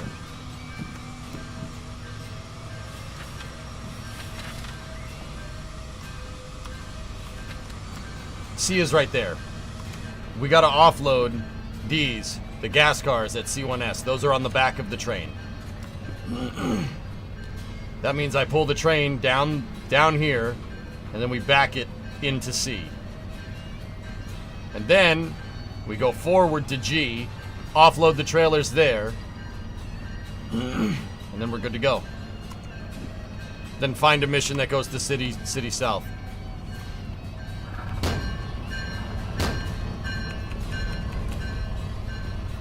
What happens if you derail? You have to use the walkie-talkie to recover it. Let's see, it switches to the left, not the right.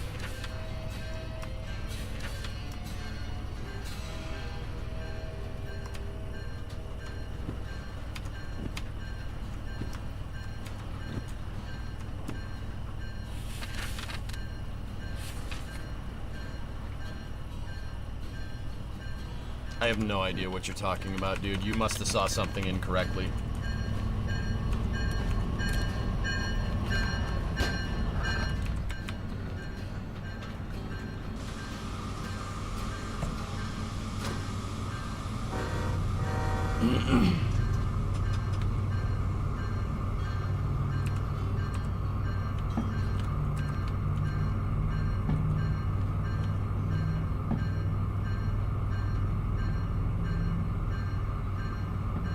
Entirely up to you, Nova.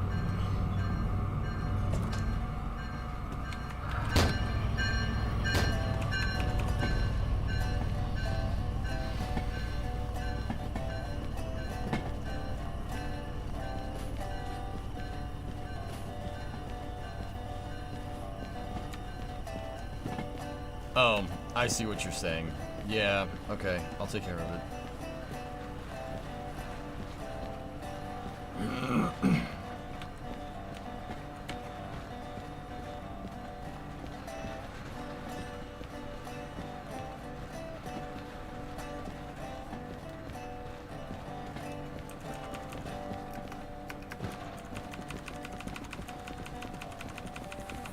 Running.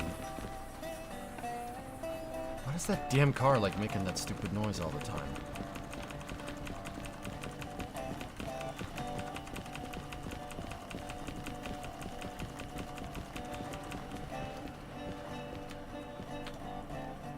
C1S was already set correctly, Tessa. Nah, they should be sneaky. It doesn't hiss all the time. It only, I've heard that, that's the second time I've heard one of these rail cars do that.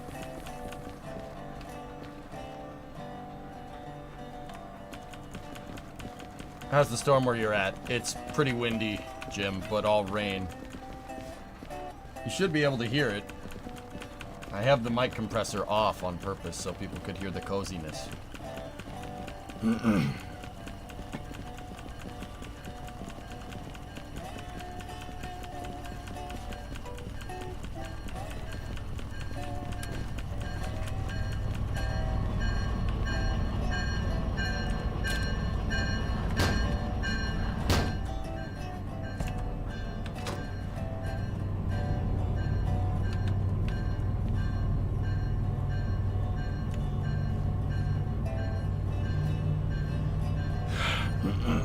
The train noise must be drowning it out, guys.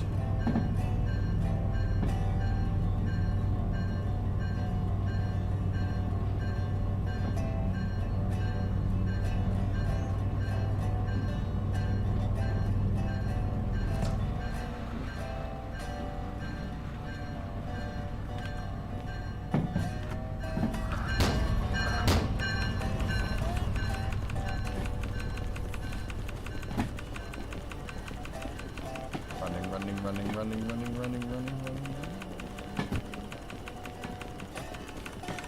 I gotta get to the back of the train fast to stop it. It's already clear the switch.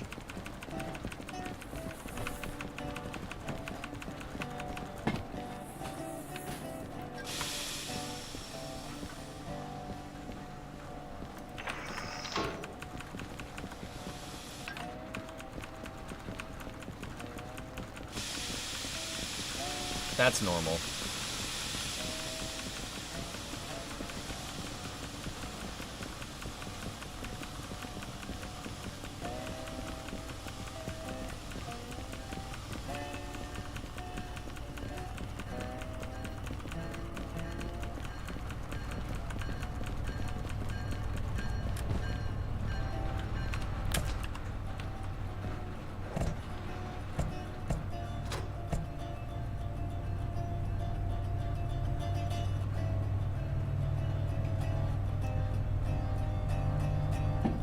That poor key. Oh yeah, you guys are probably hearing all of it. You're probably hearing the...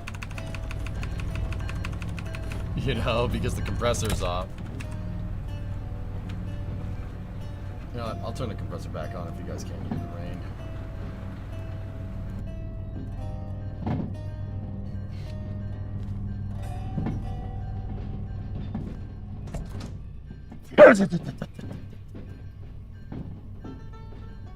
Do you think this game is better to play in VR, desktop or VR? I like playing it in VR, Sneaky. The thing is it's hard. I gotta configure OVR drop for,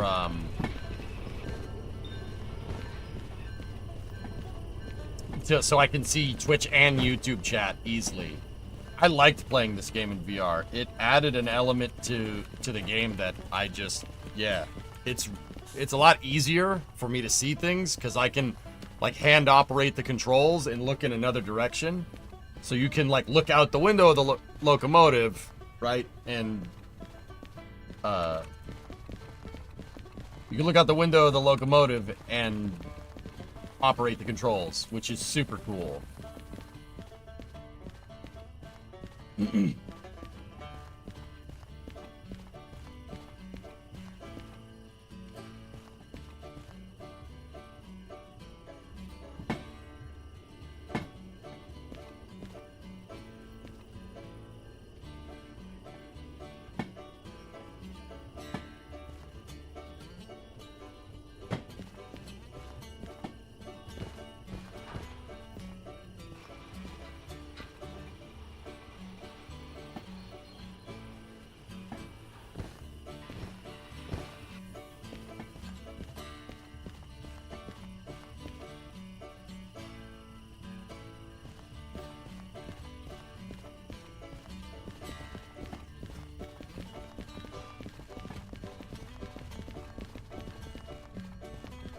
No, you can't get obliterated by your own train.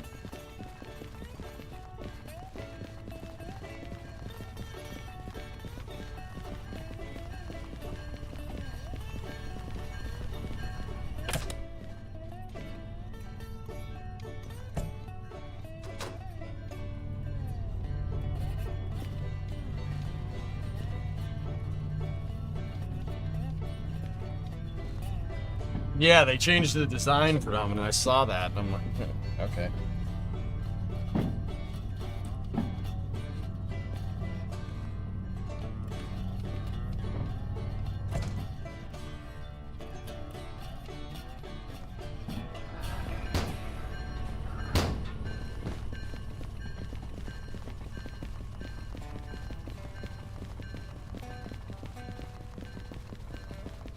Boat. Boat. Boat.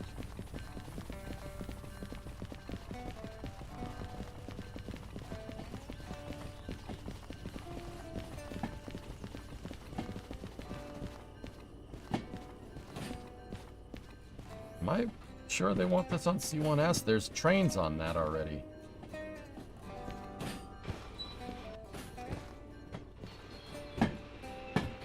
It's my boat.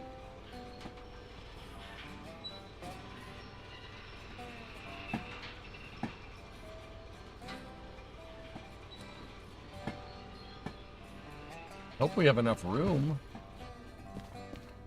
There's just like a singular flat car down there.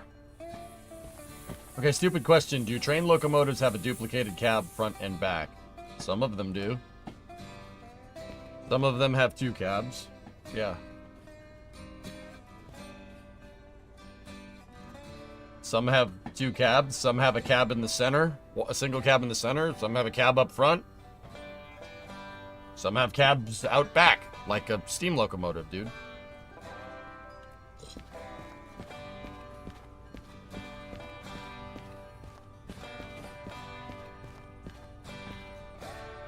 Dude, we're not fitting this whole thing on this siding without bonking that damn flat car. What the hell is that thing?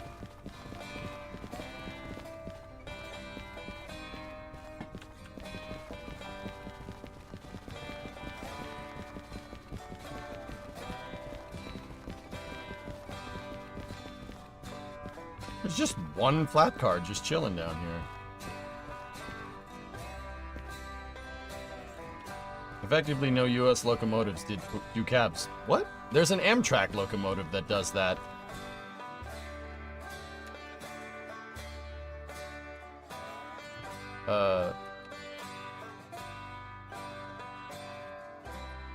The electric Amtrak. That thing.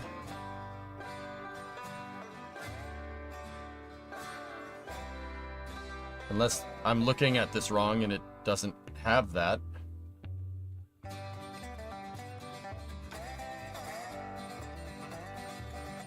Those are nice, but they're no, I mean, they're no F40 PH.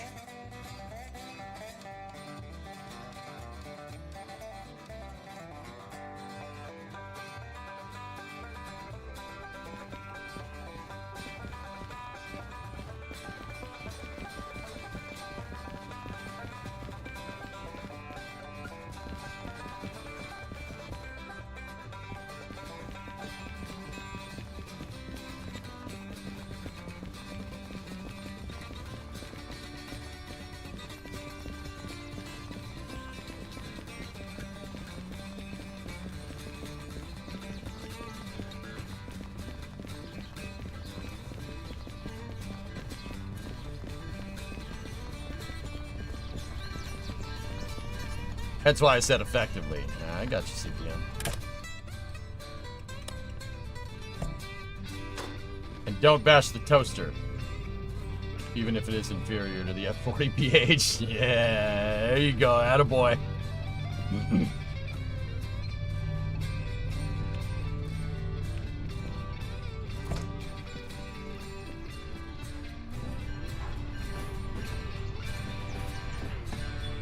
Oh, You gotta give to the sub this is for that. space. I'm in space. Thank you, Nova.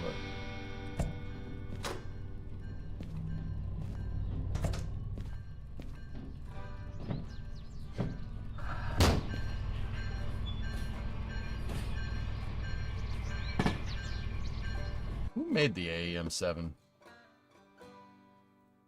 Oh, it's EMD. Yep. Okay.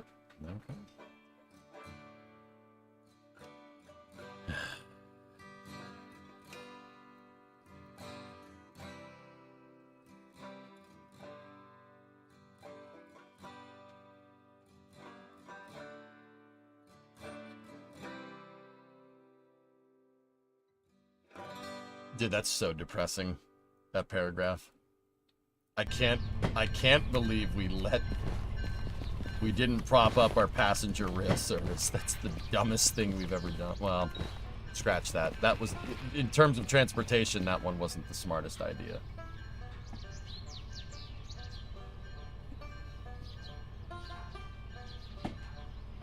It won't derail, we'll just push it around nearly with its brakes on. That was definitely up there, dude. Not subsidizing passenger rail service and letting the railroads basically try and compete against the airplane was really stupid. That's a hindsight 2020 thing, though. They didn't know at the time.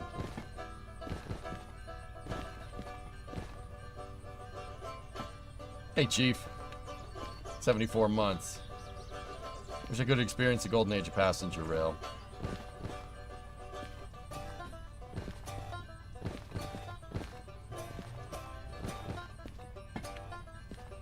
Yeah, we gotta give it another push.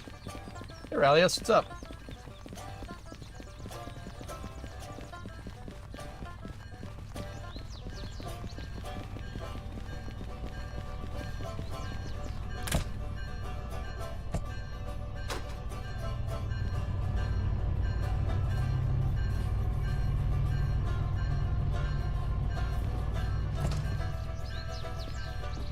You choose rail over flying any day.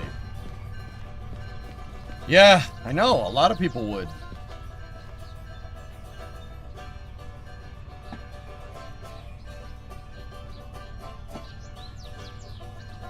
A lot of people would, Alex, man. Like, I don't know what you... I'm sure a lot of people would at the time, too.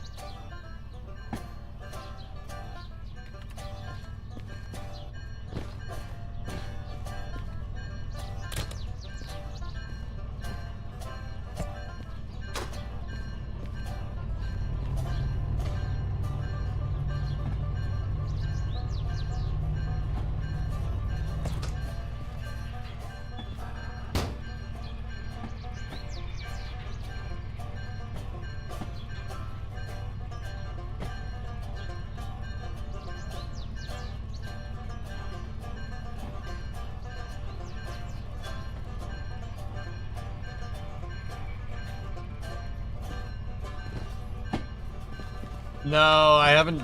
I'm probably not gonna set up a train around the tree, Jared, because Titan will crash on it.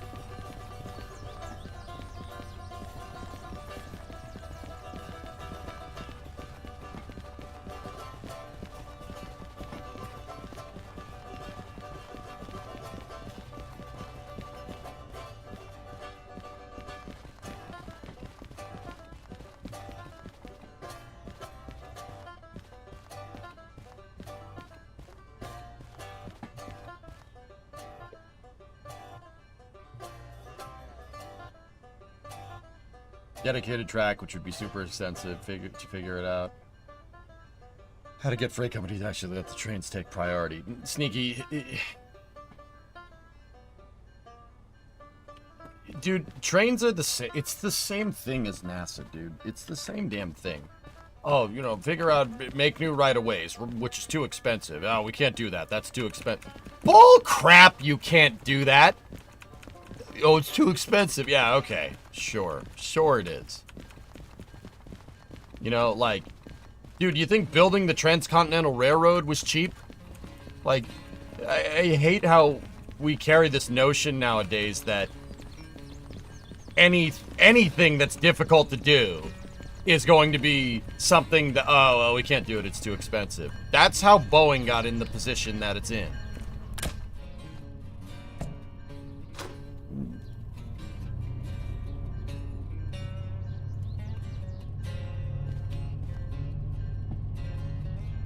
You know, like, dude, why? Like, let's not pretend here, dude. Any significant investment in a high-speed rail is going to be an expensive endeavor. Like, let's not kid ourselves.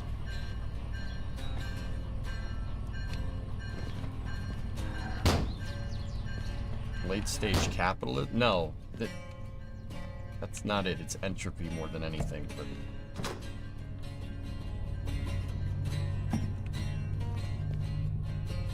Because any high-speed rail endeavor, you're starting from scratch. You are starting from scratch. I mean, you're going to have to electrify the railway, right? Are we using electric high-speed or are we using diesel high-speed rail? Is that even a thing? It's a thing in Florida with Brightline. If it's going to be the government paying for it, right, I would want American locomotives. So now you have to subsidize high-speed rail industries. Like I said, this bullcrap like, oh, we'll buy the high-speed rail from someone is stupid. That's the state subsidizing another country's business, which I don't... No, I don't like that. I really don't like it. I hate that the Acela is just not made here. That's stupid. Like, opting for a cheaper design in that regard, dude? Oh, well, we're gonna save money if we use something that's off the shelf. If it's from another country, right? Like if it's a German train or something, like that defeats the whole purpose of this, in my opinion. Actually, it's not my opinion. It does. It defeats the whole damn purpose. Build the trains here, get your jobs programs rolling, make it work for you, and 10, 15 years, the thing will start making money. Yeah, it's made in New York from a foreign freaking business, dude. You know what I mean.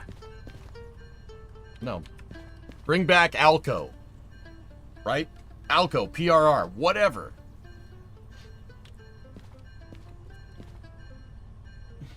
Yeah, I get... Whatever. Never mind. I don't want to talk about it anymore. No. Why? No.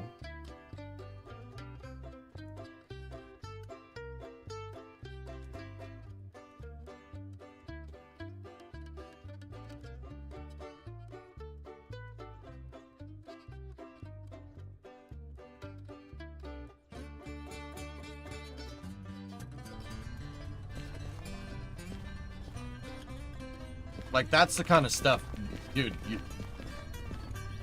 you want this stuff to be effective, right? It's gonna need more cash up front, but your long-term dividends there are gonna pay out after 20 years. Basically, start building your own domestic high-speed rail service. That's what we need to do. And build it up enough, basically like commercial crew. Basically commercial crew. But you don't have to worry about it because Amtrak is not ever going to make their locomotives in-house. Right? That's never happening. Right? So, basically, you need redundant, dissimilar high-speed rail architecture here. And if you're going to go that far, if you're going to go and you're going to do all of that, you might as well make them here. And that'll set you up eventually. If we can make a lot of them and we can mass produce, we outproduce people, that'll eventually make it so people are buying our trains again instead of us buying their trains again. And everybody says like, oh, you know, who's going to buy our train? Well, there was a time where everyone bought our trains. Case in point. And most of them are still running.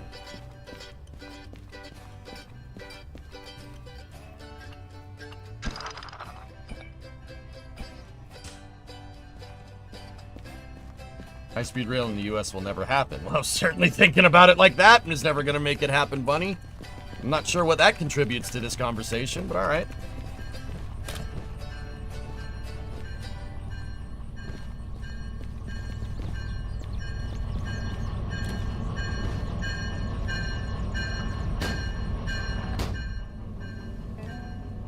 I do agree, though, that high-speed rail from, like, Los Angeles to New York is stupid. High-speed rail needs to be regional. It needs to be regional to be profitable. You try to subsidize an entire high-speed rail network across the entire continental span of the United States, you're asking for failure. It needs to be localized, and high-speed rail is correlative to population density. If it's not correlated to population density, it will always operate at a loss.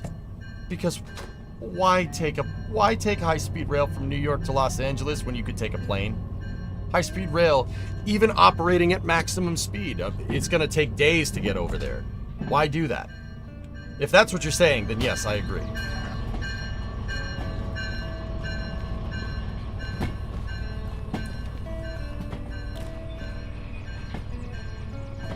I've heard of Via, yeah.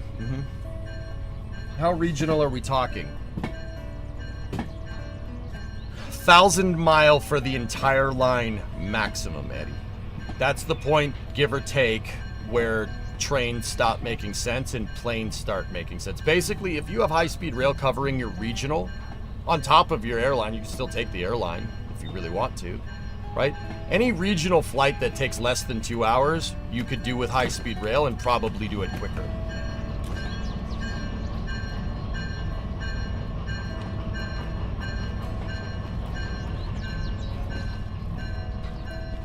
Cars can do New York to Los Angeles in like 26 hours. Why can't high speed? A high-speed train going 350 kph will do coast to coast in 13 hours. And that's basing it off of, I mean, a plane goes 500, dude. A plane goes 500 miles an hour. Like, that's still way quicker. Like, why bother?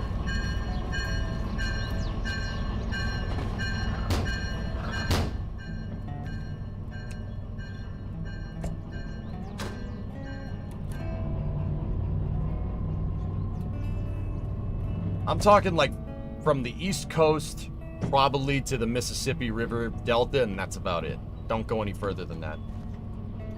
So like high-speed rail from New York to Chicago, or Boston to Detroit, or Detroit to Toronto, or Toronto to Boston, or yeah, that's it. Basically the loop that you see posted on X all the time. That's what makes the most sense. You didn't put the brakes on the tankers, thank you. I'll go over there and take care of that.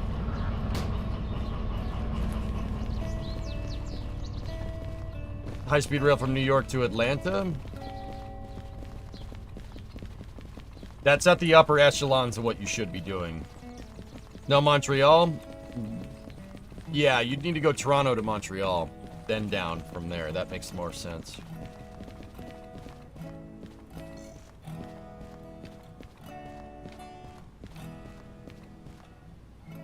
Coast-to-coast high-speed rail isn't about Los Angeles to New York. It's about the towns in between. IMO, you need to incentivize people to live in the middle and not have megalopolis problems like in the UK or Japan. We already did that in the 30s, Giados. We already have the population spread. You know why? You know how all those people got out there? Trains. We've already done that part, dude. This should have been an easy W 50 freaking years ago, but yet here we are. But then again, you can't really blame them at the time. Because at the time, dudes, the airplane was the new hotness. The airplane, why use... I mean, they didn't give a frick about carbon emissions or anything. The airplane is the most convenient by a long shot. You got to remember, this is a time where, you know, before security and everything, you just walk on an airplane. Like, you could walk on a bus. Right? What? Why? Why would you do that? Why wouldn't you? Why would you use that over anything? Right?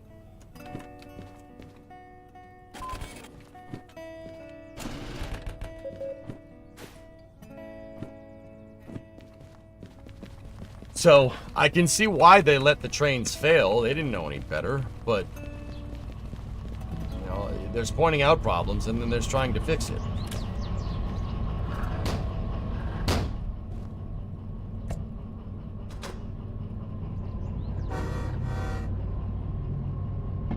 How much is an LA to New York average plane ride on Spirit? 500 bucks? 400 bucks?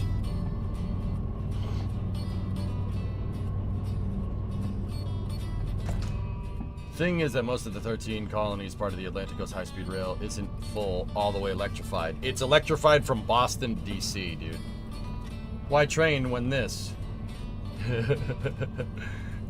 Because noise?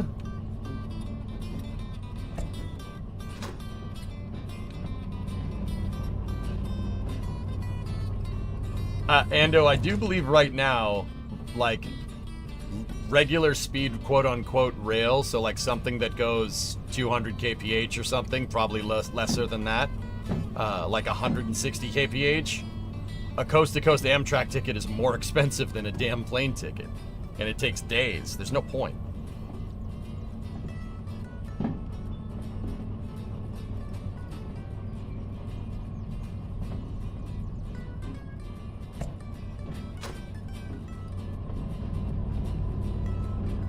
Yeah, none of that makes sense when you have an airplane. Even if we built, like, okay, so the point is that if we're gonna do high-speed rail, like, here's what I would do.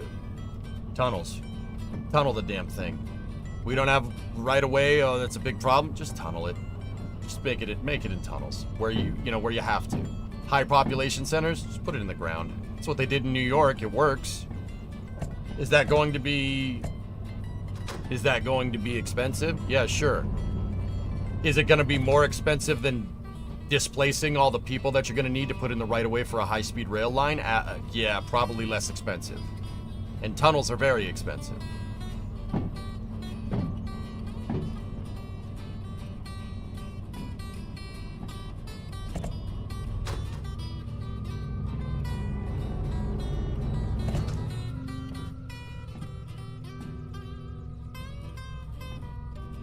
Yeah, put the stupid thing in the ground when you get near population centers.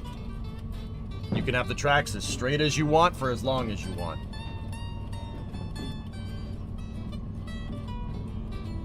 Yeah, there you go, Simon. Yeah.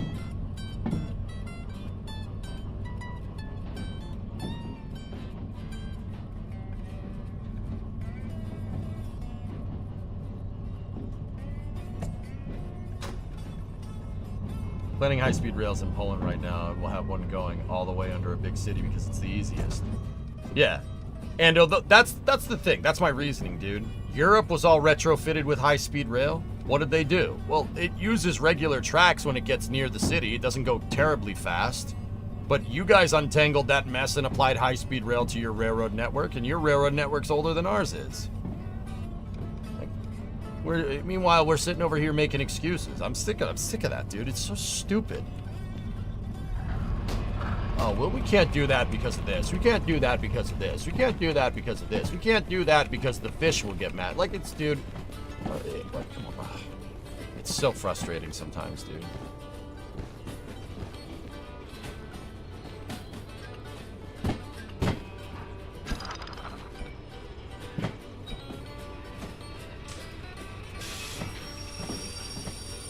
Bye-bye. Spirit leaving EWR to LAX is 147 for the 13th. Bruh.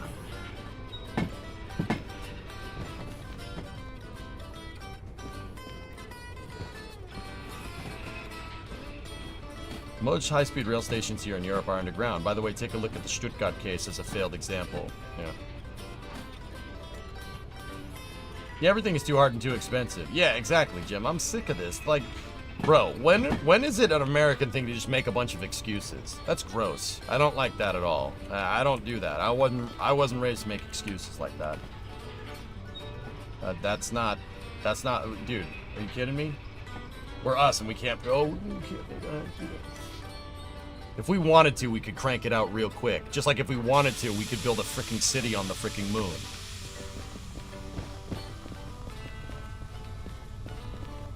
Okay, cool. Let's go to the job office here. Set the brake on this. Columbia, we have 8 of the top 10 longest car tunnels in all of America. Nice solution for many reasons. Too bad we really left trains behind. Yeah, so did we, man. Okay, cool. We're uncoupled. Let's bring this, go over to the job office. Not sure how to revive the American spirit so we can do stuff. Well, it starts with conversations like this, CPM. I'm a spaceflight fan first and foremost, and dude, to see what they did to the space program is almost as sad as what happened to our rail networks, or our passenger rail networks. Like Penn Central, dude. What a... Who thought that was a good idea?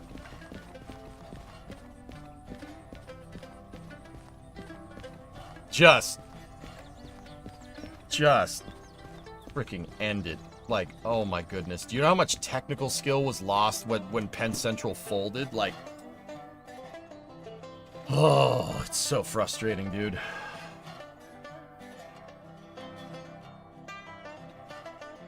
Yeah, exactly. There isn't I can't. There is I won't.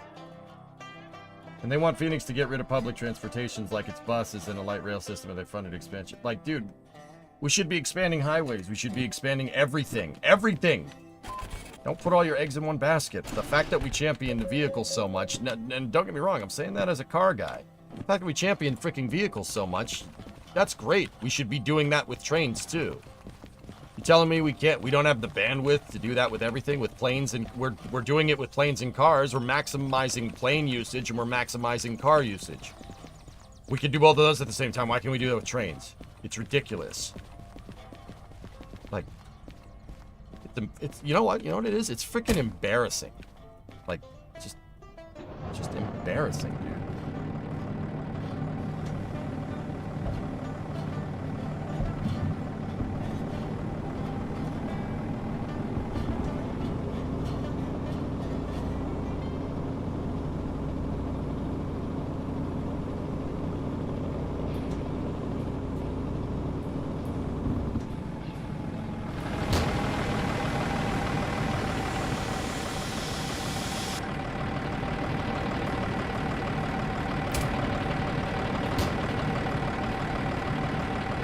American politics getting in the way of innovation. Yeah, Infinite, everybody says that. Everybody says it's politics. Everybody says it's politics. It's politics getting in the way. It's politics getting in the way. Dude, who puts those politics in place? Starts with us, dude. We gotta want it. We gotta want it, man.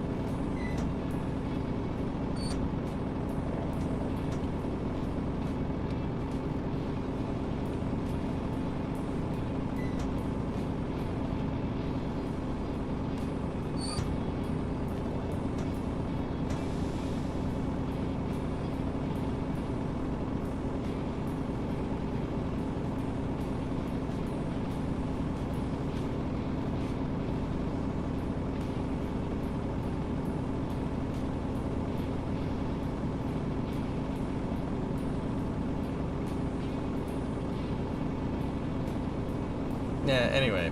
I don't like talking about this, dudes. Let's just have fun with our trains, okay? I watched the T1 Trust video yesterday, Art.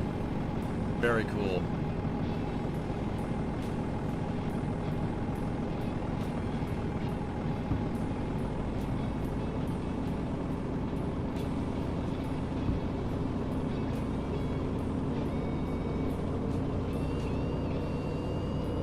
Just got to get this thing out in front of this switch.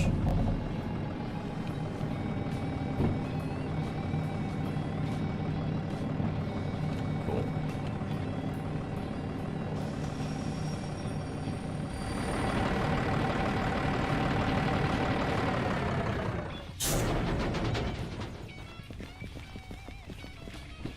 All right, let's head back to, let's take the locomotives and the slug. Let's take them back.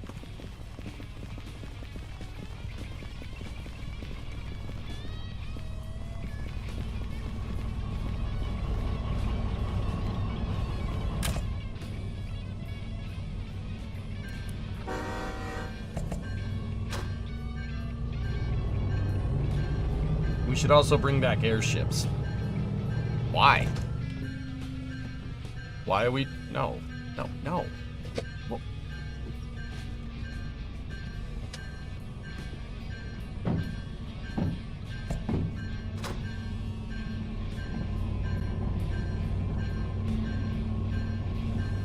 yes, I want Zeppelins to come back. Well, that's all fine and dandy, but this whole thing depends on a use case. High-speed rail can be useful as a redundancy to the aircraft.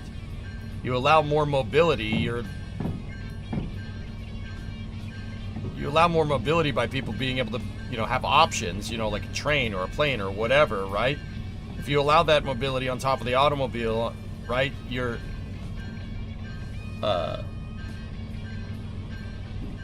my point is that high-speed rail brings something to the table. What the hell do Zeppelins bring to the table? Nothing. What do they do better than anything else? Right? High-speed Zeppelin. Yeah, they got a word for that. It's called an airplane.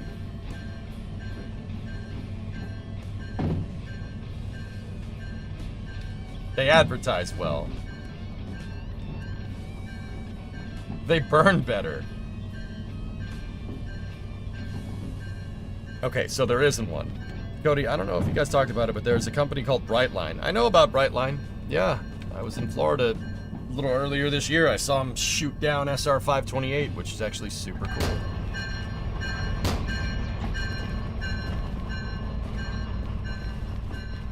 Yep.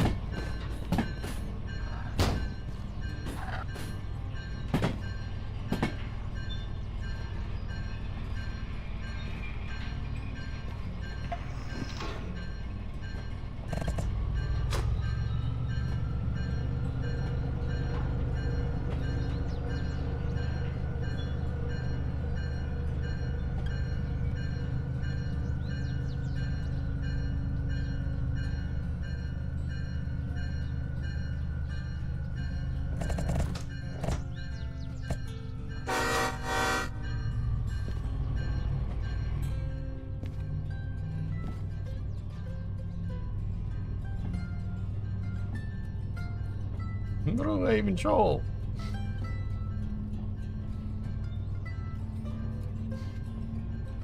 There's nobody to troll.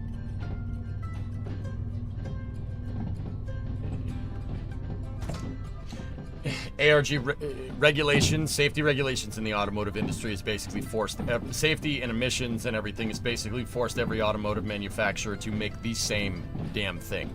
That's why every car looks like an egg with wheels. Man, we don't make cars, we just make eggs with wheels. We make crossover SUVs, which is basically just a lifted car that's bad at being a car and bad at being a utility vehicle. But it's an egg. No ticket, yeah, right?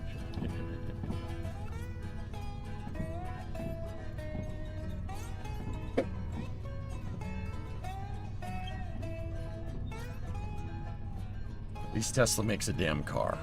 That's all I'm saying.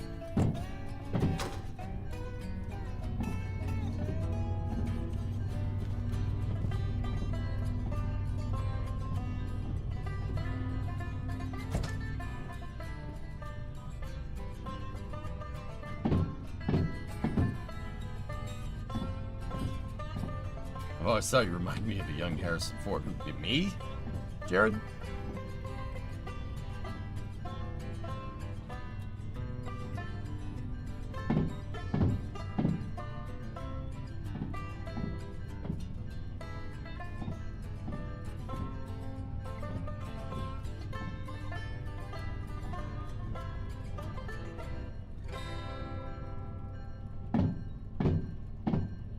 You know, you guys could say, you know, just didn't say Cybertruck out in the winter, just don't Cybertruck. You know, you got, the funny thing is that you guys are proving my point. And Cybertruck is an avant-garde design. It's designed to look ridiculous, right?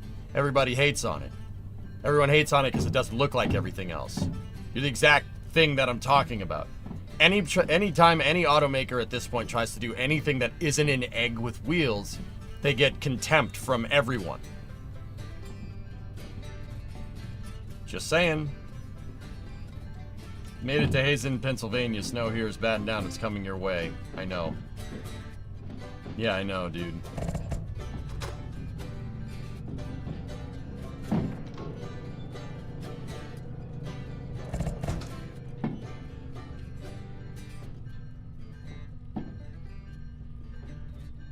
A PT Cruiser did that too. You know, and the thing is that a PT Cruiser is just a Dodge Neon with a different body.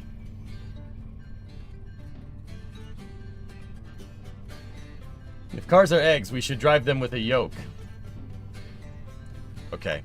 I'm not... This conversation is done.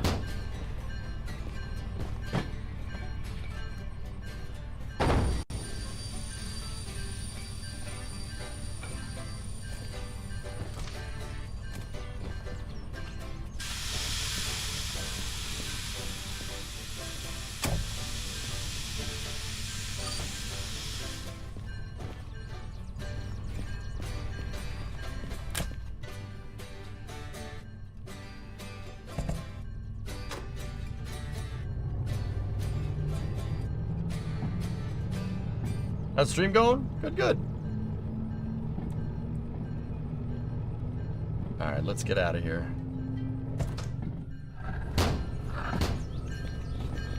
We're out of time. I wanted to go look for a job, but it's okay.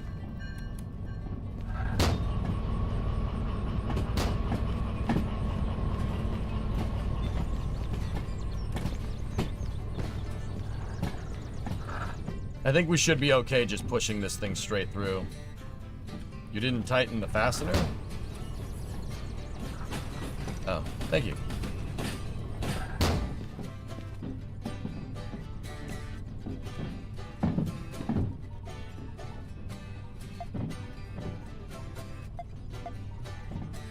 Yeah, let's push this out of here.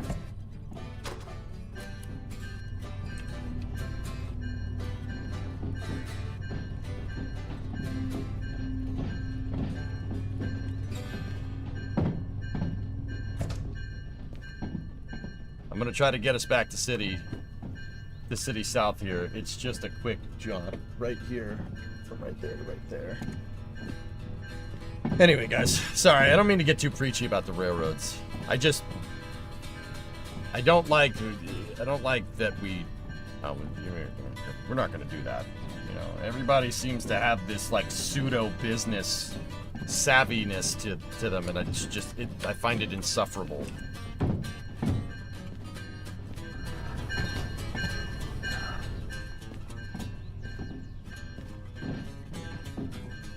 Get to City South and Space News. That's the plan.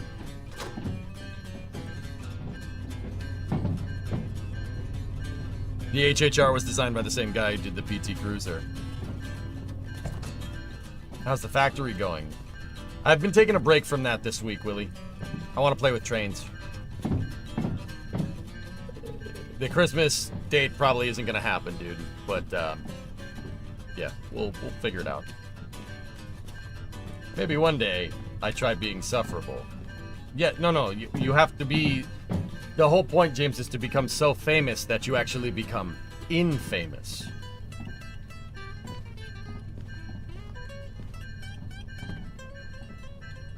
You have to be... I put infamous. Infamous?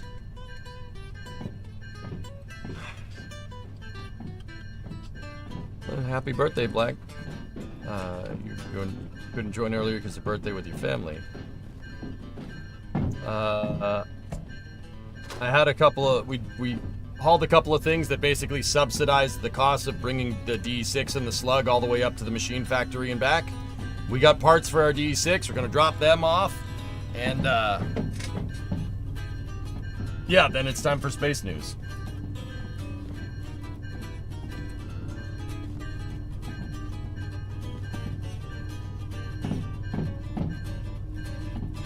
You become so flammable, you become inflammable. Yes.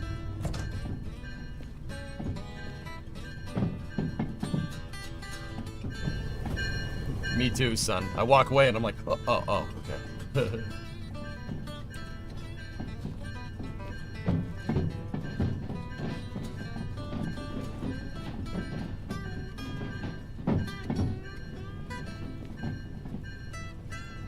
You missed my Dr. Nick reference. I just... Never mind. You missed my Three Amigos reference. So there.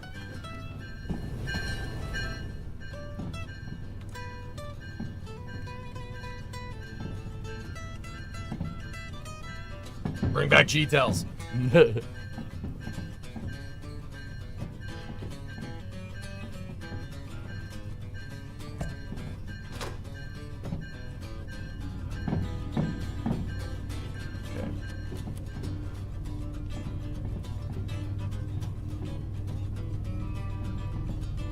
You want a K truck?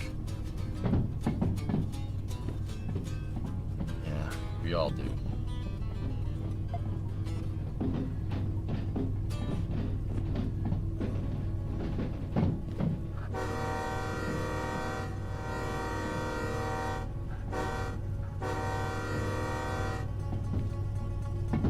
So I have to ask, since you're a proper rail fan, you ever done model railroading? If so, what scales?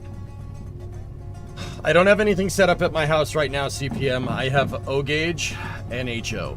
More O gauge than anything. So, yeah, guilty.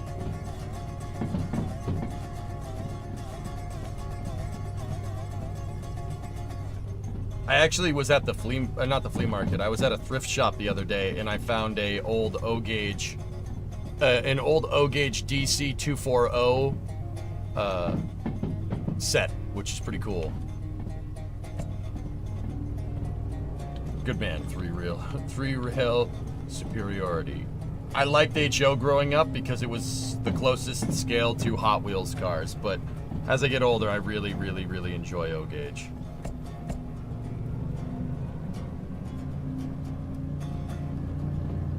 If I were to get a K, would it be worthwhile to put a bigger engine in them? Get a bit more speed? You want to go faster in a K truck?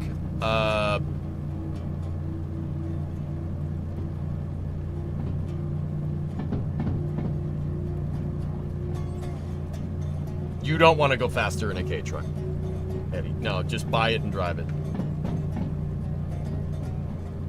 Dude, going like 70 miles an hour in a K truck is sketchy.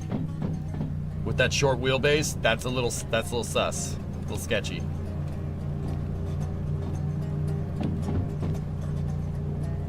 Are you familiar with the channel called Eric's Trains? No.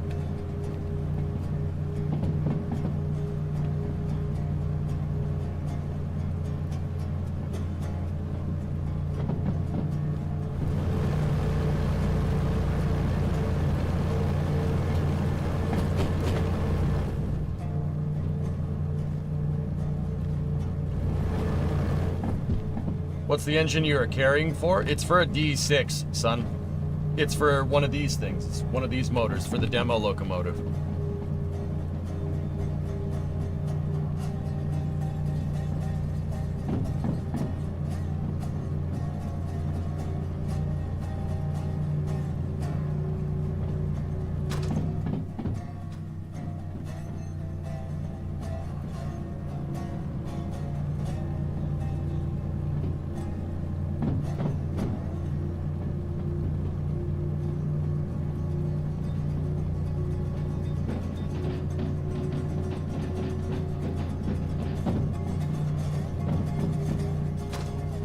Yeah, the bogies, the game is having trouble understanding the physics here because I'm pushing technically. Number 20, we're in number 16 right now. Number 20 is the only locomotive that's on right now. It's pushing technically.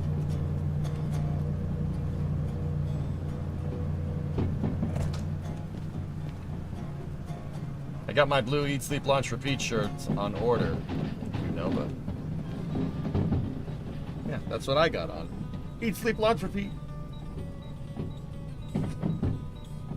Yeah, the game was having a little bit of trouble there.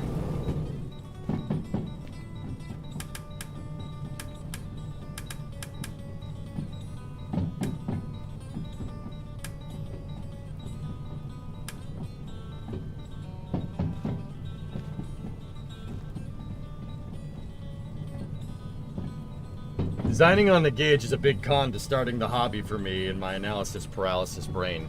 Well, Driados, O-gauge stuff is a little bit of a bigger scale. It's a little bit easier to work with, but it's also more expensive. HO, smaller gauge, you could build a bigger layout in the same amount of space, right? Easier entry point. It's really the truth. I mean, how big of a layout do you want to make? Yeah, I have my model trains. They're up. I have them in the basement, but yeah, they're just on a shelf right now. They're on a shelf on rails, but the rails aren't powered. Actually, a viewer a little while back, a good buddy of mine, Electron, in chat, actually gave me a the Rock livery GP38 O gauge, which is a really nice locomotive. Yeah.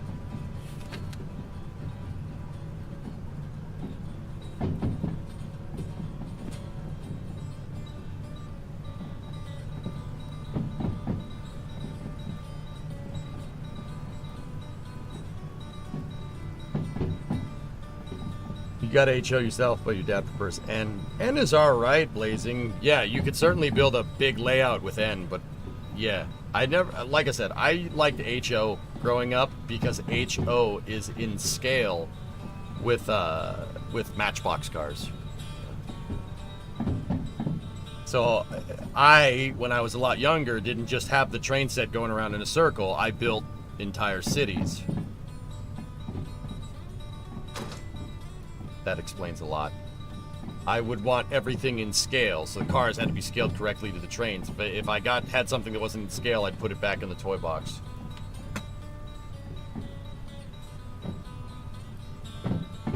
It's close enough, Jared. Yeah.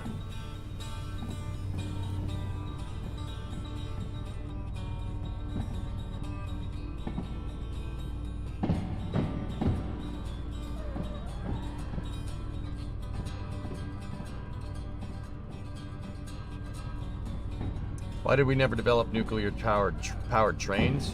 Irradiating your crew has a lot to do with it, John.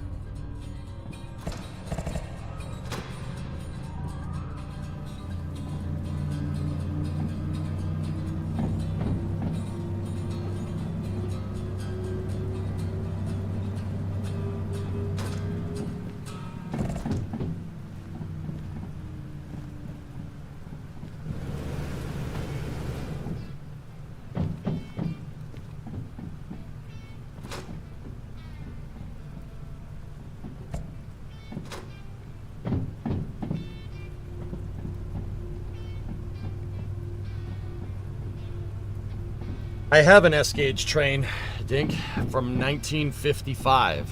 It's a New Haven double cab, and the catenaries work, which is pretty good, man. That's at my parents' house.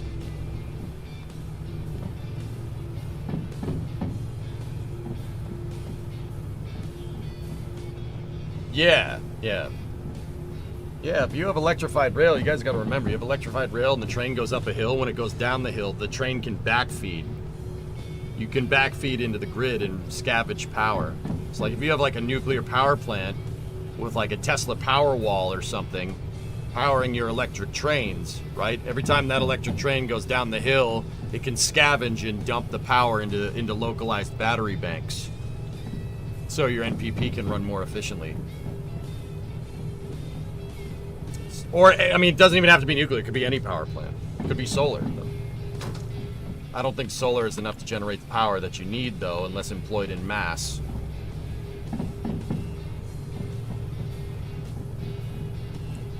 With the weight of the freight already, wouldn't the shielding be negligible? I guess, John, but... Yeah, probably, but once again, you know, it seems like a good idea, but what I'm not an expert on this by any means, but one thing I have noticed, if it seems like a good idea and nobody's doing it, there's a very good reason. Gravity batteries, Kurlani, there you go.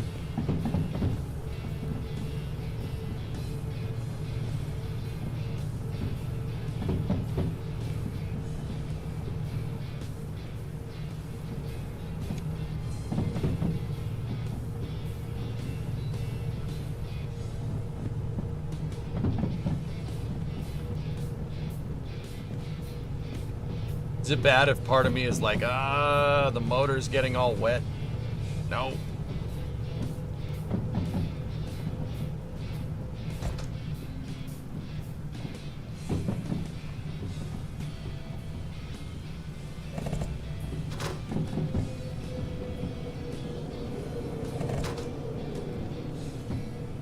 Wait, does that imply we need to have bad ideas?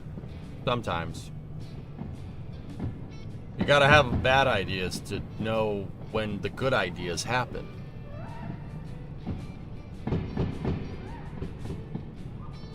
Yeah, sure. Yeah. You know, I'll send that out there. I'll leave that out there. James, yeah. I think that's right. I think Bob Ross said that.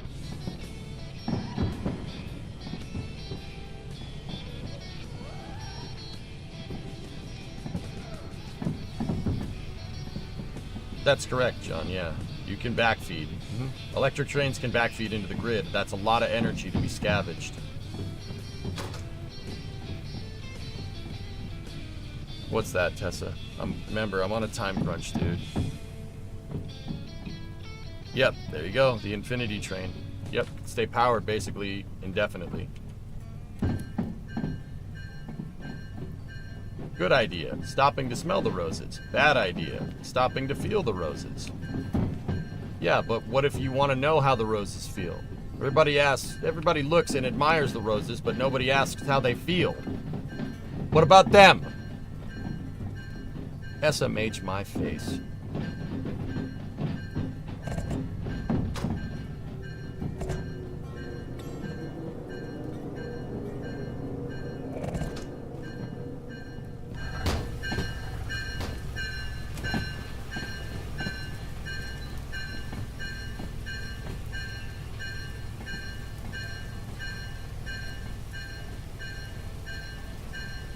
What the hell's that thing? That ain't mine. Yonk! Yonk! Yonk! Yonk! Level crossing.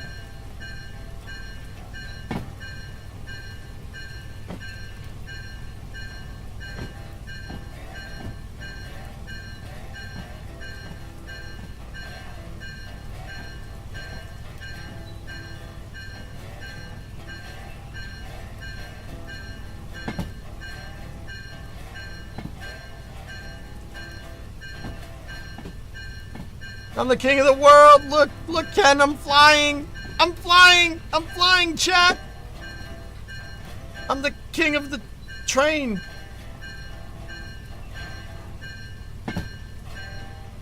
How good were Alco diesels? The best.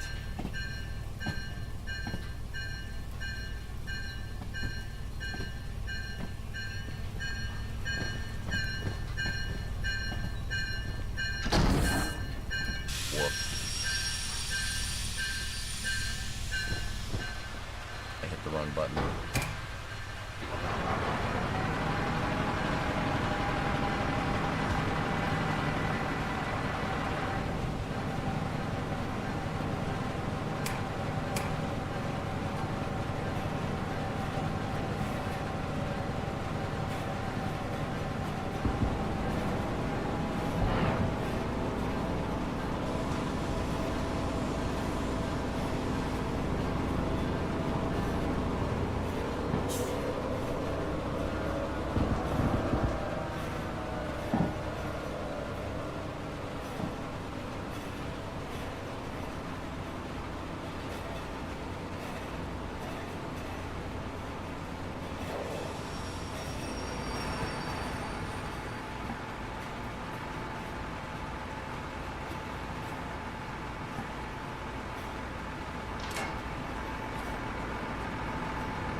It offloaded it automatically, dude.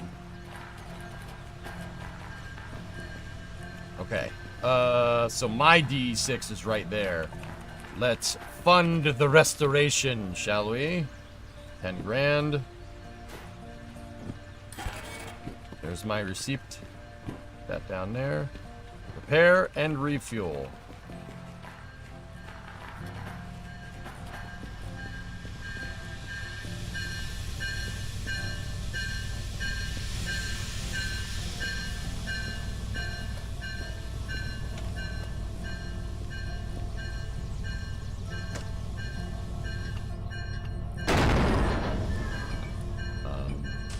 Guess it didn't like that.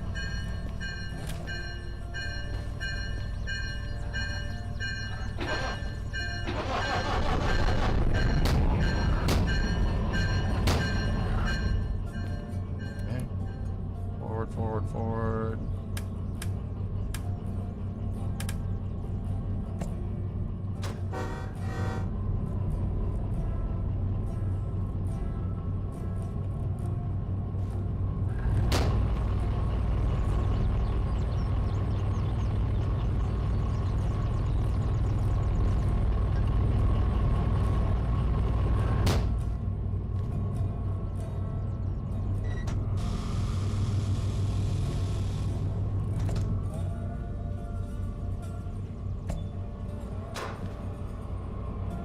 Hey, Uncle Sean. What's up, buddy? So no space news, huh? Usually starts at 5, but oh well. Trying to catch some EJ rant before sleep. Pepe Sage. Space news has started at 5:30 for like the past month, Rudy. I don't know what you want me to say with that comment. Like, what was the purpose of that comment? It's been starting at 5:30 for a long time now, actually. Don't worry, we're doing space news today.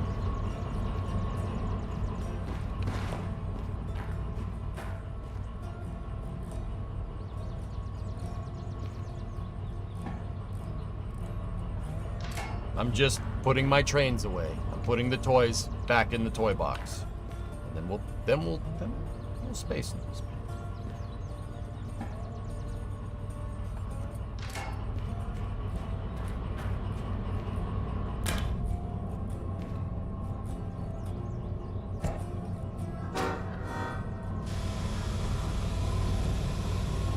Dave, just wanted to give a small end of the year thanks. Especially the space stuff. He helped keep you out of trouble. Hey, right on, Dave. It's good to see you, man. Thanks for the $10 super chat. Appreciate it.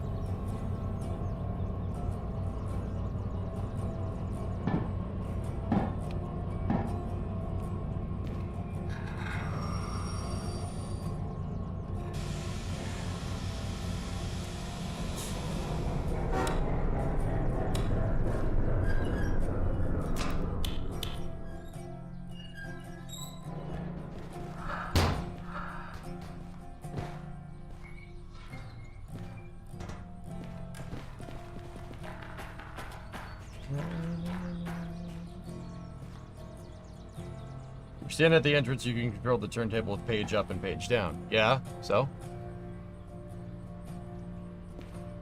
Then I gotta walk all the way over there. I don't wanna walk all the way over there, man. But don't worry, space news will happen. Oh, sorry, I'm sleepy yet. When I don't catch them live, I got the VOD playing in the background. Sometimes my coworkers hear you scream out, like during the Jared Isaacman news. Thanks, bro. It's all good, man. I'm like, no. Hey, just ask me if we're running space news today, dude. I'll tell you.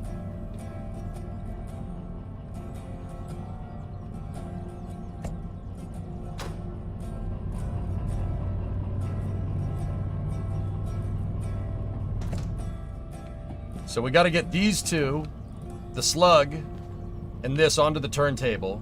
I got to use number 20 to put the slug off to the side, and then number 20 to get the demo unit refueled and rebuilt. And then we'll have our own DE-6.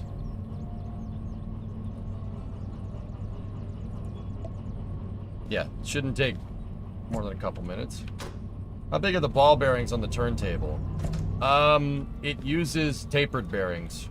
Well, I mean, it depends on the turntable design. So I how a lot of turntables work, Seakraken, is that there's a rail on the very outside of this, underneath the turntable, that goes around in a circle, right? And the turntable just has a bunch of train wheels on it. So, technically a tapered bearing.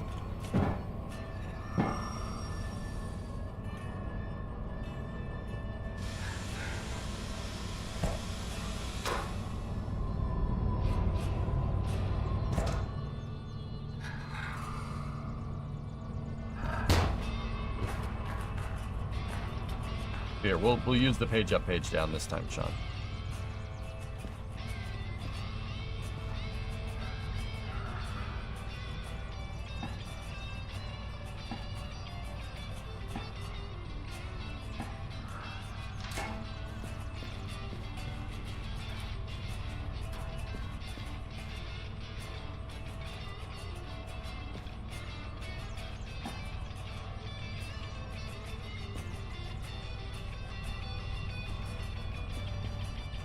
Hey, Pats fan, what's up?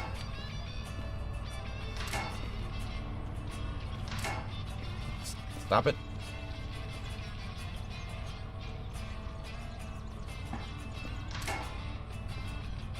No. I missed one.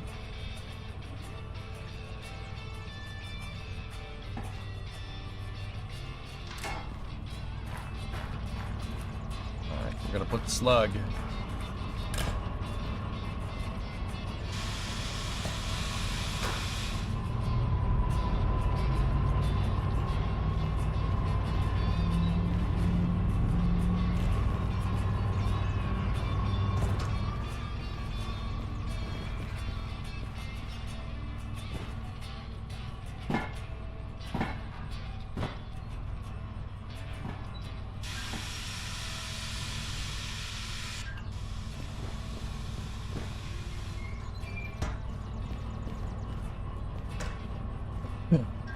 Excuse me.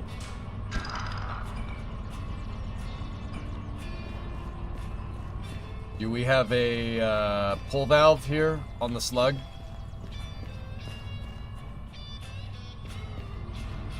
Nope. It looks like it doesn't. Oh, yep, there it is. Yeah, you want to do that. That evacs all the pneumatic pressure out of this thing, just to be absolutely sure. Or you could do that way. It doesn't really matter.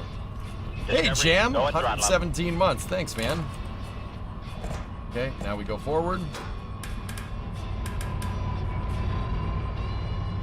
Discovery, go at throttle up. 370 kilometers an hour on the straights in Formula 3 level speeds in the corners. Abysmal downforce. Yeah, they'll figure it out, dude. Alright.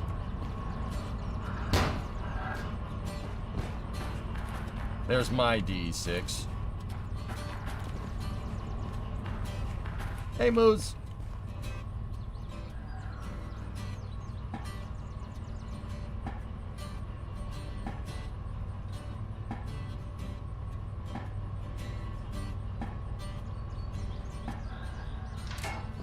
All right, let's use our workhorse, number 20.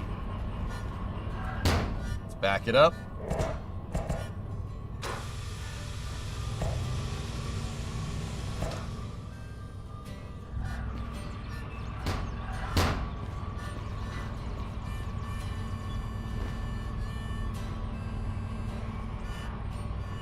Is love like oxygen corrosive and explosive? Oh, hey, you're quackers. Missed it by that much.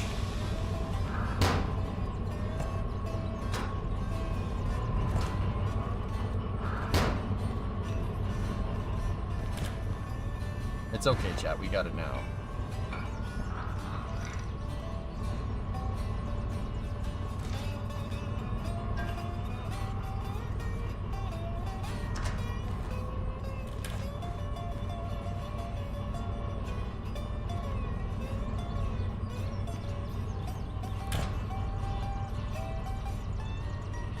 Cut the brakes out. No, keep them cut.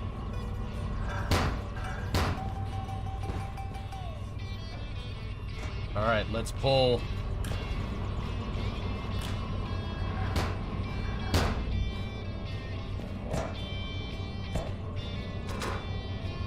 Pull her out.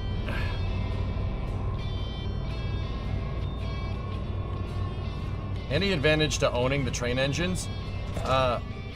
Sig, what people have told me, I mean, it's cool. You can customize them, and your customization on the locomotive is permanent, not just like the paint stuff. But I've heard that it's easier to keep them. If the upkeep is easier. Excuse me. That's what I'm trying to say.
Oh.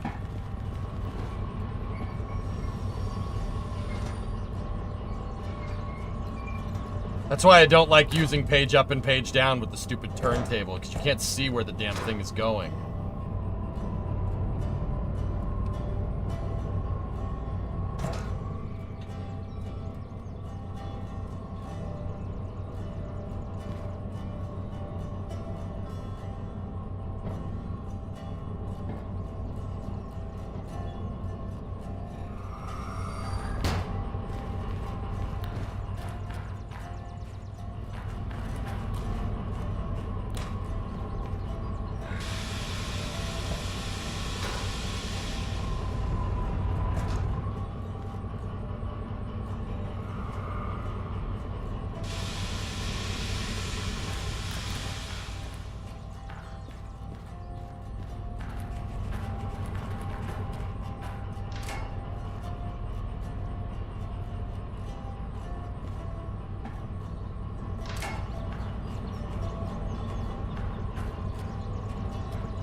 Right. See how expensive this gets.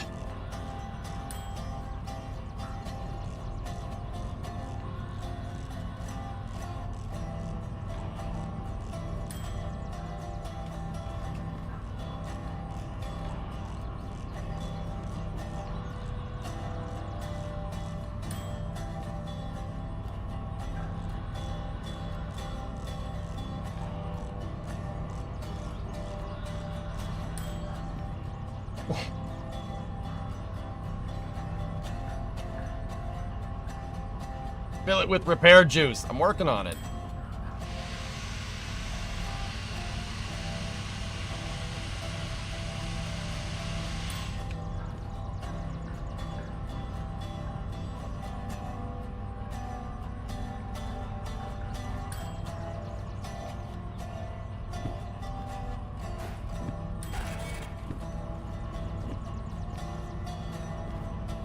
All right. Okay, let's fire it up.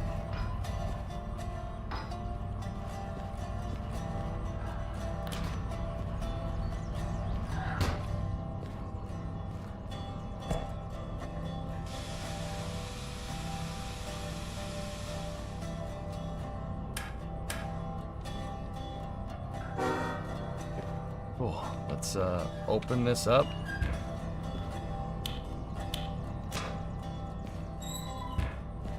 Okay, all circuits are on. Prime the system. We gotta prime the mechanical injector here. 3 pumps should be good.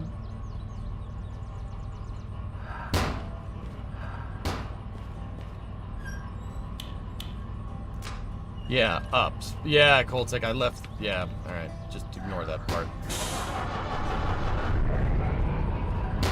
It's alive! It's alive!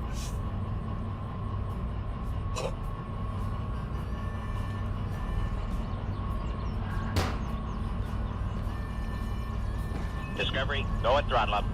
And that's where we leave Derail for right now. Hey, Matt, 117 months. What's up, dude? Yeah, that's my locomotive, dude. You can buy and, well, not buy, you find and restore locomotives in this game, dude, now. Like, you can do that. I already restored, that one. Oh, yeah. Blue D4, or DH4. We gotta paint that thing, but are there NPCs in this game? No. Maybe in the future.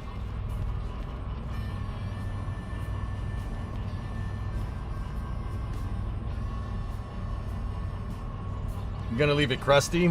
Probably not, but we're out of time. Space News should have started 4 minutes ago. This feels very dangerous for you. Yes. Alright, here. Let's, shut her off. Switches down. And then we'll, put 20 to sleep for a little while. Until we play again tomorrow. Okay, okay, okay, okay. Shut that off, shut that off, shut that off. Fuel cutout.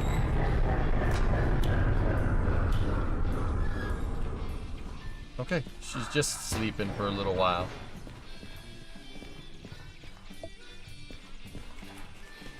Or after Space News? No, we have Hearts of Iron to play.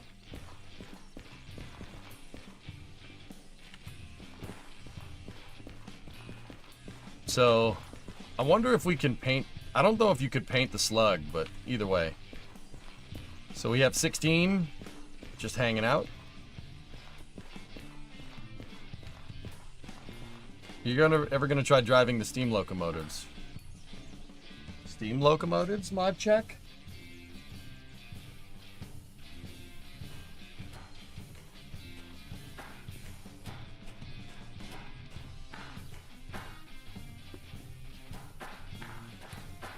Alright, cool. Overwrite save. Cool. I usually take a break now, but we ain't doing that today. We got to start up Space News. So, on the YouTube side of things, you guys know the drill. Expect a momentary loss of signal. Stream should come right back. On the Twitch side of things, give me about 5 minutes while I deal with that. Anyway, I hope you guys enjoyed Derail. We will be back tomorrow to paint that DE-6. But don't worry, still plenty of stream left. We got Space News and Hearts of Iron. Should have another, like, I don't know, 5-6 hours to stream. Should be a good time. All right, I will see you in a moment.